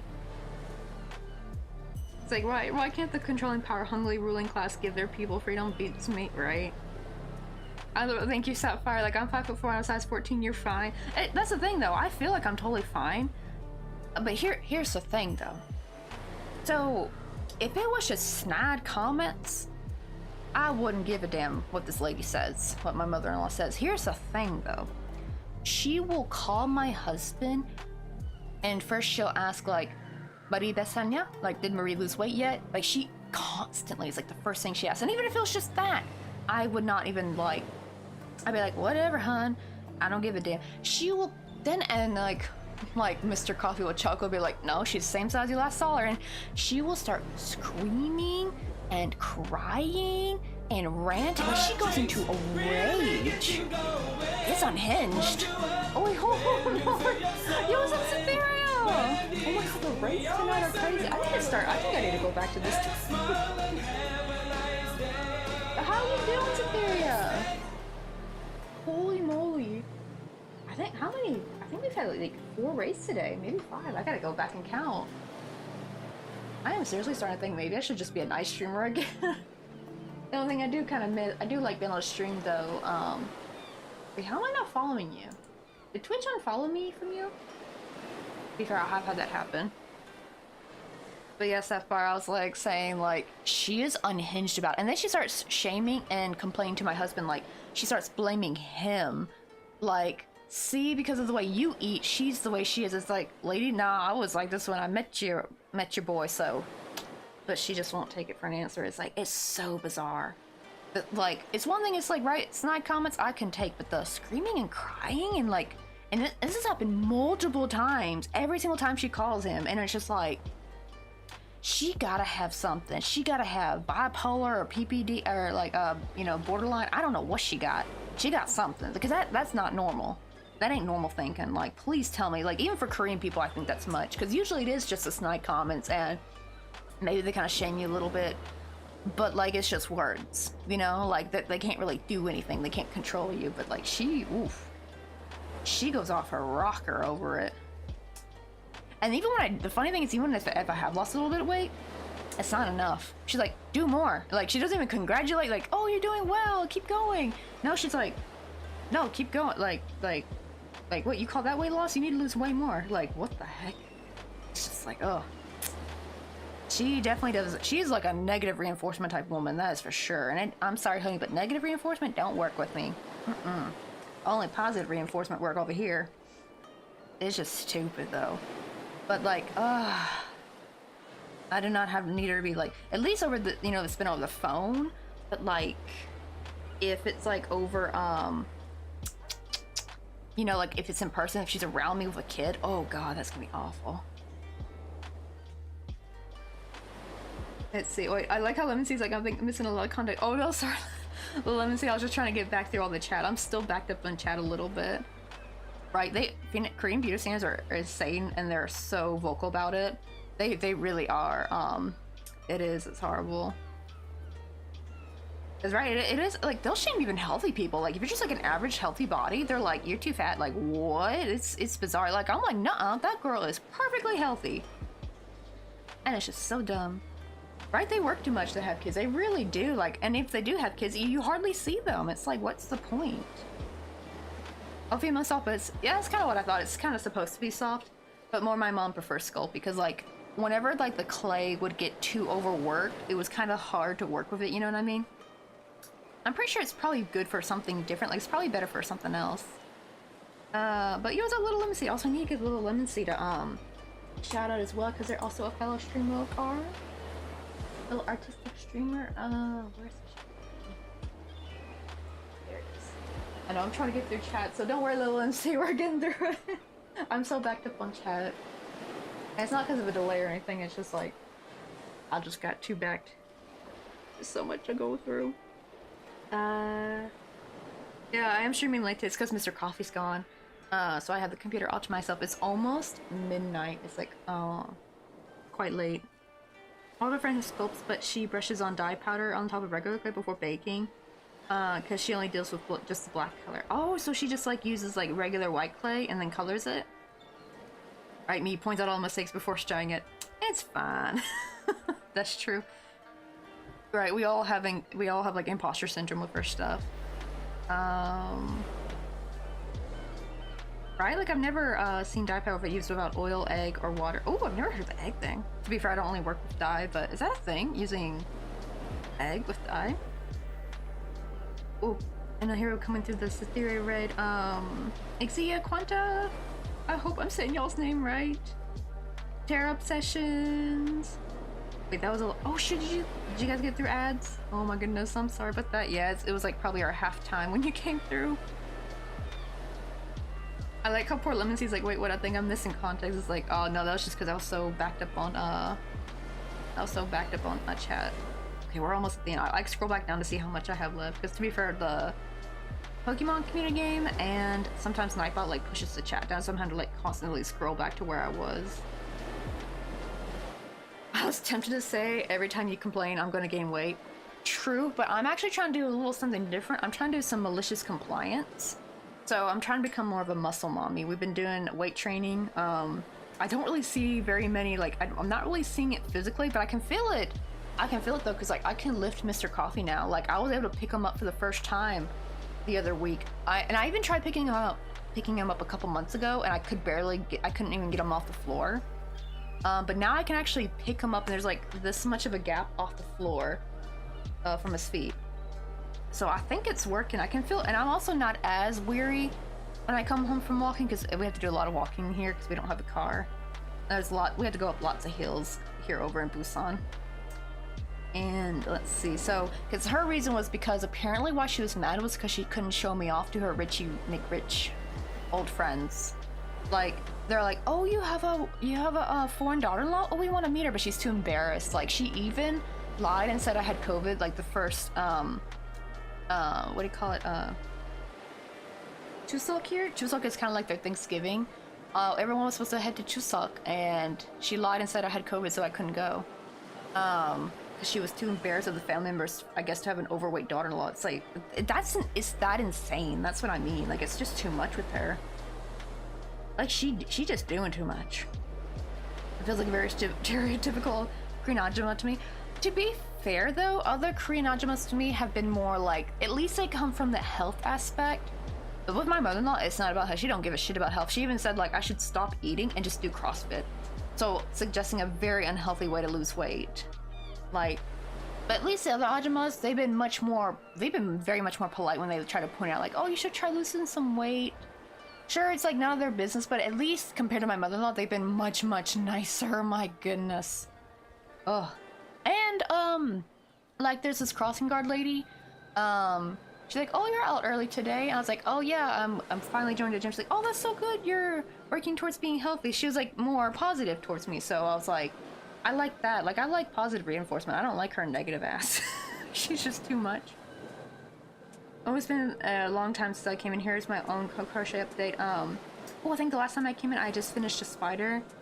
Oh, was it Halloween last time you were in here? I couldn't remember if it was you, because I remember we had some people making some spiders for Halloween. I eventually made a second spider, and oh, made a bag. Ooh, what colors for the bag, though? Oh, when I move back to the States and can buy more yarn, I definitely want to get back into purse making. I miss crocheting purses. They were a lot of fun, but they are very they take up a lot of yarn to do.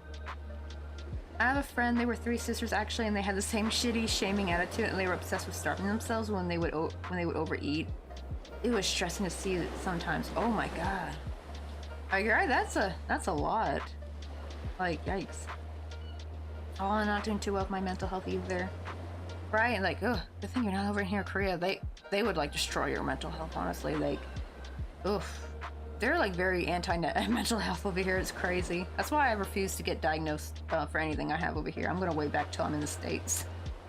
Right? Fat shaming in Korea is crazy. Like, but I think even with my mother-in-law, I think it's still unhinged. Like, even for Korean people, like what she does, usually they just point it out and they just shame you, and that's it. Like, they just walk about their day.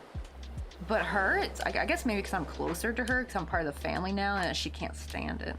Thankfully, though, she has been nicer to me lately. Ever since my brother-in-law and his wife got married and had a baby, now all her attention, she's kind of dropped it, thankfully. She hasn't really gone back to it. She's almost changed a new leaf, so I don't know how long it will ride, but yeah, we'll just see. That's why I'm trying to do like the muscle mommy thing, is because she really wanted like a very thin model-esque kind of daughter-in-law and stuff. Like, so I'm like, okay, if you want to say it's like, I'm gonna go off by health, because you know she can't fat shame me if I'm muscle, and if she tries to say like you shouldn't be too muscly, I'll be like, well, sorry, I'm just trying to be healthy. And to kind of be fair, the other part of why I'm doing it is I did not know that your when you do strength training, I did not know your bones get thicker and like sturdier. I'm like, oh, that's actually something good to do, actually, especially when you get old, and especially because like I want to be able to crochet as long as I can, so I want to make sure my bones are nice and strong, because I always worry about my wrist health eventually. Oh no, you were going off about the frustration of the lady of your husband, and the ads hit. I was like, no, the tea. Oh no, hopefully I kind of what was the part that I left off about? Because she'll start shaming my husband Cloak. It's awful. She'll blame him, because I think the reasons why she's got such a chip on her shoulder about it is because Mr. Coffee was kind of chubby in his heyday, and she kind of forced him to lose weight. And actually, when he lived in America, he was a little bit overweight when I met him. Like, he not like, because he's not even really overweight. He's just like average bod, like got just a little bit of a tummy. He's a little soft, like, right? Like, he wasn't like perfect, and like, but we both got a little bit bigger when we moved in together, because we were eating out so much. Because like there's so many good places to eat out in San Francisco. Like, oh my god, we were eating like pizza and Indian food out almost every other night. Like, it was also my first time trying Indian food. That's why I went crazy. I discovered naan for the first time, so you can imagine how that went. Butter curry and naan, I was in love. So when he came back to Korea, I stayed behind 6 months in my hometown to like still work at my job so I could save up and then come later when he had an apartment. And he had to live with his parents for 6 months, and he said it was hell because she was pissed at how big he got. He wasn't even that big. He just wasn't a stick anymore. That's basically what he was. Because like, I saw old pictures of him. He looked like a completely different person. He was so thin. I way prefer how he looks now. He looks way happier and healthier the way he is now. And he's not even overweight, really. He's just like average. Like, he's got a bit of a tum-tum, you know? Nothing crazy. And but she went off her rocker when she saw how, air quote, how big he got. And when I came to Korea, he was almost like, thankfully he didn't get too thin, but he was almost there. And I was like, dang, in 6 months he lost all that? Like, that's insane. And as soon as we started living back together again, he gained a little bit of it back. And honestly, I think he gained back a good bit, that he just looks healthy again. And I think she blames me for that too. She's kind of pissed. So it's kind of like this weird dual thing of like, we're both us living together, we become overweight, which is kind of true, I'm not gonna lie. Because Mr. Coffee loves to cook and he makes really delicious meals. But we're trying to make him a bit more healthy now. But yeah, I think that's why, let's see, where did I leave off at? Oh yeah, heck yeah, weightlifting is supposed to be really good for you, right? Like, that's what I really want to do. I've been working on balance exercise, right? Like, I'm trying to work on more exercise for like actual health reasons. Like, if I'm not going to get the aesthetics from it, I might as well at least get the health benefits. I'm not getting any younger. I would probably just intake just to get a hole like that. It never occurred to them that you can just have muscle under the fat. Actually, that's the problem I'm having right now, is because I actually started looking fatter and puffier when I started the weightlifting. I actually kind of eased off on a teensy bit and did more cardio, because oh my goodness, was I looking puffy. I did not like it, because it was getting kind of hard to wear some shirts all of a sudden. And I heard apparently it's like your water retention goes up, and it can take up to like I think a month for it to go away. I think it's gone down a little bit, but like, oh my goodness. And I was like, oh, I'm so terrified if she was gonna see me, because you know she would have gone off her rocker. But yeah, it's like, I think it's finally kind of starting to go down now. But yeah, that like when you first start working out, when you're a little bit overweight, but you're doing like weight training, you get that kind of like swollish, puffy look from all that water retention. To be fair, it's because, you know, your muscles gotta, you know, they gotta repair and everything, so you gotta go through some bloat. And I'm healthy and buff. You want me to lose weight? I have, right? That's what I want to do. That's why I call it a little malicious compliance. Because like, what, she can't say shit now, and she can't physically do anything either. Because like, I mean, I can probably already like pick her up and fling her, because I'm a little bit bigger than her. I think she's like 5'4" or 5. No, I think she's like 5'5". Well, I mean, I'm 5'6". I'm not that tall, but I also have like a bigger frame. It's like our bone frames are very different too. Like, I didn't realize how much, like, I think that's another thing too, is because when you get your weight evaluated here in Korea, like if you go to the doctors to get checked, they don't check in for also the bone density, I think. Like, or they go off by like what's typical for like a Korean person, but so it's kind of difficult when you're a foreigner. Right? I mean, softer is more, it really is actually. Like, he is so much more easier to cuddle with. Like, it was actually hard to cuddle with him when we first moved back here. So I was like, I miss my flesh oppa. Like, I miss the padding. And I hope a lot of guys realize that too, because I know there's this rhetoric in the manosphere that like all women want like some dude who's like 6 foot plus and like ripped and stuff. It's like, no. Sure, maybe there are certain types of women who want that, but like not every woman wants that. Like, we actually kind of like our, like, I know it's so overused, but like dad bod, I guess. Like, we kind of love our dad bod dudes, you know what I mean? Like, it's kind of like that where you got a bit of a soft tum-tum, but you got like a little bit of muscle definition on him. That's basically Mr. Coffee's body. And we kind of love that. Like, I kind of like a soft guy. Like they said, like, they're just so much more cuddly. Right? And I don't want the testosterone. Alright? Because like, oh. The only thing is, I feel like, what was it that testosterone can do too? Well, the problem is, I think it can like increase your acne too, I believe. But I remember there were some good things you can get from the testosterone, but like also bad things from it too. Oh yeah, I want the tea, but for me, right? Like saying, I did hear, yeah, if you have more testosterone, you can lose weight easier. That's actually why dudes can lose weight a bit quicker than girls. And it's just like, so unfair, man. Damn estrogen. Why do you make losing weight so difficult?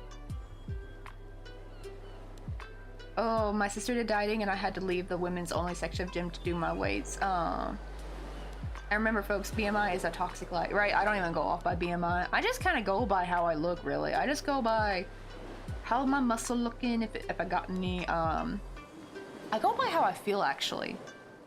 So when I start feeling a little bit better and lighter, that's when I know I'm feeling a lot better. Like, I don't feel tired or over hungry. And I've also been trying to up the fiber and protein intake as well. Because to be fair, I was like very carb heavy before. Right? Nope, too ripped is uncomfortable snuggle with. Right? Like, it's like, also, I'm definitely just not into the bodybuilder type. Like, they're just too sharp. You know what I mean? Like, there's like, I've seen like this perfect balance of muscle and a good like body fat percentage. Like, it's just way better on guys. Like, I don't like too ripped for me. It's just like, it's just not comfortable to snuggle with. Not to mention it's kind of unhealthy too, because remember, like, didn't like all the actors talk about like how unrealistic it was to get to that weight? How what they hate, like even the like actors were like having to like eat like boiled chicken and broccoli, no seasoning on it, just to get to a certain aesthetic, just for a movie like a superhero role. Like, nah, I want to have a man that can live too, like, you know, just be able to relax. Because that's the thing, is Mr. Coffee, his love language is definitely making food for people he loves.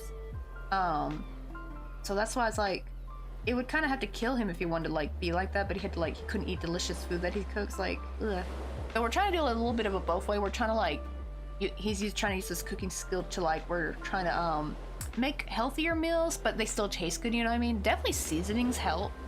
And I think that's the hard part here, was like, it is kind of hard to get some seasonings here in Korea. But thankfully now that Mr. Coffee, he goes abroad a lot, especially to America. He goes to Europe and America for these conferences, so he comes back with a bunch of spices. Like, he was just in Strasbourg, France, and brought a bunch more spices back.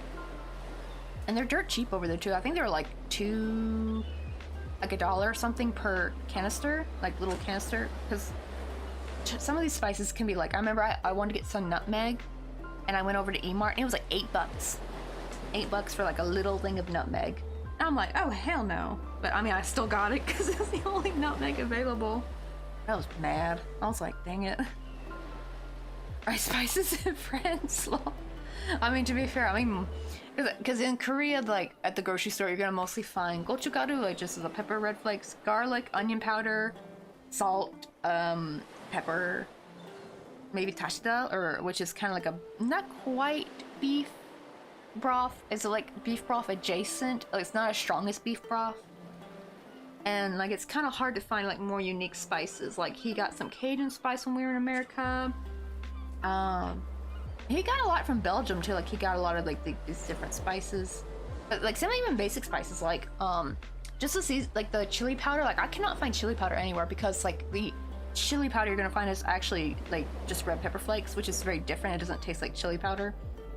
So trying to make Mexican food here is very difficult because like I love me my taco seasoning and I like to make it from scratch because I don't like the pre-made stuff. It's got way too much salt in it and they just make it way too salty.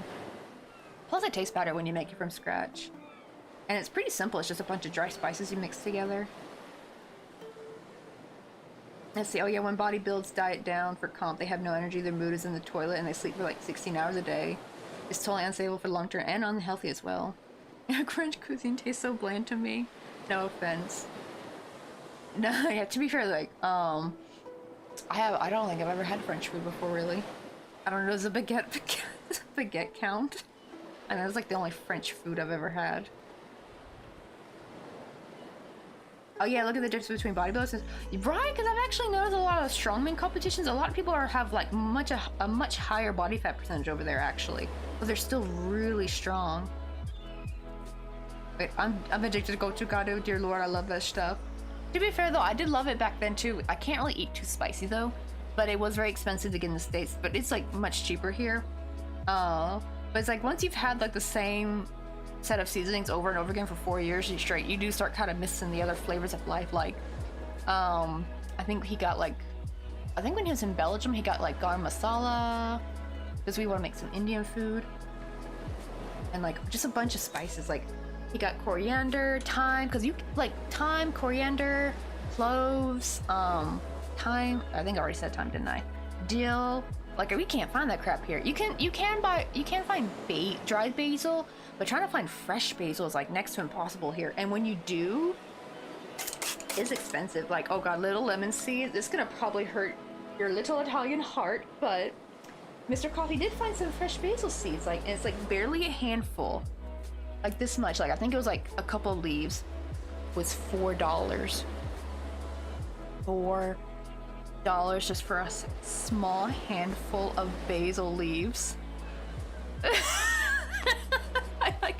You're like, oh no, I'll send you basil seeds.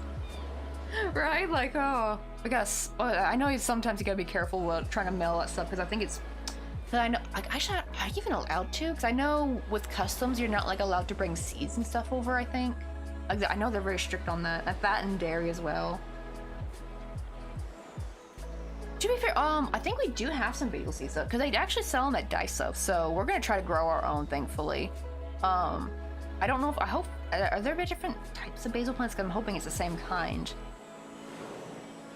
Oh, I asked my ex-partner to bring me some of that, but I said I couldn't even remember that. Really? Oh, cardamom, that's another one I need.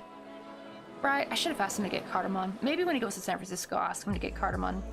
Because that's like the last like Christmas spice. I call it a Christmas spice, right? Because if you mix it with like cloves, nutmeg, ginger powder, and cardamom, like you get like that kind of Christmassy drink going on. What do they called it? Spiced rum? No, what? There was a name for it. Good God, I cannot remember the name. I remember like Catnip was drinking it when they went to Lapland, Finland. Spice something, I don't know, but it had cardamom in it, and I think nutmeg as well. Yo, what's up, Foxen? How you doing? Did you know you can turn a canoe upside down and wear it as a hat?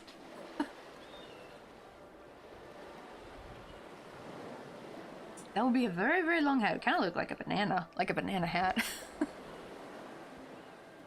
But yeah, we got some though, just we haven't gotten around to doing it. To be fair, I was kind of waiting until I think we got warmer, because to be fair, we got these seeds quite a while back. Oh, my friend shipped Neophilia seeds to me, not sure. I'm not sure if I wrote right, but it's a Japanese flower and it's so pretty. Ooh, okay, so I guess maybe they do allow some stuff through. Unless maybe your friend just committed, like, I don't know, like an illegal act and they just didn't catch it. That'd be crazy if they did. I mean, you probably could easily sneak like seeds in somewhere in something. Yo, what's up, Michelle? How you doing? Oh, I will use it for drip coffee. The Swedes know their oh, I never thought about putting cardamom in coffee. Thankfully, we can get cinnamons here. Thank God. I mean, cinnamon here. Thank goodness. And star anise, thankfully, is something easy to get here. Surprisingly, the other... So everyone's probably heard of, like, the Chinese 5-spice, right? Like, it is kind of hard to get some of that here. I forgot all the elements of it. We can get cumin, thankfully, though I think I don't know if the cumin's the same kind of cumin, and star anise. So we do have those two, but there's other three that I cannot find. And they don't even have, you know, usually they have it in the bottle where it's just all mixed together. Yo, what's up, Clotin? Oh, exhausted. I had to drive for 4 hours. Oh man, like I know how you feel after that. I remember back when we would like, my dad would drive us to see our grandma, and it was like 3-hour drive, and we just isn't it crazy how 3 hours can pass by so quickly in the day when you're just doing regular stuff, but on a drive it like lasts forever. I don't know what it is about it. Right, we're on a different time. I know it says we've been live for 5 hours, but we've actually been live technically for 7 hours, because at our 2-hour mark the stream died on us. My hot glue gun died, Claw 10. Rest in peace, the Bosch. I just thought maybe I overloaded the power strip, because that's what caused the power to the computer to turn off, because the computer's connected to the power strip. And I thought, okay, well, let me try to plug it in on a different outlet in a different room. It popped again and it started smoking, so immediately had to unplug that. And that was like scary. My poor Bosch. So I've ordered another hot glue gun on G-Market, like an $11 one, because the $5 ones at Daiso are just ain't shit. They're just not worth it. I love Daiso things, but those are not it. I've had 2 of them and they're just crap. So I'm just going to have to wait till probably Thursday. I hope it comes in fast. I don't know if it'll, I don't know if it will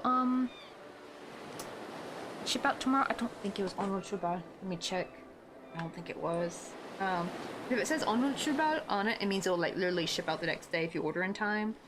I don't think this one was. Let me check. Oh, it is. Okay, thank God. Yes, like if you see this like little symbol on the Shubal, like it means we'll deliver to, or like we'll send out today, which technically just means the next day, really, because like if you order it that day, they can't like send it out just yet, especially if you order at night. Wait, why the change in time? Oh, what time it is for you now? It's midnight. It's 12:13 a.m. It's because Mr. Coffee's on business trip now. So more like I did start a teensy bit late, but it's just more we didn't keep streaming because like I got the computer all to myself now. So I also do try to indulge in like some late night streaming anyway, because we have so many people on here who can only see me at night.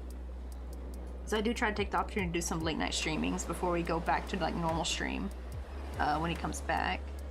Because usually I let Mr. Coffee gets the computer. It's his computer time when he gets home from work. So I have it all to myself during the day. But when he's gone, I got it 24/7.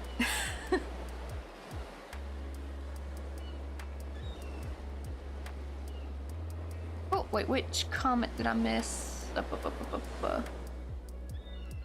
Oh, apparently when it's upside down, it's capsized. Okay, that joke makes much more sense now. God, Fox 10.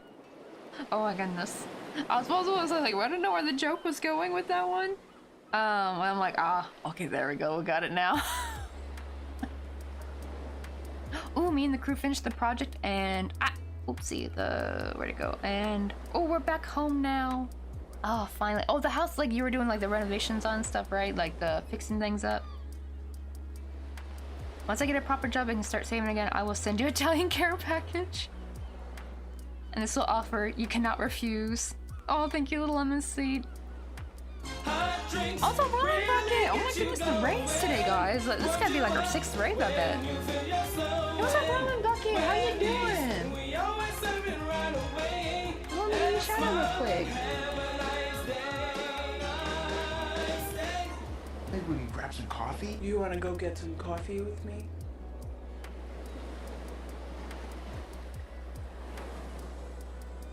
And who was that? We just gotta follow. Also, ramen bucket, thank you so much for the follow. What are you guys doing in the stream today?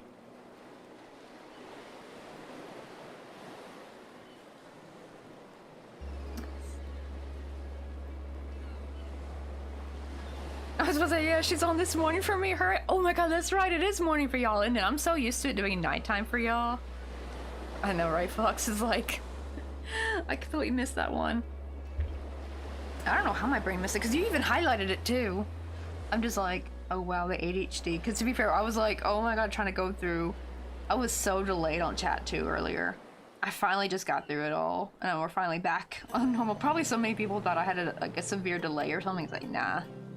I just got backed up on chat. Oh, crocheting some flower keychains. Do you have any pictures? Although you can link like any socials you have, like if you have an Instagram, all that good stuff. Oh, same for Uses Theory, because they just rated in a little bit ago. But if you have like any like socials, you guys can like link up. We still have links open in chat.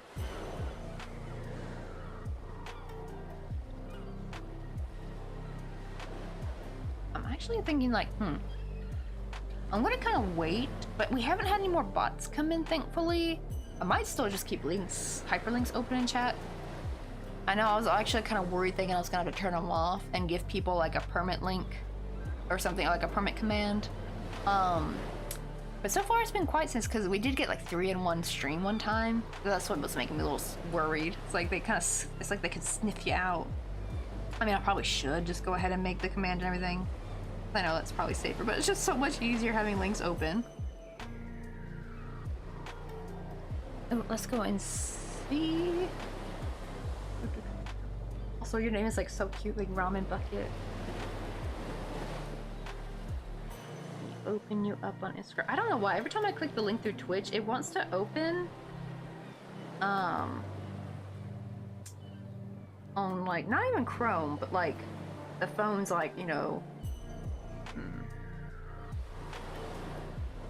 Did I type that right? Oh, there you are. The phone's own browser, and it's just like, but I'm like logged into a different one. Oh, do you do digital art as well? Like, these are so cute. Oh my god, I love these colors though. Like, look at these. Like, you're really good with coloring. It's like, I know, like, I need to like kind of step up my color theory. That's one thing I've noticed with digital artists, that they know how to, even when they make simple illustrations, they know how to make colors pop. Like, they know just the right colors to use for shading. I've only recently learned that it's actually good to use different colors for shading. I'm like, oh, here I am just using a slightly lighter color, the same color I used, and that's why all my stuff would look flat. Oh, and you do markets too! Oh, that'd be so much fun. I've always wanted to sell at a market. Or would you sell at this one, or were you like visiting? Because I can't tell if that's your stand or if this is like your friend's stand.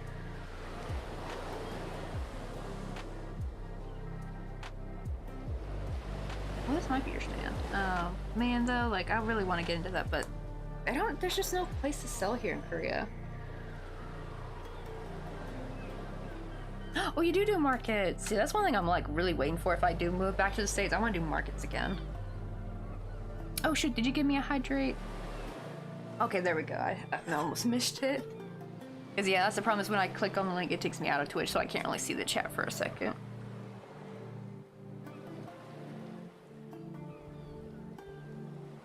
Oh, I'm gonna refill this soon. But thank you for the hydrate.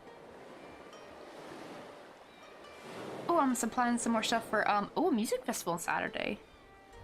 Right, it's so like really super cute and vibrant. It's like you've like found the perfect shade of blue to go with that darker shade of blue and the pink.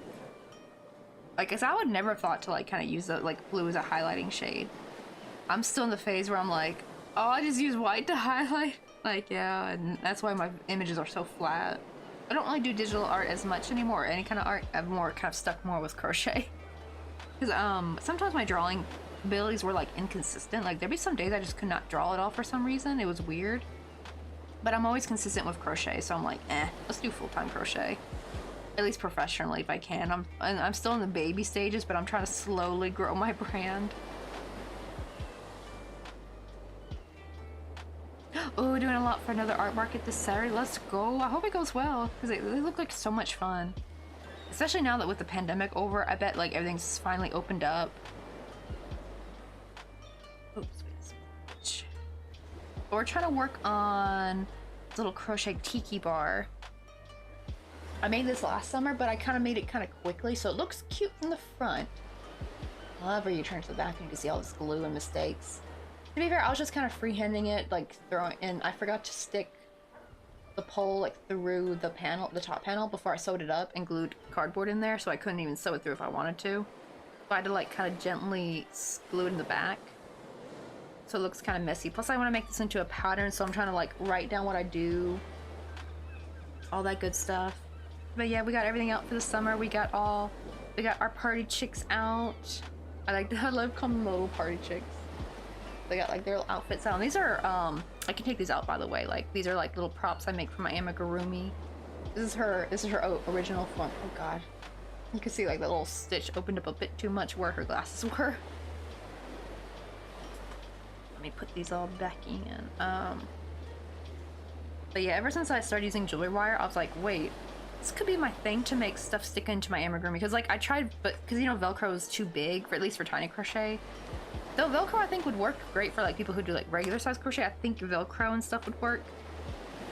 We tried that with my stuff and it did not go well. It's way too thick and way too big. Even if you cut into like tiny pieces, it's just too thick. The piece looks like it's floating far away from when you try to push it close. So wire was like the best substitute, because you just stick it through the stitch basically. Oh, speaking of Korea, my dream is to join Incheon and Seoul Art Book Fair. And do a lot of self-publication as well. See, I do feel like they're probably... Oh wait, I did get your hydrate, but oh, did it froze? Don't worry, I will do it again for you, Collection. Because let's be honest, I really need to be drinking some more water. I've actually been hardly drinking this throughout the stream. I think that's like my third hydrate of the day.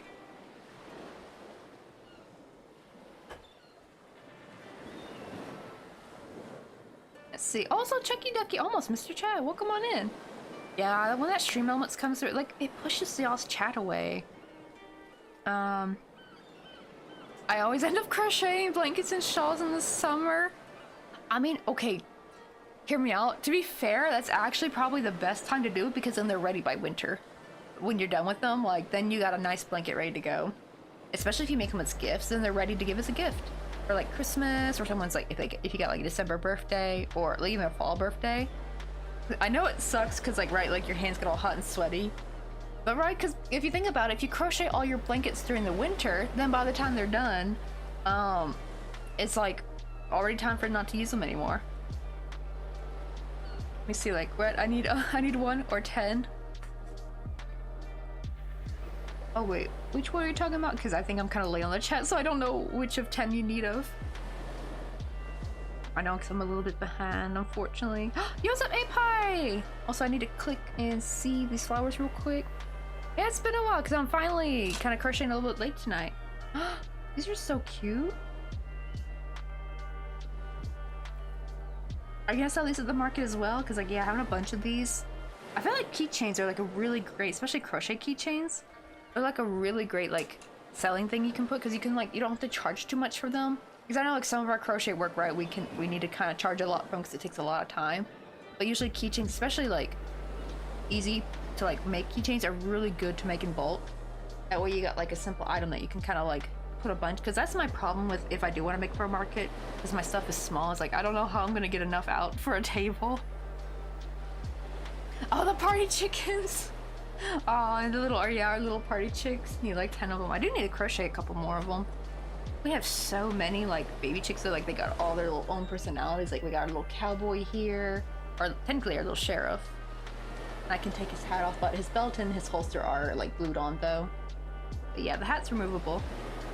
He's like my favorite. He's so cute. Cause he's like the fastest gun in the West. He's like my favorite so far. We even have this one is all sewn on though, so I can't take these off. But we even have like the leader of a nudist colony.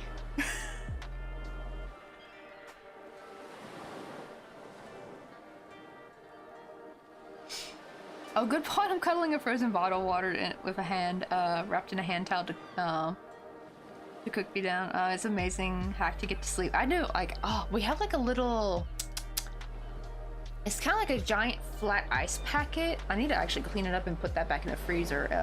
I kept it in storage, but yeah, you can kind of put it under your back when sleeping. I definitely need to bring that back, especially for Mr. Coffee, because Mr. Coffee gets really hot.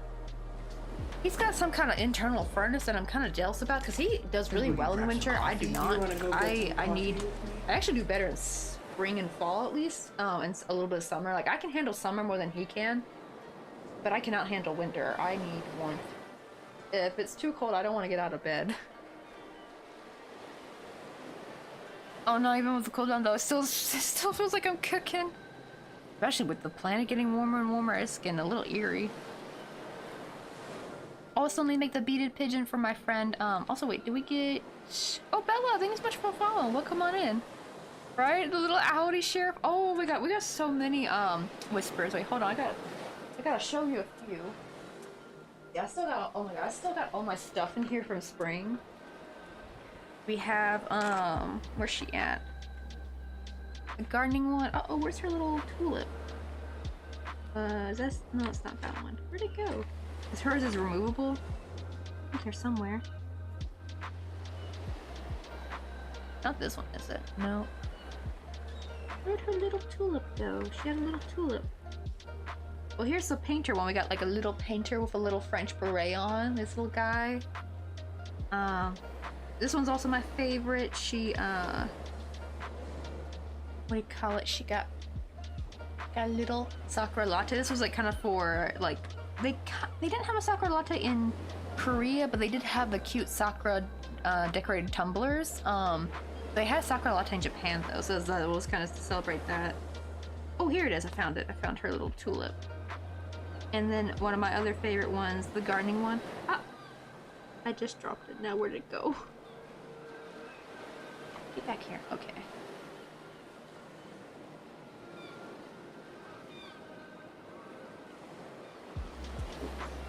Gotta put it more down here. There we go. We also got like a little gardening one. They're like so cute. And I think I have another one, but I've made her into... Where did I put them?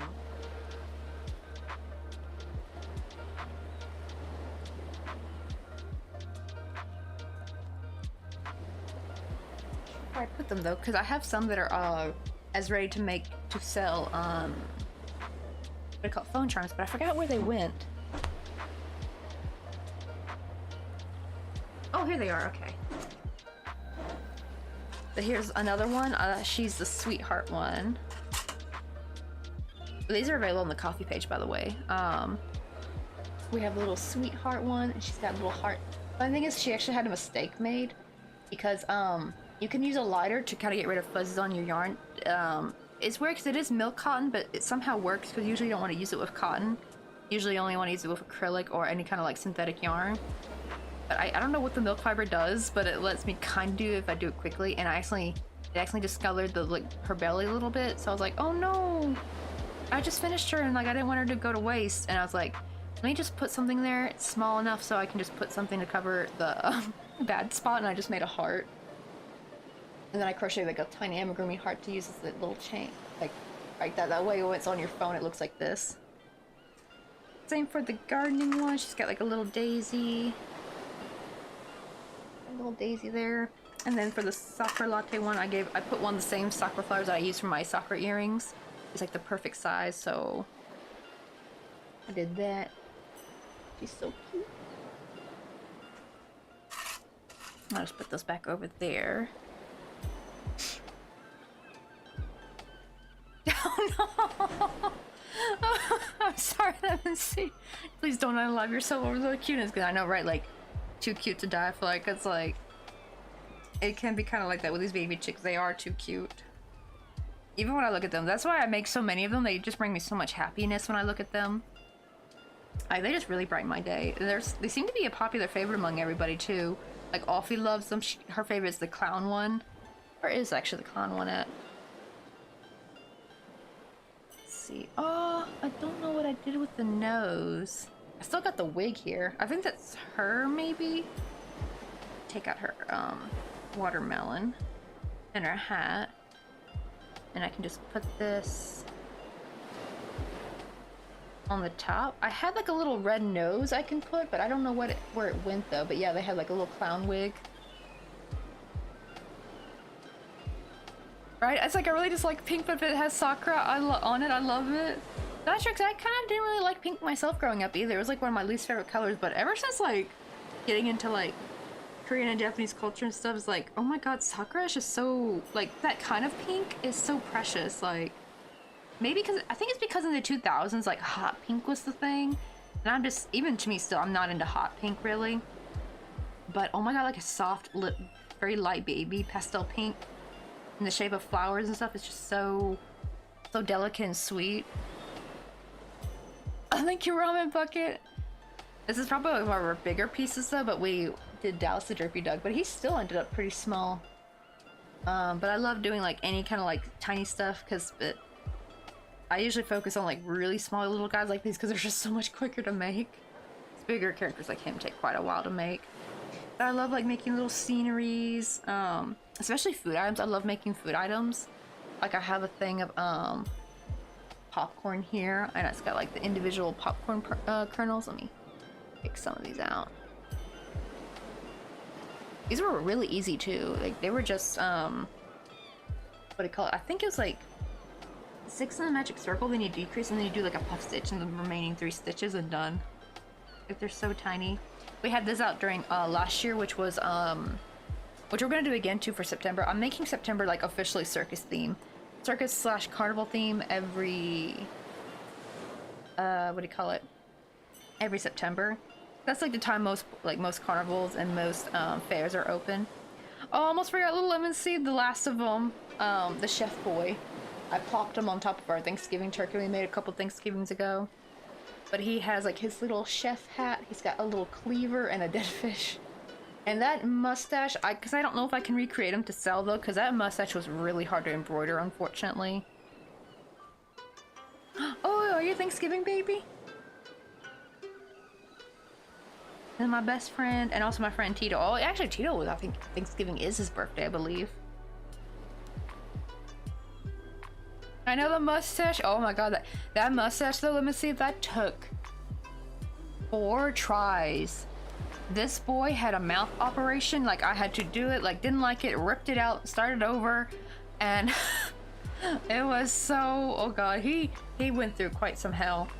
If these little guys could come alive, he'd probably be the first to haunt me. I don't know, him or maybe the whips. I'm not sure which, but yeah. I happened to be passing, and I thought you might And like some Ron Buck, coffee. thank you so much for gifting a sub to Becky Lane. Holy moly. Let's go. And also, again, thank you so much for the raid as well. Like, you were like just too kind, Ramen Bucket.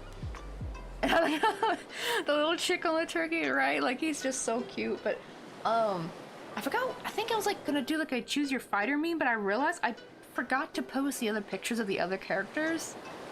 I think he's got a backstory on my YouTube, not YouTube, Instagram. Her and the gardening one.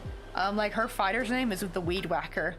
And it'd be like, oh, don't let her sweet, innocent, you know, like, appearance, like, fool you, that kind of stuff. Like, I was gonna try to come up, I'm not very good coming up with stats though, so I don't know really how to go about that, but I wanted it to be like a cool, like, video game kind of thing, like, use the choose your fighter, meme, like, sound, and, like, somehow animate in a cool way, where you can, like, select. I've seen some people have it really cool, like, it looks like you're selecting in a video game. I want to figure out how to do that. Let's see, oh, do you use a magnifying glass for the details? Not really if I'm working with a splitted yarn. But I do have one over here. I need to clean it though. I really only ever use it if I'm working with thread, which would be for like items like this, like little tiny margarita here. The flower is not so much. I don't really need it for the flowers because like the flowers become big enough once you work with them. But yeah, amigurumi can be kind of hard. But yeah, I do have a magnifying glass to use for these little guys. The really, really small ones. I think it's because I'm nearsighted. So I don't know. I've never really needed a magnifying glass very much. Let's see. Oh, I gotta go to sleepies. It's almost nighttime here in the Philippines, and I'm dead tired. Nice to meet you. Oh yeah, that's true. Cause we're on a similar time zone. Cause I'm in South Korea, so it's like almost 1 a.m. Here's like 12:35. But definitely like have a nice sleep. You're probably like, I don't know. I think you guys are like an hour or two behind us. I think, or before us. I think we're like an hour or so ahead of you. That's the only sad things. It's weird because I love being over here in Korea, but I hate there's like no markets to really do. At least not that I know of.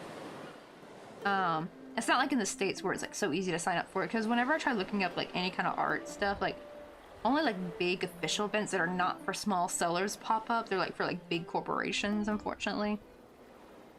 Okay, you're only an hour behind. Sweet, let's go. Have a wonderful night, and thank you again for the raid and the gift of sub to Becca Lane. They're probably gonna be super happy when they wake up. They'll be like, oh, I got a gifted sub. You're like, oh, we're sitting here at Texas at 10:30 in the morning. Oh, funny thing though, Cloak. Oh my god, when me and Mr. Coffee lived in San Francisco, it didn't matter, because I'm from Tennessee, I'm from Memphis, and it didn't matter where in the hell I went, but everyone... I would just like, I remember when I first started working at Ross, like my manager was like, are you from Texas? And I'm like, I would always pull, I'll be like, I'm from Texas. I would say I'll put in my most exaggerated like southern accent as I could possible. To kind of be fair though, when I googled, like I went on YouTube and like looked up Texan accent, to be fair, it is kind of a little similar to a Tennessee accent, I think.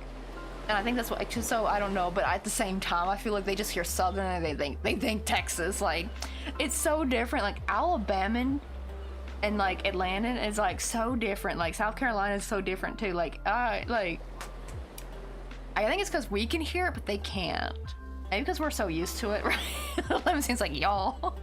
That's true. Like, I know, I think most of America, they say like you guys, but I'll be like, I just say y'all. And the difference is we speak slow, which I'm kind of funny because I've actually been accused of speaking too fast. Oh, maybe that's a wait. No, hold on. So, that's the difference between Texan and Tennessean. Okay. Was that a Tennessean thing that we talk kind of fast?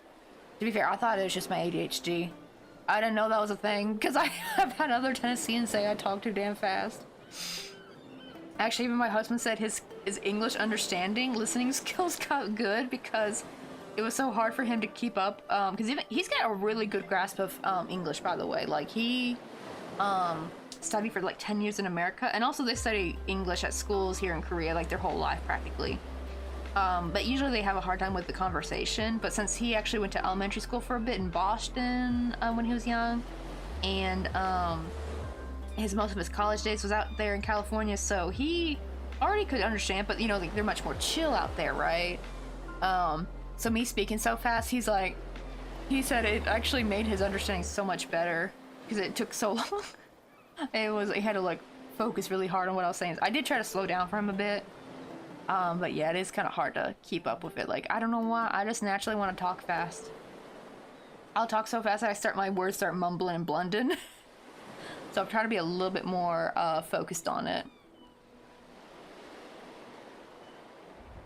I'll be right, yeah, Southern states are the stereotypically queerphobic, and yet they come up with the coolest gender-neutral words ever. True. I will say at least the younger, I think from my generation, we are like way more open-minded, not queerphobic. It's really the old fogies. Like, they're the ones with a stick up their ass, honestly, if you ask me. Because thankfully, there was a little bit though, like homophobic in like high school, I feel like. Like, people would use gay as an insult and shit still.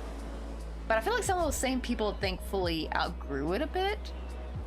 Like, they've kind of like come to terms with like, oh, I can't be talking like that. So they've kind of changed their ways a little bit, thankfully. But it's the old fogies that are still standing on it. I think what helps for me though was because my mom was very like not homophobic at all. She was like very open-minded and actually was very accepting, especially because my Uncle Robert is gay. And so like there was some backlash in the family on his side. My mom and his it's funny because his mother and her side of the family were fine with it, like my grandma, but it's more like my dad's side. They were, I don't know why, it's because they were military and they were kind of cold and mean. They're very stern people and they're also very religious. While my grandma's side is weird because they were also religious, but in that more carefree, like actually what a Christian is supposed to be, you know what I mean? Like loving thy neighbor and not being judgmental. Like she was what, like her side of the family were actually what Christians were supposed to be, I think. Because like my grandma was so accepting of my Uncle Robert. She was like, didn't care. She's like, no, that's my son, you know, like I don't care how he is, like. And it's just, but I think the grandfather, the great grandfather, I think he like disowned him or something, unfortunately. It was really sad. Oh god, yeah, the trans ban, like it's getting bad over there. It's like, it's sad because I really want to live in my hometown to be near family, but it's kind of scary if I'm going to raise a kid there though, because you know, I don't know how my kid's going to turn out. It's hard to consider South US, or is it just weird? Florida is its own thing. It's its own country at this point. I love how I love watching The Click. Wait, do you watch The Click by any chance, Lemon Seed? He's a Swedish YouTuber. He is funny as shit. Yeah, it's like Florida's part southern, part Cuban, like, but like the whole shenanigans that go on over there. Partially, I feel like it's probably fueled by like drugs and stuff, and like, cause like, you know, the Florida Man memes and like all the weird crap that goes down there. I love like when people who aren't from the U.S. find out about Florida and Florida Man. It's the funniest shit ever. Cause they're like, cause I love when Click is like, what is with the U.S.? It's always either in Florida or Ohio. And it's like no in between, because oh yeah, I do consider Ohio a little on the weird side, because like I did not realize growing up, because right, because I have my great aunt and great uncle were living in Ohio, so Ohio was just normal to me, but like seeing all some weird stuff going on out there, it's like, what's with Florida and Ohio? If you're right, so drill, yeah, it's bad. Florida Man is real. Oh, little lemon seed. There's like a funny thing you could do. You put your birthday in, not necessarily the year, but just like the month and date, and put Florida Man and see what he did. That's like what you did. I think mine was Florida Man ran over somebody or something. Yo, what's up, Beast? How you doing? Right, because we are going quite late today. It's like almost 1 a.m. here.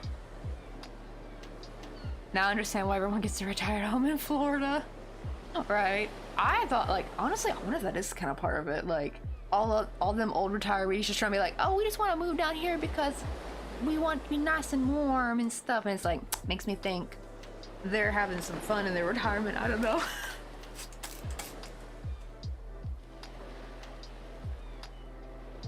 Yeah, mine fought a gator when I go. Oh my god, that's like the most Florida Man thing ever. Oh my god, yeah, the swamp puppies, the swamp doggies. Like, oh my god, I'm terrified of having a dog actually in Florida if you live near the swamps, because like, you gotta be careful. A gator will get your dog. Or your small kid, like, you gotta be careful. Look at them things. I remember seeing like a horrifying, thankfully the dog was okay, but like, they were walking by the water and a gator got on, almost got this poor fluffy little Pomeranian boy. Thank god the owner like yanked the dog away, but like, that dog was about to be a snack. And not in the good way. Oh no! Florida Man and Easter Bunny arrested after hit and run crash. Oh, B-Day in January, by the way. Also, Florida Man found a grenade while fishing and then took this explosive to Taco Bell. Oh my god, like, what is what is Florida? It's like its own, it's not even just its own country, it's like its own separate entity, like it's its own separate universe. It's its own separate realm, like, it's just like wild.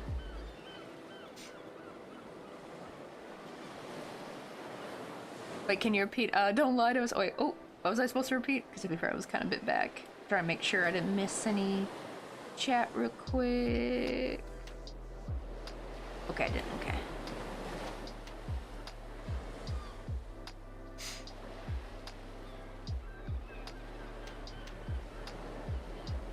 Wait, no, Florida Man was arrested for deliberately crushing ducklings playing a puddle. No, oh, is that, oh shit, is that your Florida Man one? Oh no, that's a sad one. Like, God. It's supposed to be funny, not depressing. Let me see, what was mine? Let me Google it real quick. Mine's June 28th. Which reminds me, we're having a birthday stream this Friday. I gotta like set something up. We're probably gonna do like a 12-hour stream. Like, we'll probably do like half crochet and then half Stardew, I think. Let me see.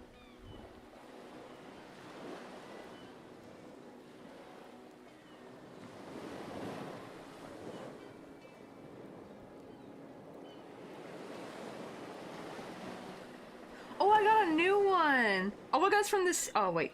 Wait, huh?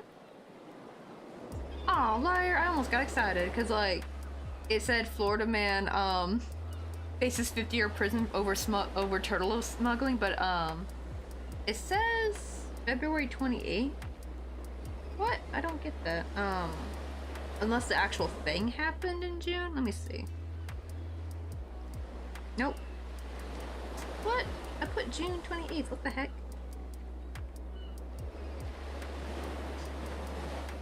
Oh, here's one of mine. Okay. Florida man accused of robbing victim who declined to buy him a chicken. What?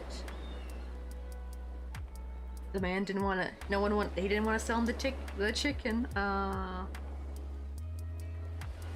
Oh my god, here's another one. Okay, June 28, 2016. Florida man gets 10 days for punching a swan.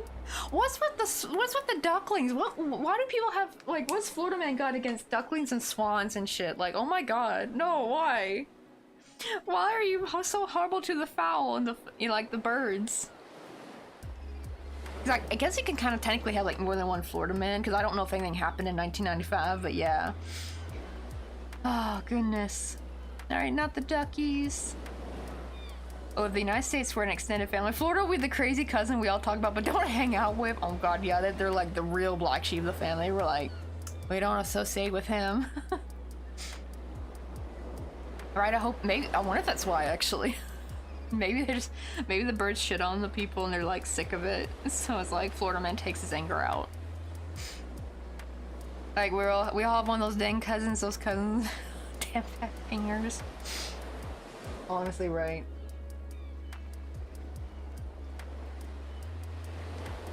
I'm at a local coffee shop and trying I've heard of that blueberry fizz latte espresso, blueberry and brown sugar. Oh my god, I heard of Dunkin' Donuts having like a blueberry latte and I want to try it really bad because I watched a review on it and the girl was actually pleasantly surprised saying it was pretty good. I'm like, okay girl, I'm sold, I want it now. I don't know how to make it myself. I don't know, could I just make my own blueberry syrup maybe? As I'm sure as hell I ain't gonna be able to find blueberry syrup here really. So I'm gonna like have to make my own probably. But you gotta let us know because like when I go back to the States I definitely want to try me a blueberry what do you call it, latte. Cause it's weird, right? It would sound weird, but apparently they said it actually tasted very well. Like it tasted really good. I think I can see it working, especially with some brown sugar. It's gonna basically like probably like be like a blueberry pie kind of like latte. Which I know that'll drive some people probably crazy. Let's see, oh, I think we've done enough single crochet, so I think we can work finally on the like little scallops. Wait, let me also see how many rounds did I do.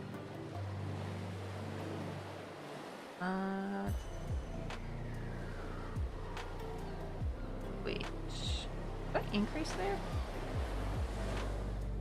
Oh no, I didn't. Okay, I don't know why that looks like it increased to me. 1, 2, 3, 4, 5. Okay, I did 2 rounds, so 6 and 7. Round 8 will be our scallop round. So let me put this in parentheses. This is where it starts looking like a math equation with crochet. All right, the crows and magpies for sure. Oh, that's one thing. I'm gonna kind of miss the magpies here. Because like we don't have magpies in Memphis. They're so pretty. The sad thing, I don't even really see them that much actually over here, at least near this apartment complex. I see them when I'm out and about in the city, but back in Wanju, like I had this like little like closet area that I put my desk in. It was like a little walk-in closet, but it had a window, and even the walk-in closet like doors were like clear. Like you can even hardly consider it a closet really. I think it was meant more for like hanging your laundry. I think that's what it was really for. because people dry their laundry here in Korea by hanging it. They don't really use dryers because of it's too much electricity. And so when I put my desk there, I could perfectly see outside. Oh shoot, are you guys in ads? Oh, okay, I'll put a pin in it then. I'll wait for you guys to get back from ad purgatory. Don't you worry. I really need to make an ad emote. So you guys can spam that for me. I have like one more spot, I think, for follower emote. I need to make that I need to work on that tonight. I don't know, because I might go to sleep after this. Then I will take this time when you guys are in ads to... Oh, never mind, you guys back? Okay, I put it back in. Is everyone back? Are you back, Z-Beast? I'll probably wait till Z-Beast gets back, because I know sometimes it'll have you guys stuck at different moments. Like, some people will still be stuck in ads. I'll wait for them to get back.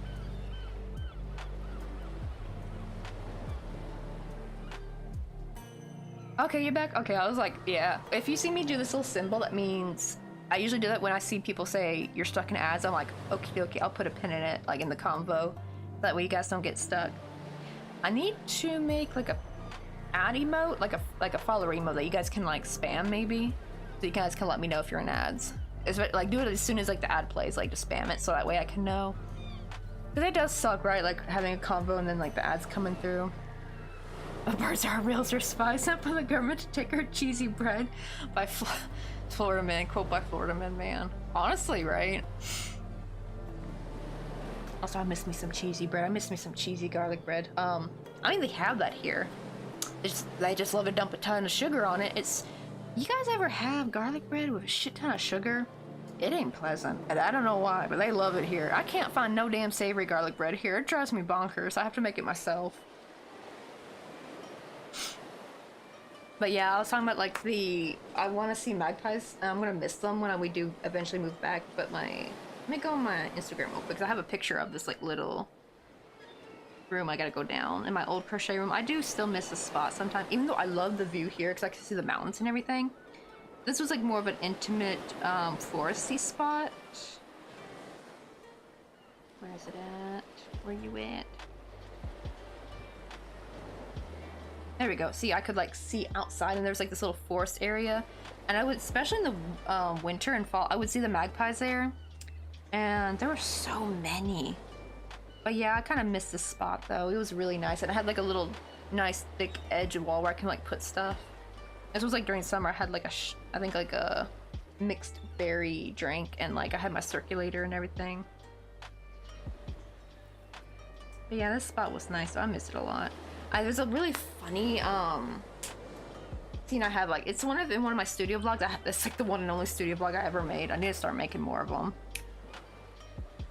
You look great, Geek. How you doing?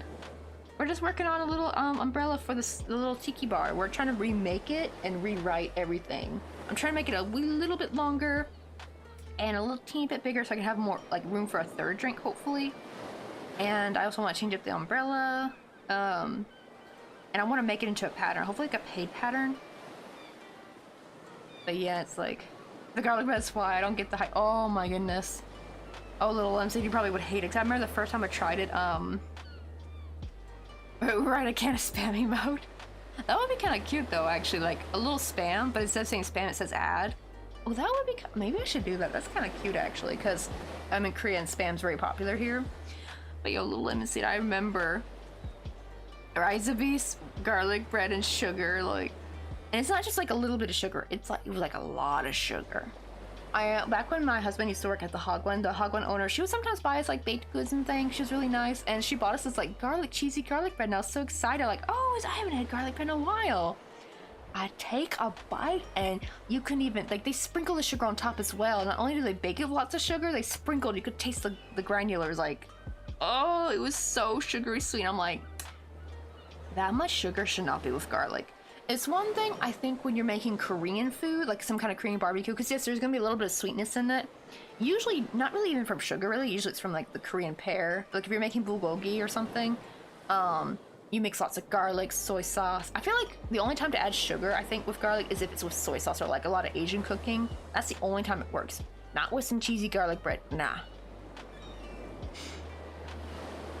It's just like, it was cursed. I was like, what is this? I had to pretend to like it. Oh, really? So even the concept of garlic, I understand, but it's usually made with cheap bread, and I can't. Oh, really? Is like garlic bread not like common over there? As in America, we go crazy over garlic bread, especially if you got cheese on it. Like, I don't know why. It's like our crack over there. We love us some cheesy garlic bread. And honestly, just bread in general, but like garlic.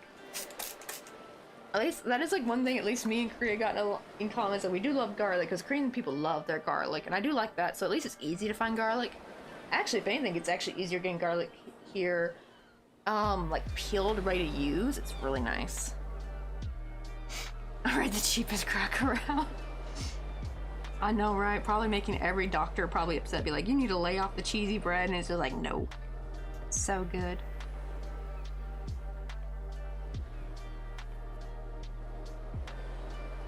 I'm gonna put 2 there. So I think I'm doing a single crochet, F double, and 2 double crochet, and a single crochet, and I'm gonna slip stitch. How's that look?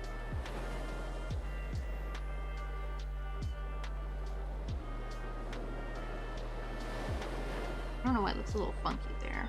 Let me try that again. I think I may have made that half double crochet a little bit too tight. Actually, I might, instead of doing a single crochet, I might just slip stitch instead. That'll be easier. Oh, we do bruschetta, but it's a tad different.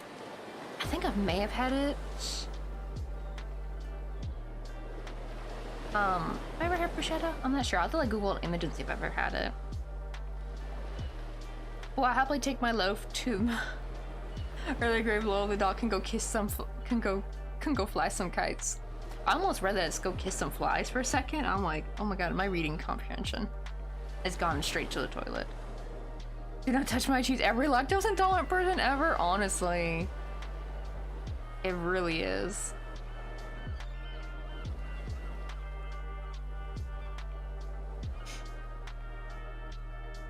Oh, wait, is it bruschetta? Am I saying it wrong?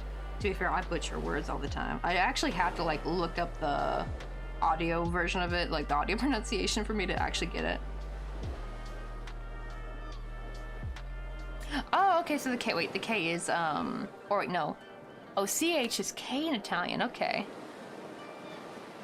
Right, see, like, right, because we're trying to go by, I'm going by off my knowledge of just the American alphabet.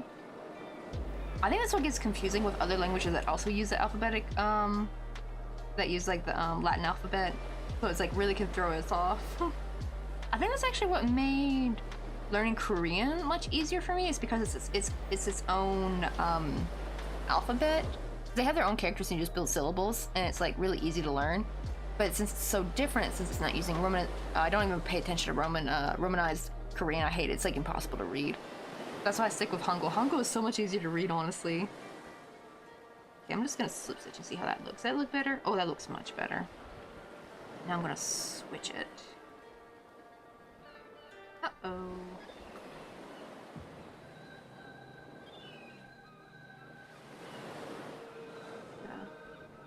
Careful with this, because like I forgot, like this thing's like way over there. I gotta be able to crochet over it.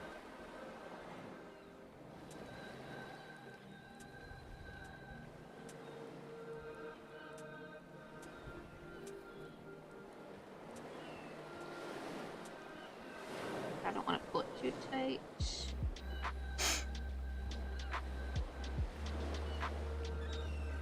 Me too, my doctor. Don't touch my food. Feel my fork.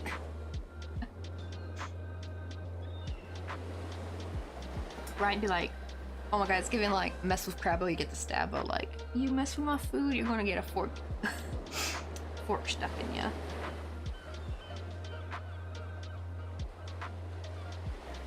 Okay, so it's like a different sound, but the closest one I can compare it to is a K. Oh, you pronounced it correctly, just in English. Oh, okay, so I could have swore I've heard it called bruschetta before, but I think that's like that English way of saying it.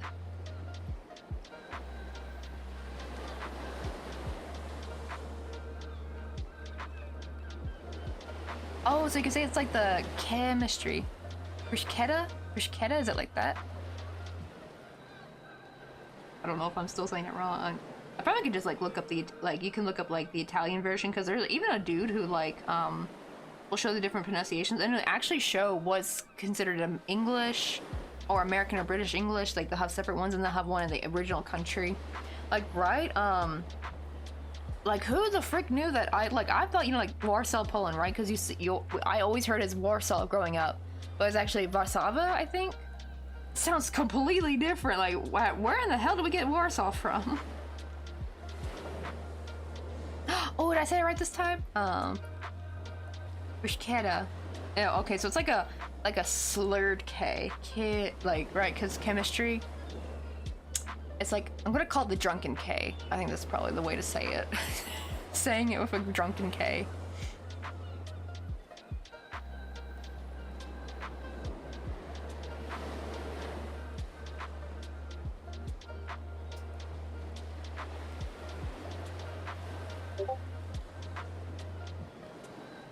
Right, I like they're gonna use it for the doctor, like, right, like, didn't touch my food. Oh, right, I hate when they say, like, oh, you need to stop having such and such, as like, nope.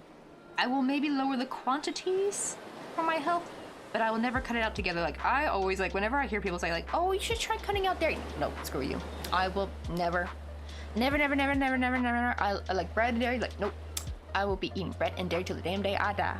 I am sorry. I at least want to live life, gosh dang it, like, yes, I'll probably try to, I actually do try to limit my qualities to where it's not too much and too crazy, but, like, I will never completely cut it out, because I actually did hear you can get a little lactose intolerant and also a little bit, like, I don't think you don't develop the allergy, but you can get a little intolerant of it if you do stay away from it for a long time, and I'm just like, nope. I was blessed with the gene to be able to consume lactose. I'm keeping it. I ain't giving up that beautiful gift, because, like, I always feel bad for people who are lactose intolerant, and it's just like, oh, because I love, like, when you see, like, the most people who, will eat the most cheese will always be people who are lactose intolerant. That's how good cheese is. Not to mention, I actually heard cheese is actually pretty good for your teeth. And actually, now that I'm thinking about it, like, I feel like my dental hygiene actually started going down as soon as I moved to Korea. And it might be the drastic cut in, like, dairy, because I don't eat cheese as much anymore. I don't drink its milk. I'm pretty sure it wasn't really the drinking milk as much. It was probably more eating the cheese. I don't eat apples as much as I used to because fruit's expensive, but apparently fruit and cheese are, like, really good for your teeth. And those are the two things I hardly eat any of. Like, I've hardly had apples while living here. I've maybe had, like, maybe 20 apples in the 5 years I've lived here. Because it gets expensive. Like, it's literally $1 per apple.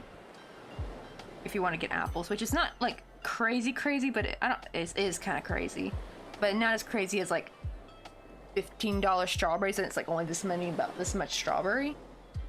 So it's not as crazy, but still crazy. Like broccoli is $1 per head, like just a single head of broccoli is $1. Might be even more now, honestly.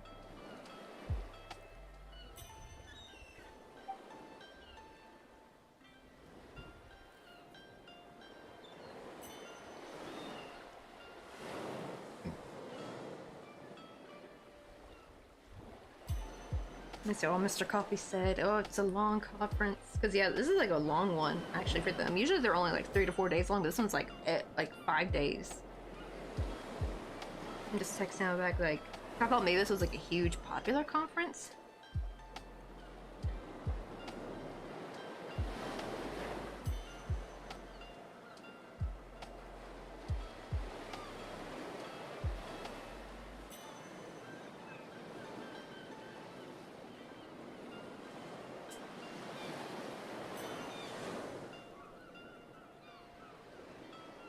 Let's see. Oh, therapy session is about to start. Since I will go into lurky mode. Alright, have a good lurk, and hope the therapy session goes well, Lemon Seed. And thanks for the lovely chatters today. Been having a lot of fun. Now I can finally say bruschetta correctly. So, bruschetta, chemistry. So it's like bruschetta. Oh, I don't know why, but that sounds like, I feel like I'm saying something in Russian when I say it like that. It doesn't sound Italian. Ooh, once a coffee is cooled off, I grab it on the opposite side of a mug. Is that an everyone thing? Lactose intolerant just means I have 6 dairy pills to help me cope. Oh, yeah, I think that's a thing, right? Like, that is kind of cool they've invented that, actually. Like, where you guys can actually finally actually have dairy, and you just take like a little special lactose pill for you to help you digest it. Like, I'm so glad they've invented stuff like that. Because I feel like everyone deserves to enjoy cheese. Cheese is just that damn good, honestly. Like, life without cheese is kind of sad. And I need milk in my coffee. Like, I don't drink milk as much as I did it, like, when I was a kid, but I think I drank more milk than I did water. And, funnily enough, I saw one of my favorite, funny, TikTokers who do lots of funny, stitches and not stitches I should say, funny skits and stuff about like growing up as a millennial like in the 2000s and like early 90s, and one of them was about like, yeah, we hardly drank any water growing up, but we drank a lot of milk. Everyone told us to keep drinking milk, and that's kind of the truth. But turns out I didn't realize actually milk can sometimes be more hydrating than water, and at the time I didn't know why. It's like I forgot that calcium is an electrolyte, and that's probably why. I can't believe I forgot that though. Like, I always knew like sodium, magnesium, potassium. I always know those were electrolytes. Like, I need to go back. Can you believe I took chemistry honors in high school? Oh my god, Mr. Adler would be pissed if he he was hearing me say I didn't know calcium was an electrolyte. That dude would be doing a face palm. I'm sorry, Mr. Adler. I really should not have been in that class, to be fair. I only took it just so I didn't get a class with like a bunch of hooligans, because like my high school was like, if you took a standard class, you got a bunch of crazy kids in your class. I'm talking like kids being so disruptive they're like throwing their desk around and being awful human beings. But like, if you took an honors class, you had like the very quiet, well-behaved kids, and I just wanted peace. I didn't want to be ducking from chairs and like books and crap.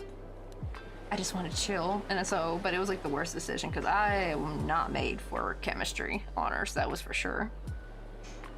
I passed it though. I passed it barely. But it was, never again. I'm so glad I'm not in school anymore. I don't think I could do it again. Not at my age, no. I am done. I cannot go back. Oh, in Welsh, our alphabet, in place names throws everyone off. We have two partnered letters, and the class has one letter. So CHLLDDFFNGRHTHPH are all single letters in the alphabet. Oh, really? Oh wow, that would throw me off too. Oh, wait, really? Well, I mean, you learn something new every day, don't you? Like, I was today years old, I learned calcium was an electrolyte. And Mr. ZB's too, same, right? Exactly, like, I didn't know this. To kind of be fair, I feel like you don't really hear about that one as much. You always hear about magnesium, potassium, and sodium. I feel like those are the three you usually hear, but I actually looked on the Powerade, it had calcium in it as one of the electrolytes. And I was like, well, damn, I didn't know. And it's actually probably why, that's probably why I actually didn't have hydration issues as a kid, because I would drink water, just not a lot, but I would drink a shit ton of milk. That milk was keeping me hydrated, I swear. It also is probably what made me a little bit big in my tum-tum, because I did not realize how many calories milk have. It's one thing if you have like a glass or two a day, that's fine. But I was having like huge glasses, like at least 5 or 6 of these glasses every day. Like, it was excessive. But damn, well, my teeth were so much better back then though. Really, as soon as I came to Korea is when I started having all my dental problems, and I think that's really it. So I might need to start buying some cheese and apples again. We do have milk now recently, thankfully, thanks to Mr. Coffee found a good deal on Polish milk. Yeah, a lot of milk they actually import here. They do have milk by Korea, like sold to you, but it's so expensive. Like, you wanna know how expensive it is? Like, when I first moved here, not even for like 2,000 milliliters, it was actually a bit less. It was like 1,800 milliliters, because like usually the carton of milk is like usually 900 milliliters. That would be like like 350 for like a decent good brand. Like, because if you went any cheaper than that, it tasted like crap. It was just watered down milk after that. But like for a decent brand now, it's like $5 for 1,800 mil. That's not even a gallon. I don't even think that's even half a gallon. What's half a gallon in milliliters? I'm actually curious, because that's the problem is, right? Like, because my brain is like I'm trying to use Celsius more now. I'm trying to like use grams and milliliters more. I'm trying to like deprogram my brain. But the problem is though, like I need to be able to still remember the imperial units though, because when I move back to the US, everything's gonna be in ounces. Like I actually had a hard time computing ounces the other day. I was like, how many ounces? Like what's that in milliliters? Like the change is happening to my brain, but I gotta be able to like keep it in my head because like I need to go back to using ounces and gallons and stuff and pounds. Well, pounds I've never forgotten, but I'm like a little bit better with kilograms now. Like I have like an understanding of how much that in kilograms would weigh. Like I got a better picture in my head of what that would be. Let me see. Gallon. I want to put milliliters. Damn. 1 gallon is 3,785 milliliters. That was not even half of it. Good God.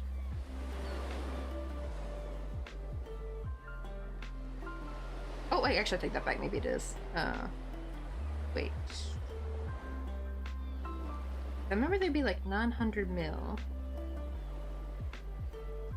I guess I was a little over half a gallon. Maybe I'm wrong. Okay, I'm bad at math. Don't trust what I say.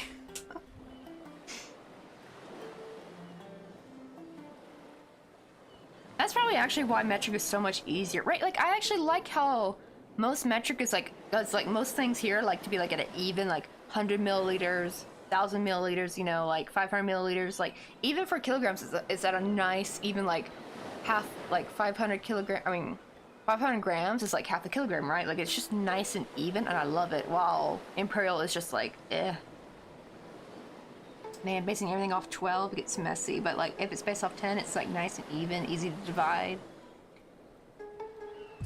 Like what is a quart? Like a quart of water? I always forget what a quart is, so it's like 1/4. I think maybe like a quart. Is that the tall carton or the short one? Let me see. I have to go by like what I can see visually because I'm not a math person.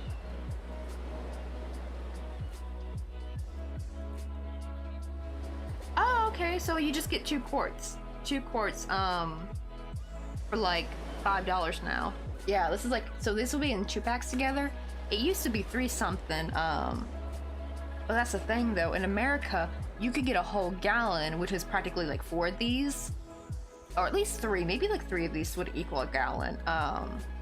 And that would be like for like, if you got like a great value, I think it was like $1 something, maybe 2. This was before, obviously, pre-pandemic prices. I don't know what it is now. But like you could get like, internal milk will be a little bit more pricey.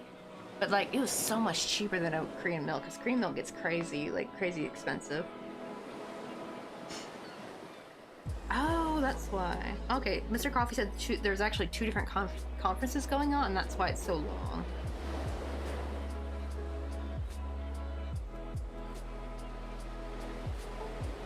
That's why it's so long, because usually they're only like 3 days. They're usually never like 5 days long.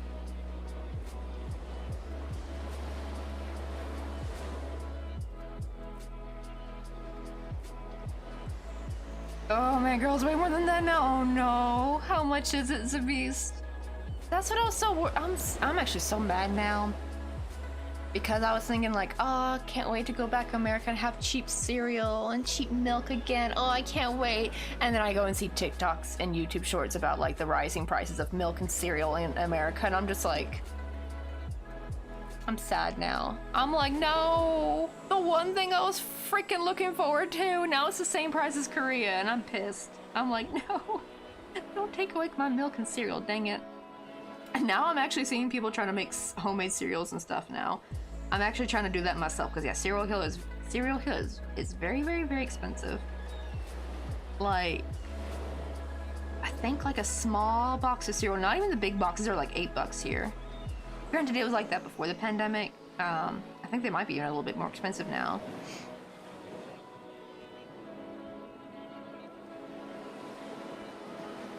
Oh, actually my hometown does have Aldi's though. You know the funniest thing? I did not know Aldi's was a grocery store. I don't know if all Aldi's look like this, but in my hometown of Memphis, like this Aldi's did not look like a grocery store area. The spot it was in was not in where you would see a grocery store. It wasn't, you know, that part of town that has like dental offices, lawyer offices, like that strip of the street that has a bunch of like those kind of places. Like there's no grocery store nearby. It's just all those like little offices kind of area. That's where it's at.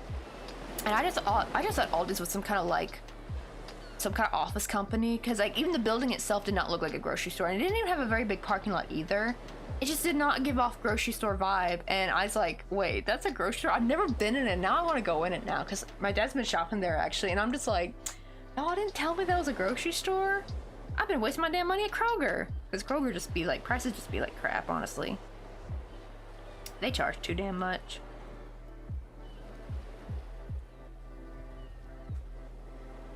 Let's see, it's $2.98 for a gallon of the cheapest milk and $4 for a box of cereal if you want name brand.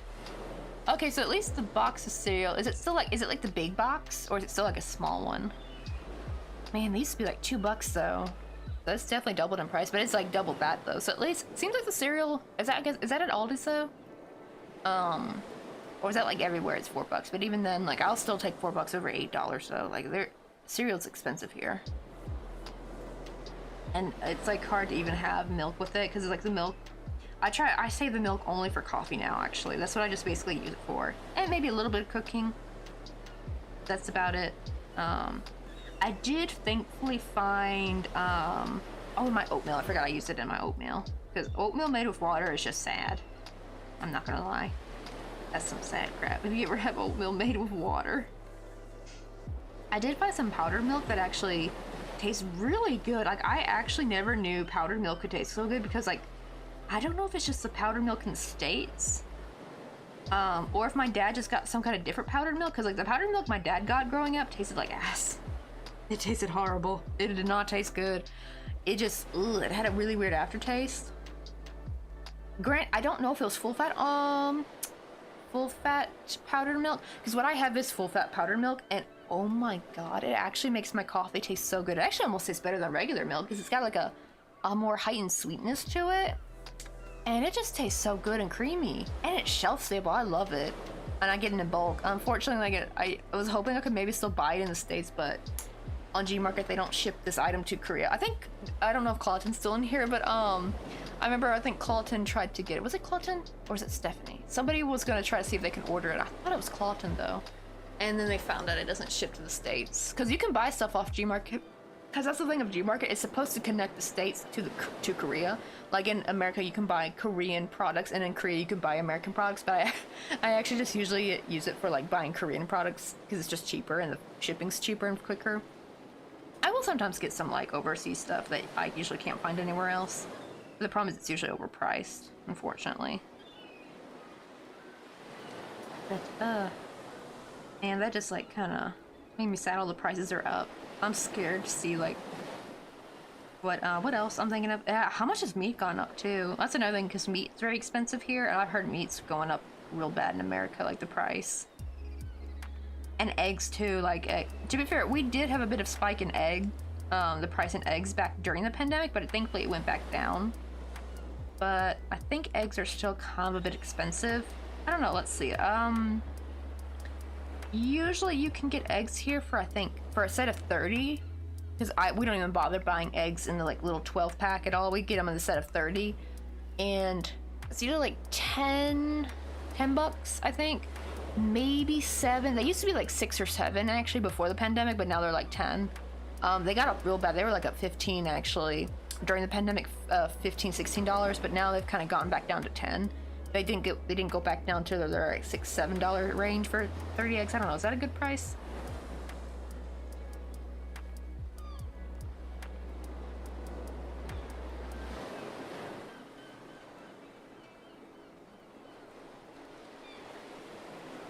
Let's see. Oh, I keep goat milk every day, and a free lawnmower. Honestly, like, oh, I did get some goat milk protein powder. Tastes fine to me. Like, it doesn't taste any different though. I don't know how much different goat milk would taste like. Actually, I never thought about actually getting a goat for milk, because like I knew like if we got a house in the States, I would definitely want to live in a semi-rural area so I could have chickens. I guess I know you can have chickens in the suburbs as well, but I think you would have probably more complaints from your neighbors though, unfortunately.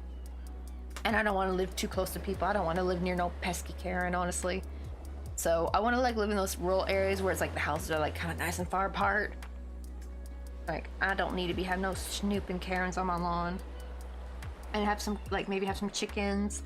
And I never thought about getting a goat for milk actually. That would probably be very. But oh wait. Doesn't the goat have to keep having babies or something in order to have milk though? Because I didn't know how long, or does like, because technically, doesn't an animal keep producing milk as long as you keep milking the milk? Like I didn't really realize like humans could like keep breastfeeding as long as they keep feeding their baby. Like I've heard some crazy women be breastfeeding their kids till 11. That's wild.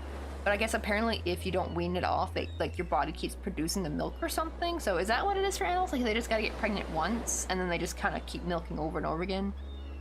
I don't know. I'm not a farmer. I have no idea how it works. I grew up in the suburbs. I'm not no farm girl. Don't let the accent fool you.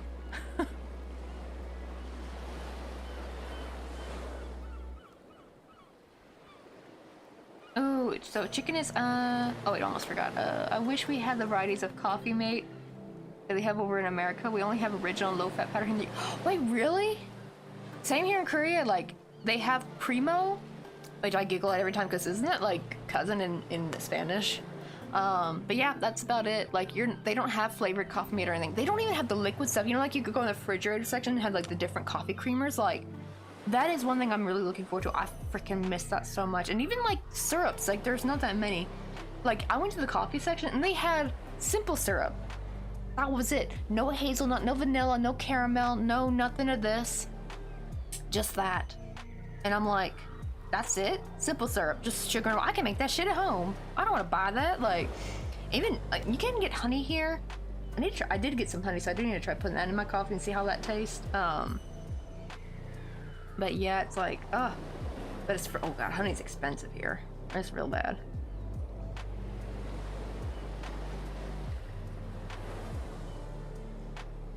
Let's see.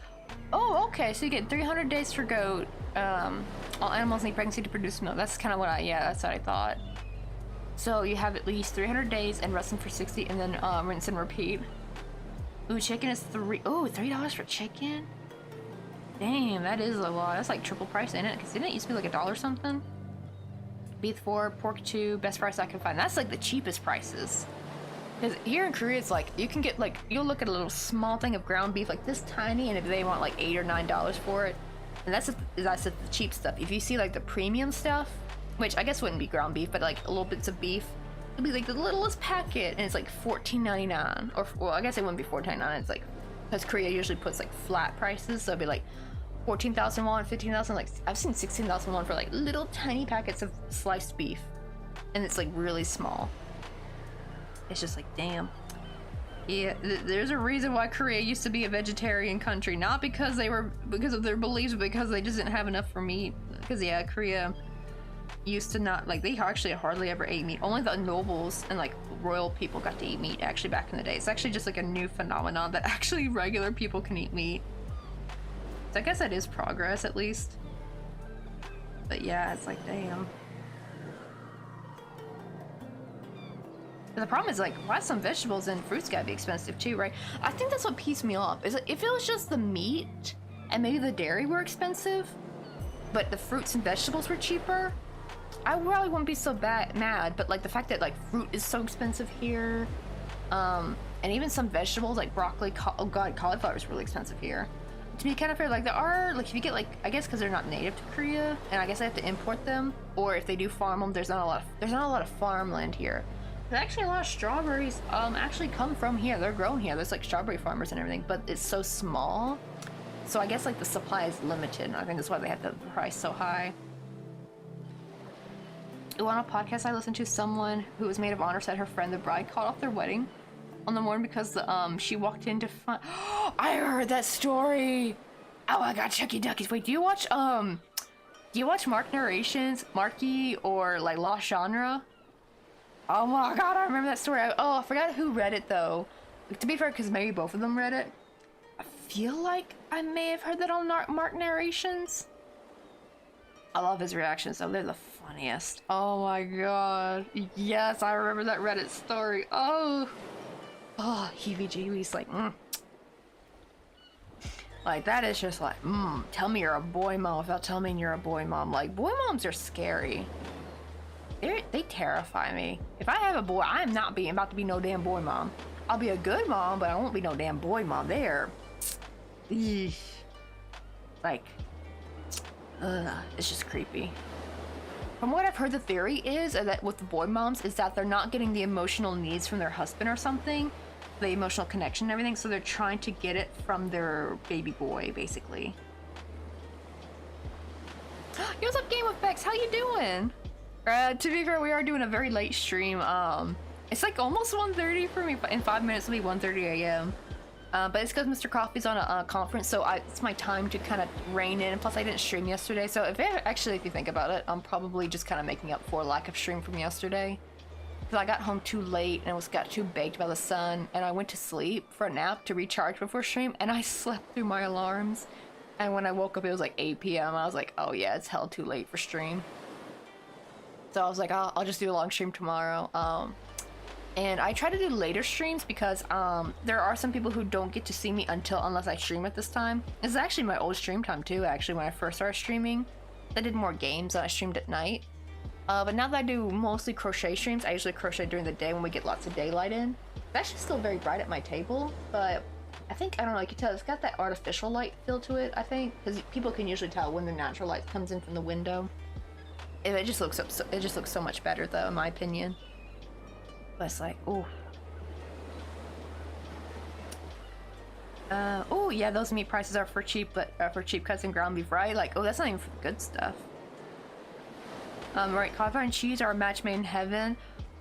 I don't think I've ever liked cauliflower and cheese. I do know a lot of people love it, but for me, broccoli and cheddar, like broccoli cheddar soup, oh my god, I love, like, that's like one way you can get me to eat broccoli. I mean, I do like broccoli, I don't hate it, but I hate it boiled. Like, when it's boiled, it's just kind of sad, unless it's in cheddar soup, of course, but like, I have to have it like roasted, like, oh my god, oven roasted broccoli that's been drizzled with like olive oil and garlic and salt and pepper, like, oh, chef's kiss, is so good. Like, that's like a new way for me to eat my veggies, actually. Oven roast them, oven roast all of them. Get all the vitamins in. I know, like, probably you won't get as many as if you boiled them, but like, boiling is sad. Like, I can't. Some veggies you can. But I love me some broccoli cheddar soup. Actually, when I worked at not Chipotle, Einstein Bagels, I remember their broccoli cheddar soup was so good. I kind of miss it, actually. I shop the ugly bin for fruits and veg. I get random stuff, but it's like a third of the price. Freeze what I can, and I don't need right now. I really wish, like, actually, we would kind of, like, grocery stores get rid of this whole stupid don't put the fruit on unless it looks perfect. Because, like, I wonder how much fruit and crap gets wasted, honestly. Oh no, I was on Shagged, Married, Annoyed, and also try Help I Sexted My Boss. Oh, I feel like I may have seen that one too. Oh, but you should definitely, like, you should give, like, if you love listening to those Reddit stories, though, Chucky Ducky's, like, Mark narrations is a hoot. I love him and the Waffle Gang. Like, it's a whole, like, inside joke over there. Because apparently, like, I've never heard the term waffle on. I think it's, like, a UK thing, because, to be fair, he is British. And most of it, turns out most of his viewers are American, and they were like, what does he mean by waffle on? And they were confused, and, like, he had to, like, explain it. And now it became, like, the Waffle Gang, and now he's, like, waffle stickers and stuff, and, like, and it's like overlay, it would have like waffle stuff, and it's so cute. I love how it's become like a whole thing. Oh, so broccoli, cauliflower, and leeks and cheese sauce topped with grated cheese and grill are until crisp. Oh, I've never tried it with leeks before. Would that work with green onion, like the big green onion? They call it paw here. It's kind of close to a leek, but not the same thing, I think. I don't know, are leeks and giant green onion the same thing? I'm not sure. I feel like they might be a bit different. I don't, like, let me Google that. I need to know. We must know if it is the same or not. Ooh, Mr. Coffee just texted. Damn, look it up. That looks good. Looks like chicken. Ooh, that's some is he got barbecue? Lucky. He got some fried chicken. Looks like some mac and cheese. I also got chicken. That definitely looks like chicken nuggets and barbecue. I see that barbecue peeking out from there, and some fried onion rings. Only $9. That's actually pretty good for all that. Cause right now he's in Maryland.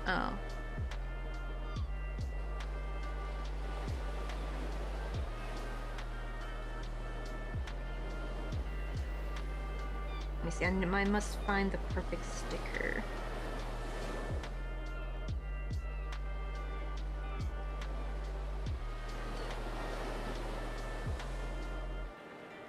Yeah, I gave him like this little sticker, little Peach. Peach is a Cacao character name.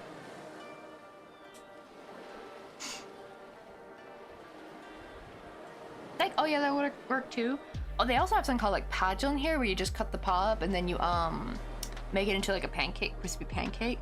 I never thought about like sprinkling some cheese in it and then frying it. That would probably be hella good. Probably somewhere someone's done it, I bet. Probably some restaurant or bar probably put cheese on their pageant. Okay, so I use them as the same thing. So I guess they're probably like technically different, but maybe the flavor is very similar. Also, let me real quick go use the restroom real quick. Wait, hold on. Mr. Coffee texting me up a storm.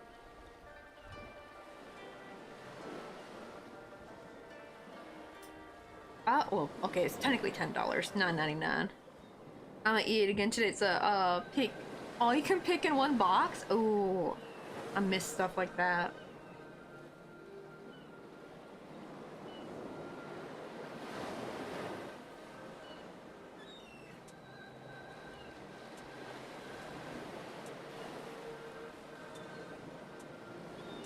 Oh, wait, what? My phone just freaked out and closed everything and made me restart and log in and everything.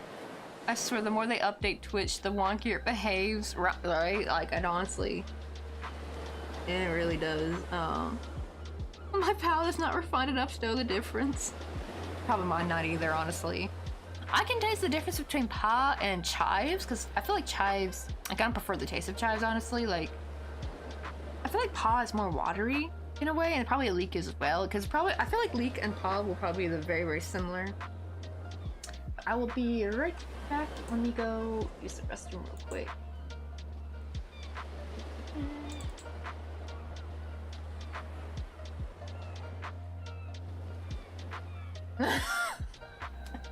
You should all like I'm gonna like while I'm using the restroom, I'm gonna try to find that same Reddit if it was read by Lost Genre or Marky. May have been by Marky actually.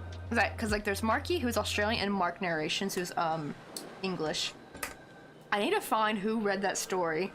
It could be Marky maybe, because I feel like Marky reads more of the saucier ones, but I've also seen like Mark Narrations read some saucy ones. Like, I love their reactions. It's just like, they're just so bamboozled and it's just like, what in the heck?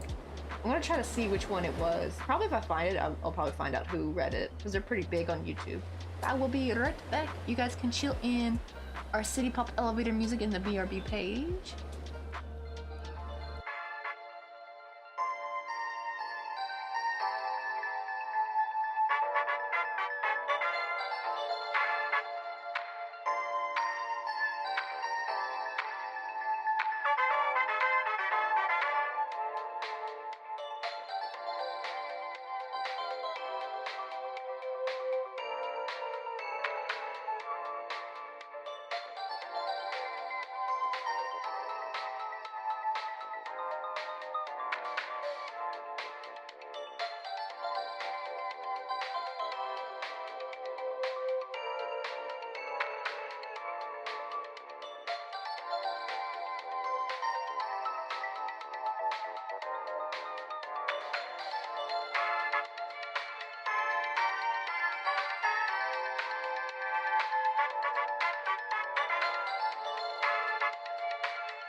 Alright, I'm back.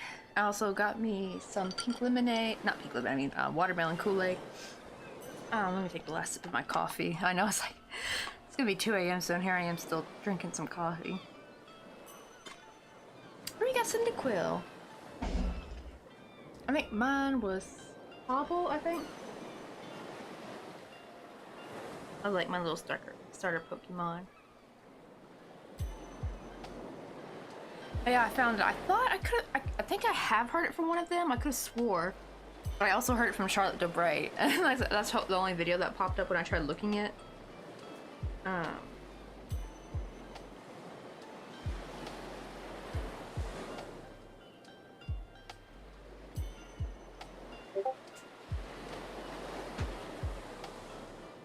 see. That's another thing we need to get. I'm gonna have Mr. Coffee get me like some Kool-Aid packets. Hopefully those are still cheap. I hope they are. Is that's like something that's not really over here? Like, mostly like if you're gonna buy a flavored drink, it's just gonna be like pre-made, which can get really expensive. And anytime I have found any kind of like powder, it's like, what do you call it? Like already have sugar added to it, and I try to like use stevia more.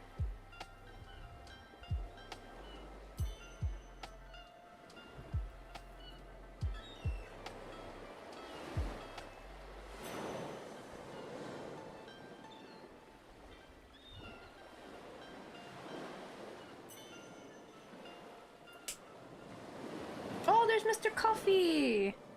Yeah, I showed him what you got for lunch. Jealous. I saw that sneaky little barbecue under there. And that mac and cheese. Also, were those, besides the fried chicken, were those chicken nuggets too?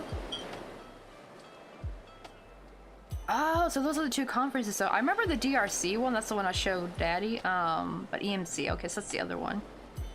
It's almost as bad as the girl that house sat for her parents, stayed in their bed, found a shoe under the bed, and found her mom's special toy. Oh god. At the time of her life, the biggest one. Oh, I read that one. It's like, yeah, it's like, oh, what do you do when that happens? Oh. Well, if it's the same one opened that box, exactly. I remember reading that one. I don't know if that one was, I think that one was probably from Marky. I'm pretty sure I heard that one from Marky. And if anyone knows the one about, there's like a now, like a,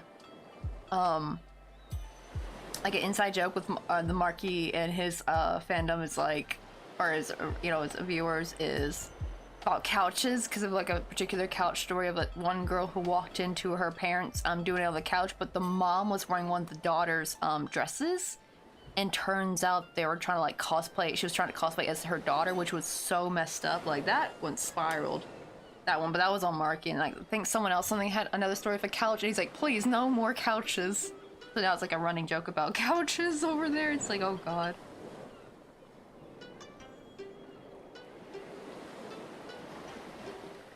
Alright, like, oh yeah, he goes to America more than I do. Let's see, how many, oh, is there actually our last scallop of a little, of like the little umbrella?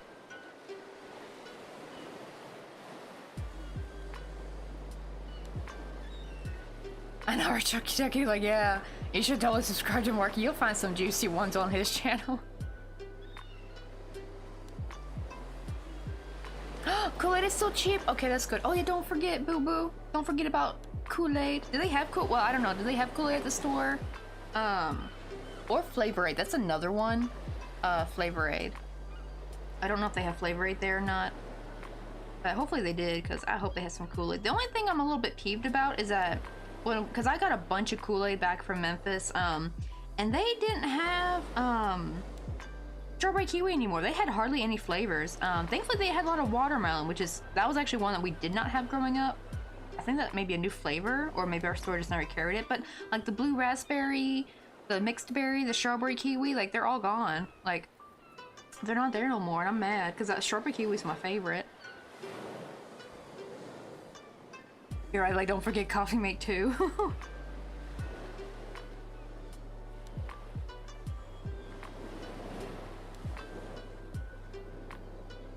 Wait, oh shit, are you stuck in ads? Oh no, my ad is Sonic Potato Crinkles. Oh, I miss Sonic. I do miss a good Sonic.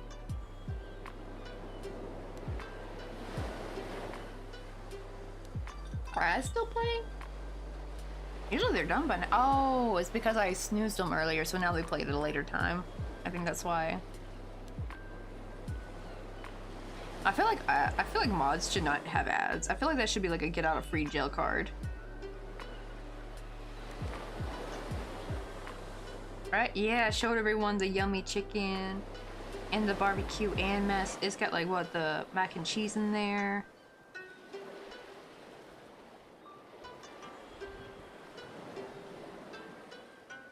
Wait, I like that instead of crinkle, they want to rebrand it as groovy fries. Okay, if they gotta do that, they need to do like a whole 70s spiel and like skit and everything with the marketing. Like, if they gonna call them groovy fries, but don't bring any like 60s and 70s like aesthetic to it, I'm gonna be mad. That's like the only acceptable way.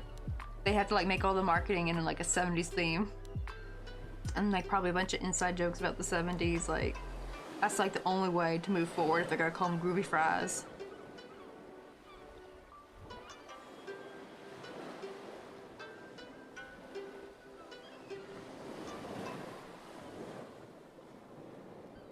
Wait, mine is serial. Wait, what is your ad about serial killers?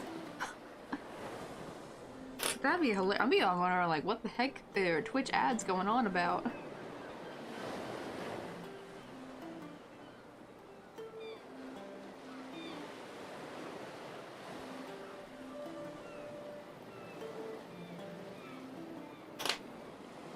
Oop, I have made a fatal mistake.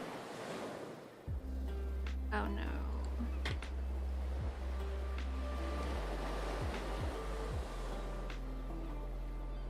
We can fix this with glue. Hold on, where's the glue at?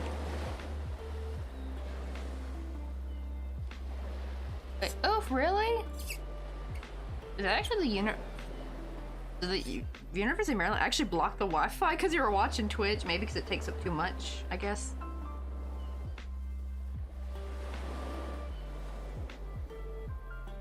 There's a bit of glue. I accidentally cut it before. I should have sewn it up a bit. I totally forgot that this was just a slip stitch. Pull that as tight as I can, hopefully seal it down with some glue so it doesn't come undone.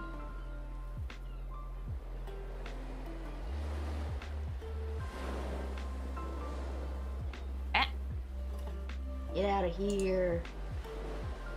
Bot, don't click the link, y'all, it's dangerous. You'll get hacked or something. Get off my lawn, you damn bot. You ain't allowed around here. This is not a bot-friendly zone. We are bot phobic around here because we don't want none of these spam bots. Shakes fist at America. Right? Like, oh.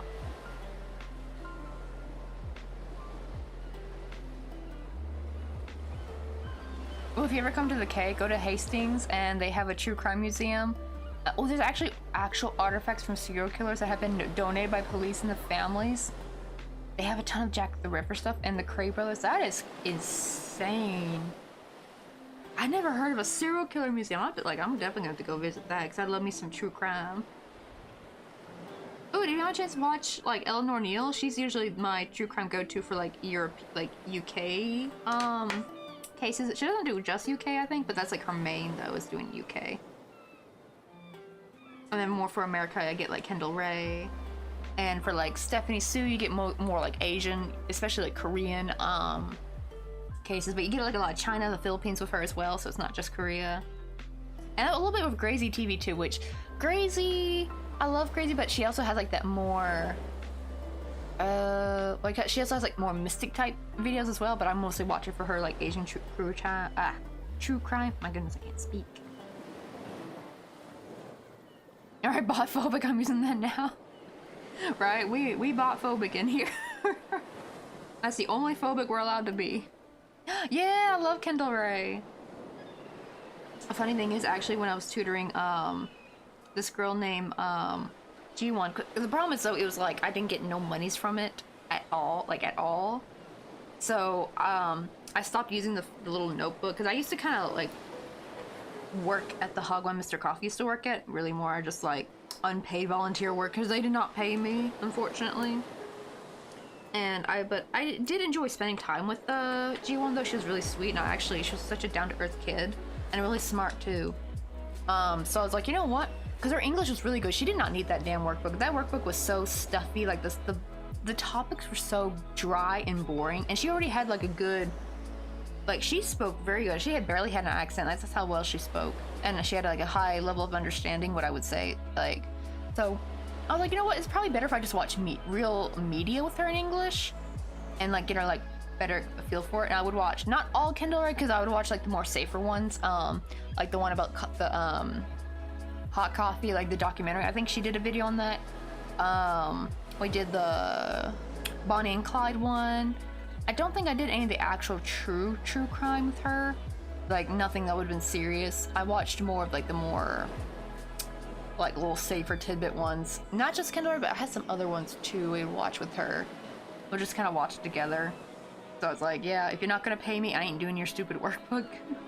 And we would like have the workbook out to make it look like we were doing it. Because even she said the workbook was way too easy for her, because she like already kind of knew everything in it. I don't know why they chose that one for her. It was just too easy peasy. Oh, I'm in Yorkshire, and it's full of Viking history. Oh, Mr. Coffee's back. Did the is it finally going through with the Wi-Fi? Right? I know I have yet to go to Europe myself. I would love to go in general. I know Mr. Coffee's been way more than me. I've never even, like, the only countries I've been to, like, outside the US are Korea, which I'm here now in, and Japan. That's it. We are supposed to go to Vietnam, actually, in October, so I'm really excited. That'll be, like, my third country to add to my roster.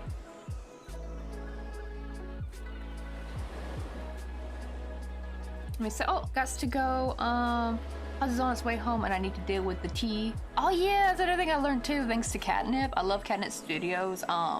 She's, like, an illustrator and makes her own stationery on Etsy, and I love her studio vlogs. And she's the one I learned from that tea actually just meant dinner. Like, so actually a lot of times when they say it's tea time, they are actually not drinking tea, they're actually eating dinner. And I'm like, oh, I never knew that. I learned that because of her. Oh, is it actually the first time I participated in a stream? Oh, really? That's kind of cool. And thanks for chatting with me, of course, and hope to see you around, Chucky Ducky. Hopefully when my normal stream time, hopefully won't be too crazy for, oh, but you're in the UK. Because probably when I do my normal stream time, it's probably like 3 or 4 a.m. your time. But I do try to stream late sometimes, occasionally. Or like near that late, you know, tail end of my streams will be like your morning.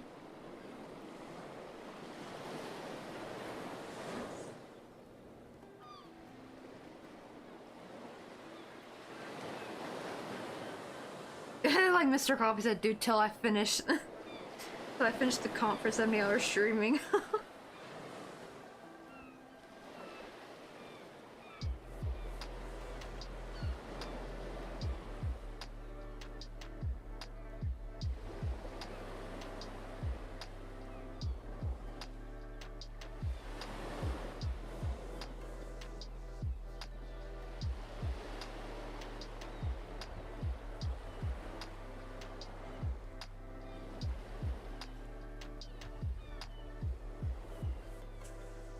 Let's see. Oh, I always wake up at 5 a.m. My time to notice that you streamed overnight. Yeah, like right. It's like we're 4 minutes away from it being 2 a.m. But I really wanted to finish the umbrella though. Let's see, because I probably was gonna end stream probably once I finish this umbrella, so we probably got a little bit more to go. I know I am gonna have to go to bed soon. And I don't stream tomorrow. Tomorrow is Wednesday, because I usually don't stream Wednesdays. I stream Monday, Tuesday, Thursday, and Friday. Plus I probably need to use tomorrow to make some stuff. What do you call it? For the birthday stream, I need to set like that up, like some probably need to start posting on Instagram. I haven't posted on Instagram in a while. I need to make some, probably like market it. Is that the right word? Like post on my story or something. I need to do that. I've really been bad with using Instagram. I need to post on there more. Oh, I want to go to the hotel. Oh, how much more time you got in the conference? Especially if you're not like getting that many people at this conference. It's kind of like he's just kind of sitting around doing nothing for most of the day. Oh, so bored and weather is insane. Wait, is it outside? I hope they didn't do it outside. Or they just not turn the AC on, which that would be baffling because you would think they would turn the AC on for like a big conference.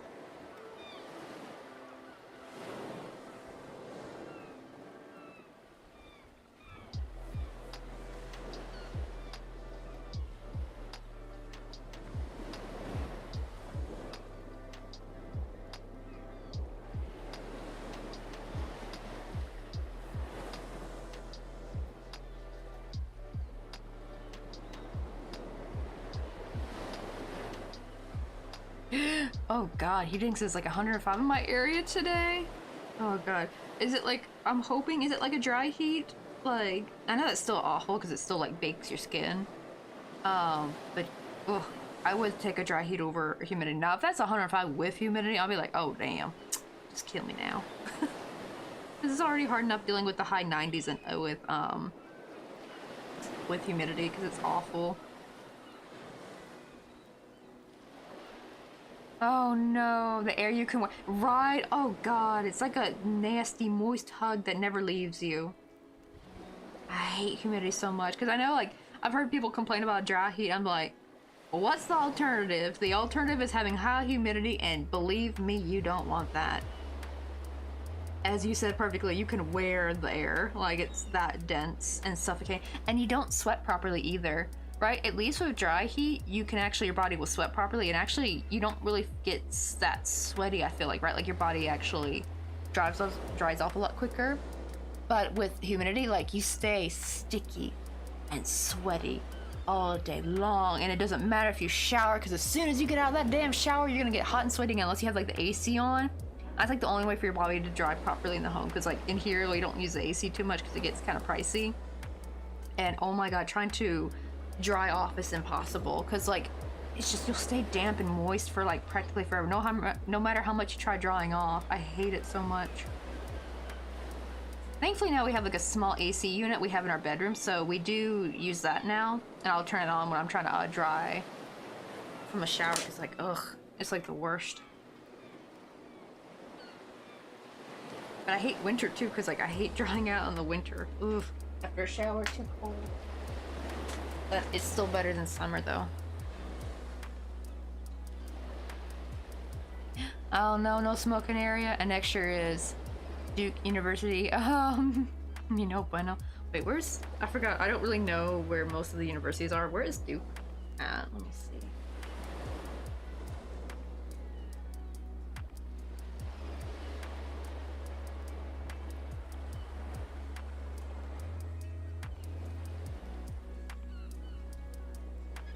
Oh no, it's in Carolina. Oh, he's screwed. Oh, it's a hell of a pretty college though, damn. It kind of reminds me of Rhodes, because like in Memphis we have Rhodes College that we would like all call it like Hogwarts. Like, oh my god, we all thought like, hey, it's like so old-fashioned looking, like it looks nothing like Hogwarts though when you think about it. But yeah, like this got that similar vibe, that old cathedral kind of vibe. Especially here. It's real pretty though.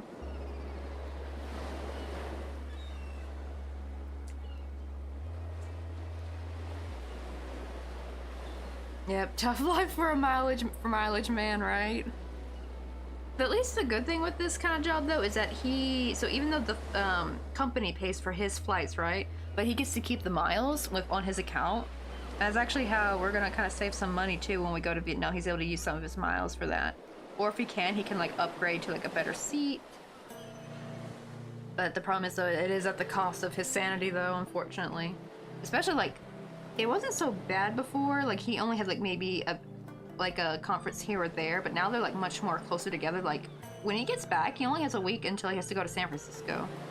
Usually it's like once a month or once every other month, but since I think like March or February, it's been at least, I think, let's see, he had one in January. That was Austin. And let me see. He wrote a list here earlier.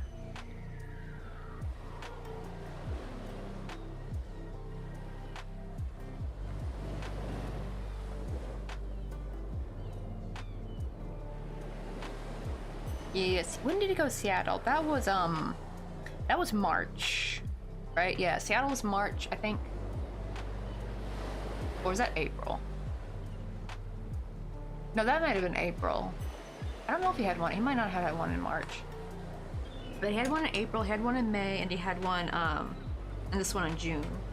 He also went to Strasbourg, France. That was for May.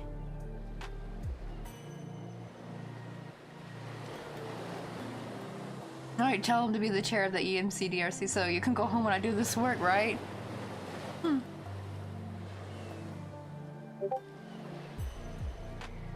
It's about as close to Hogwarts as the US can get, honestly, probably. Probably.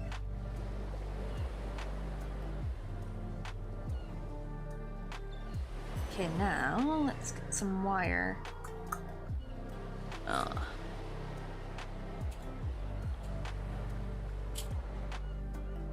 thick do I want to make this? Maybe about the same as the pole I did on the top panel. I don't know why, but it always seems to like work better if you just like double up the or triple up the wire. Like 3 of the thinner wire are actually stronger than one of the thicker 1mm wire I have. I don't know, like it seems to like bend less whenever I use it like that. So that should be long enough. It's about somewhat equal length. It doesn't have to be perfect because we'll just cut off whatever excess there is.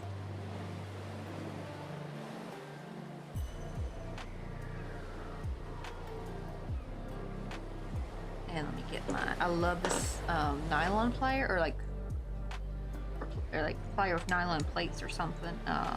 It's good for like helping like, I didn't even know this was a tool. I always used to wonder like, how do people keep their wire so straight, right? Because like it always gets crinkled and crooked so easily. And it turns out they get one of these babies.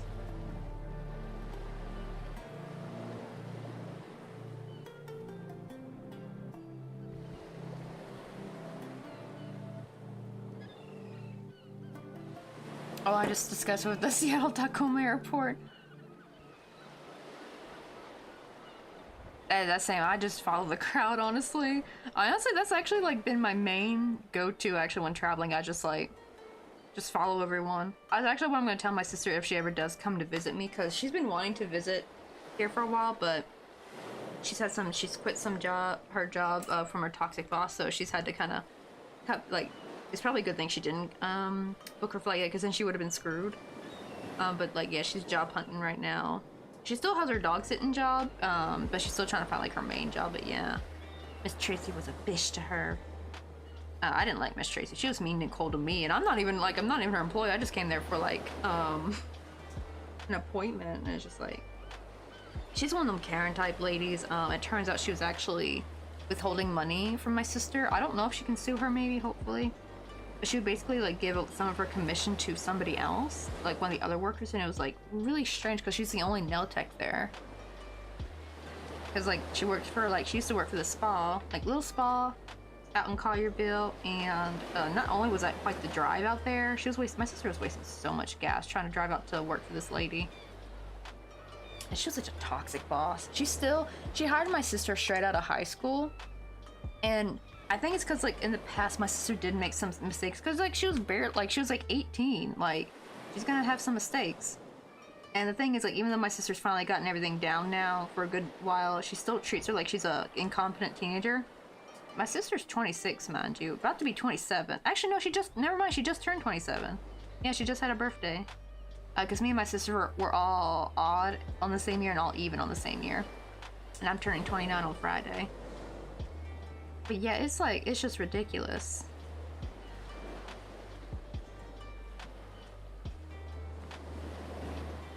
But I'm very happy she quit from that lady's job. Just the only sad thing is she didn't get to visit me. She was supposed to visit me last year, or this year, in spring. But it's like kept being pushed back, because you know that's life. Not to mention tickets are expensive. Right, yay for escaping her boss though. The funny thing is she still has like, you know, her dog sitting business is all from the clients that she used to do their nails for. Like they're very like ladies who live very well off. They actually kind of live, they're not like rich. I would say they're like more like middle class really. I think, what's the term? McMansions, I think, is what they kind of use for the kind of houses they live in. But still, you know, they have, you know, their husbands are like lawyers and stuff, and like they have good money. Oh, wait, they have several terminals. They don't even tell people where the tram will go. Really? It's just a random box? Ugh, that sounds awful. I think I got lucky in my transfer. I didn't have to really go far anywhere for mine, but still, yeah.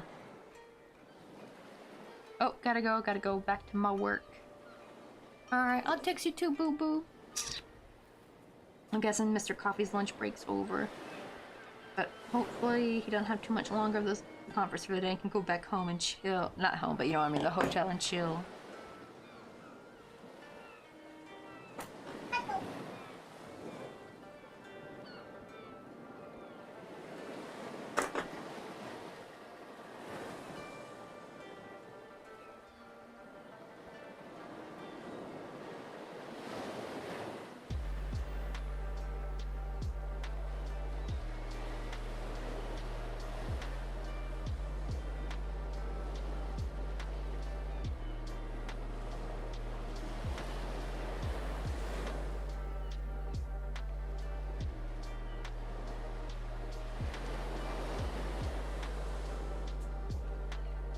Let's see. Oh, time to head out and do some house things. But yeah, be sure to get some sleep. True, because probably once I finish this umbrella right here, I'm gonna be heading to bed myself. Dang, we're about to hit technically so it says 7 hours right here, but it's actually more than that. Tack on 2 hours to the stream time. That means we were on for like 9 hours? Damn, a 9-hour stream. I'm getting myself prepped for the 12-hour stream on Friday for my birthday. I will say though, I have found actually the golden way to do is to do like long streams, just play Stardew. Honestly, I can play that game forever, especially now that it's modded. I can play that game all damn day long. We actually did an unintentional 14-hour stream one time. The 12 hours of it is on my YouTube, but unfortunately the funny part didn't get caught because like YouTube only records 12 hours of the stream, then it stops recording though, unfortunately. There's like a funny bit where I had one last fish to be able to like unlock the community center, and we were fishing. I was trying to get, I think, a tiger trout, right? And what do you call it? I finally caught one after like hours of fishing. We walk with it proudly. Everyone cheer me on in chat. We're just walking the fish out. I was holding it while walking because it just was kind of funny doing it that way. We're walking to the community center. I see Demetrius. He's off to the side, right? Like where he usually is, and I'm walking and I go to left click, is it left click or right click? I can never remember. Like click to go into the door, and right when I did, this dude moved right in front of me and it gifted the fish to him. I was so mad. I was not happy, and I was like, no, and everyone was like, what? Why'd he move? And it was like all chaotic. I really wish I had that as a what do you call it, as a clip. I was gonna maybe go and clip it on YouTube, but no, it happened after the 12-hour mark. I'm sad. It was funny. That would have been a perfect clip, honestly, and that would have been a perfect YouTube short as well.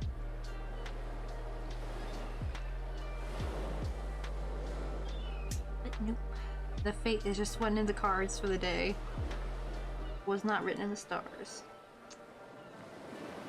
And now I'm going to, this is always the hard part, I gotta thread it through so that I can continue yarn wrapping on the other side. I realized it's best to like get the unyarn wrapped wire through there so you can have like that top part, and then like thread it through and then continue wrapping on the other side.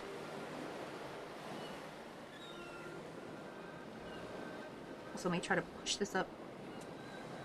Ooh, it actually makes like a really pretty flower like this. That's kind of cool. Or it even looks like a little mini circus tent too. Maybe I should try making, like, I made a big circus tent, but I should try making a tiny one actually. That'd be kind of cute.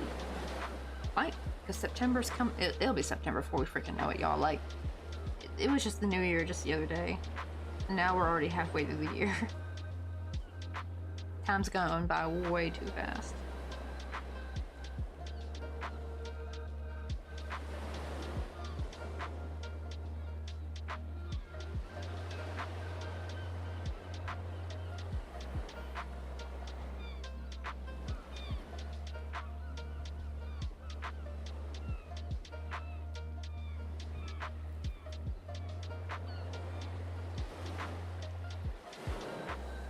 I'm probably gonna double wrap. I always try to double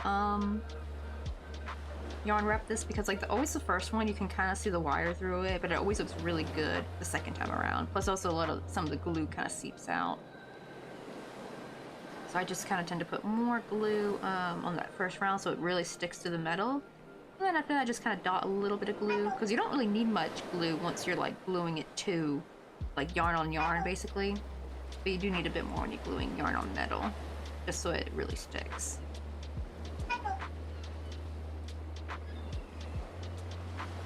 Don't worry, that's Mr. Coffee. If you hear that cacao talk, that's just Mr. Coffee.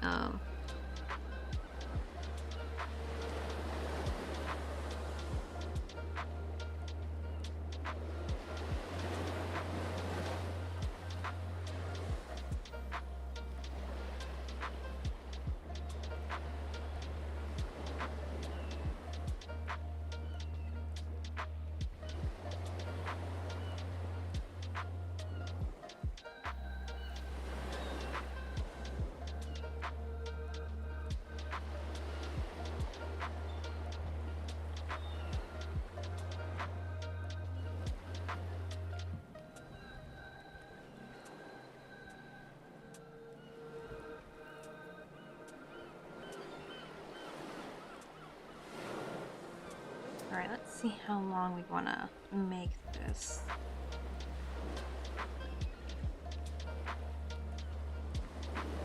Also, what you can probably do is you can probably like, I might starch the inside of this actually, so it's like really keeps its shape.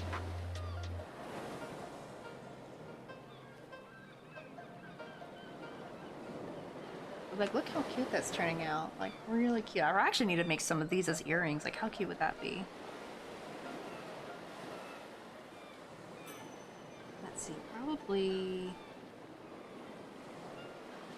about right.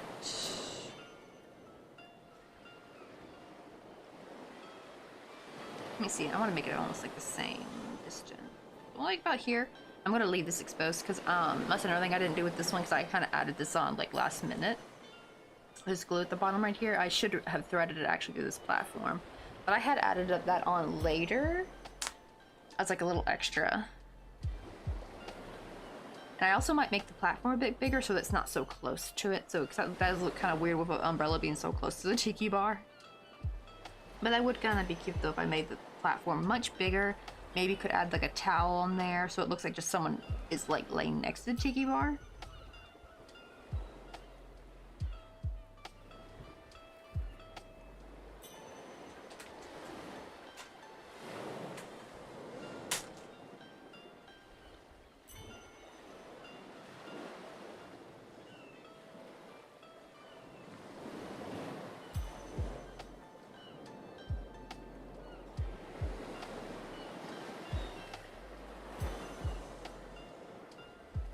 Outlet.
Mr. Crawford said he got the special Panchungman sticker, which is no more mogi, no more mosquito.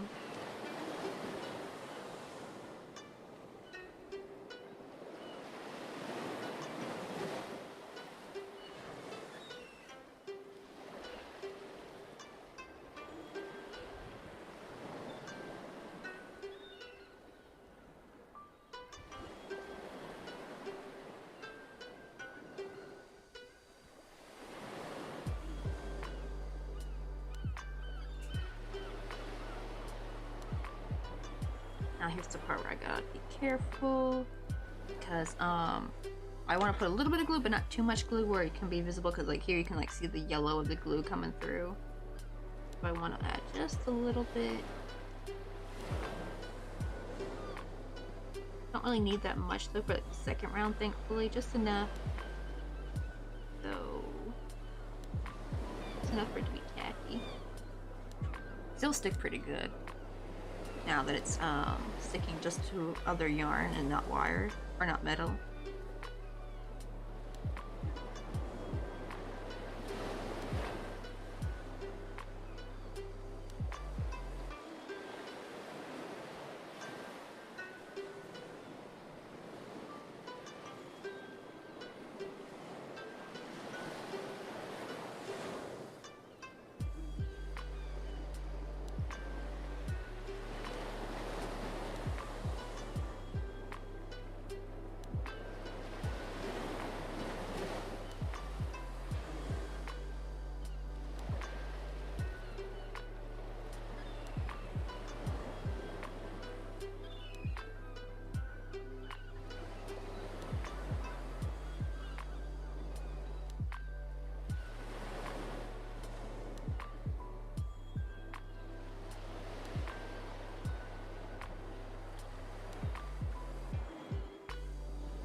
Now up here I can put a little bit more glue. It doesn't matter because no one's going to really see that part.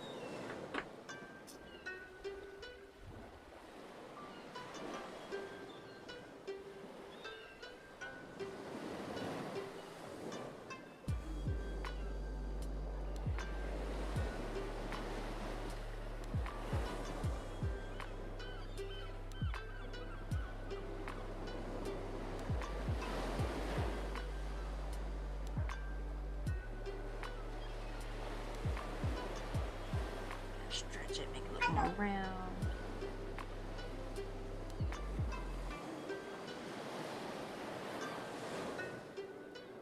And there we go, we got a little beach umbrella.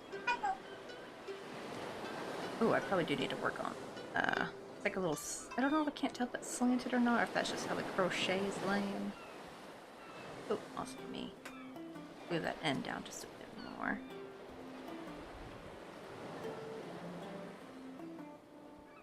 I would normally use my hot glue gun, but my hot glue gun died.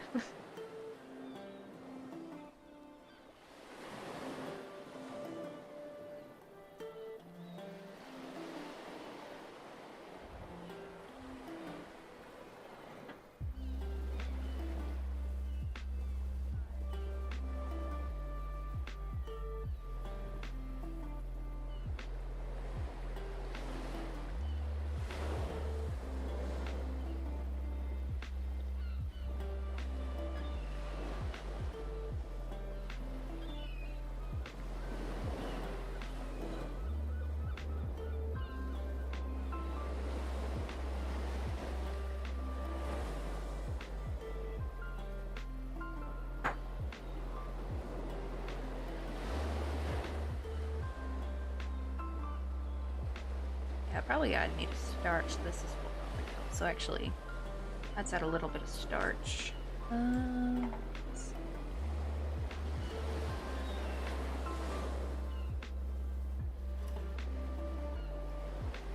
I probably need to clean this thing.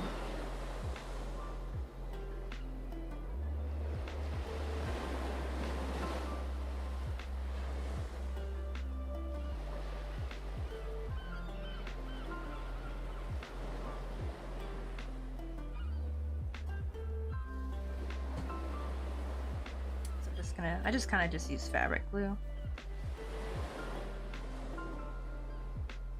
And it kind of works like a charm. Normally I would dilute it with water, but I want this to be really stiff.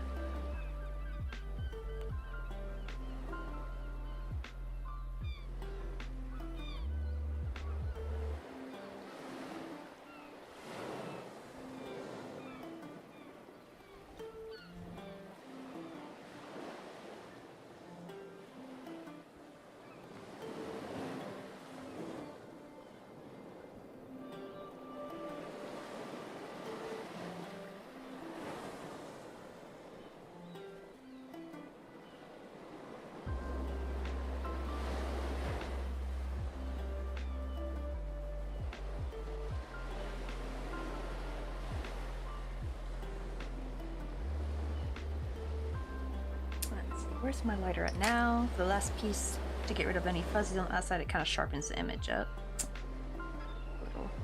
I call it a baptism of fire.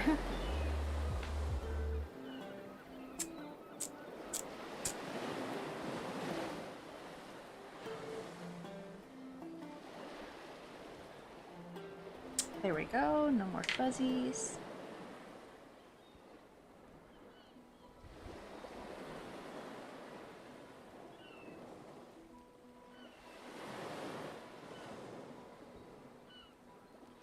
The funny thing is I probably need to actually make 2 of these, like whenever I eventually make this into a pattern, I'll have to like take pictures and everything. This is like still like the design phase. So not doing any of that just yet. Plus that would need to be done off stream, because anything I make on stream kind of is a little on the funky side. Just because the way my tension's kind of off from filming under the camera, or the webcam I should say. I make sure, because sometimes when I turn it, it looks kind of not so round on one side. There we go, that looks much better. Look at that, look how cute. We got ourselves a little crocheted umbrella. Look how cute that is. I need to make some umbrellas actually for my amigurumi. Like, how cute would that be? I should have done that during the spring, dang it. That would have been perfect. I mean, I still can do it now, because that actually fit more for Korea because of monsoon season. That would have been cute though if I made them like I need to make a bigger one for him probably, but how cute would that be? He has like a little parasol. But yeah, like for my tiny amigurumi, something like much smaller will be cute.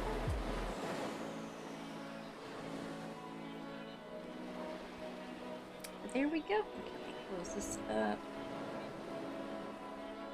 And let's go see who's on tonight to raid.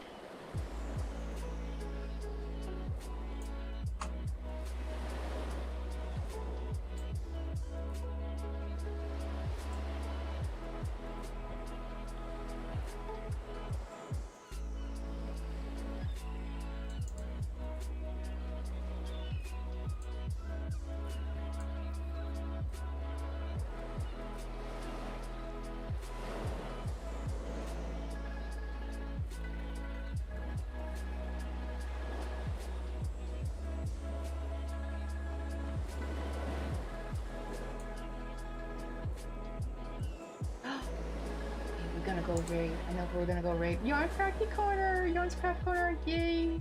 I can raid her again. Let's go. I always get to raid her during like whenever Mr. Coffee goes on a business trip. I'm so excited. I got to raid her last time.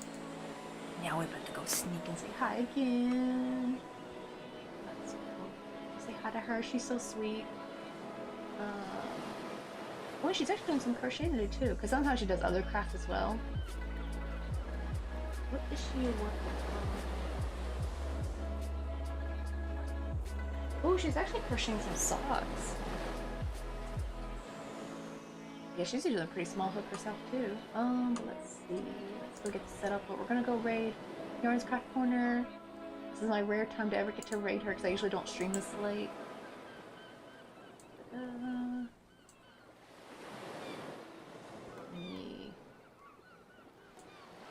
Let me put in our raid messages real quick. So if you're subbed, here are this raid message right here. And if you don't have the emotes, here is this one. Now granted, I know some people get confused because they see that and they think it's like, oh, it's the follower emotes. It's because subs are able to thankfully use follower emotes outside. I don't know if that was always a thing, but thankfully it became a thing. Start raid. Copy that.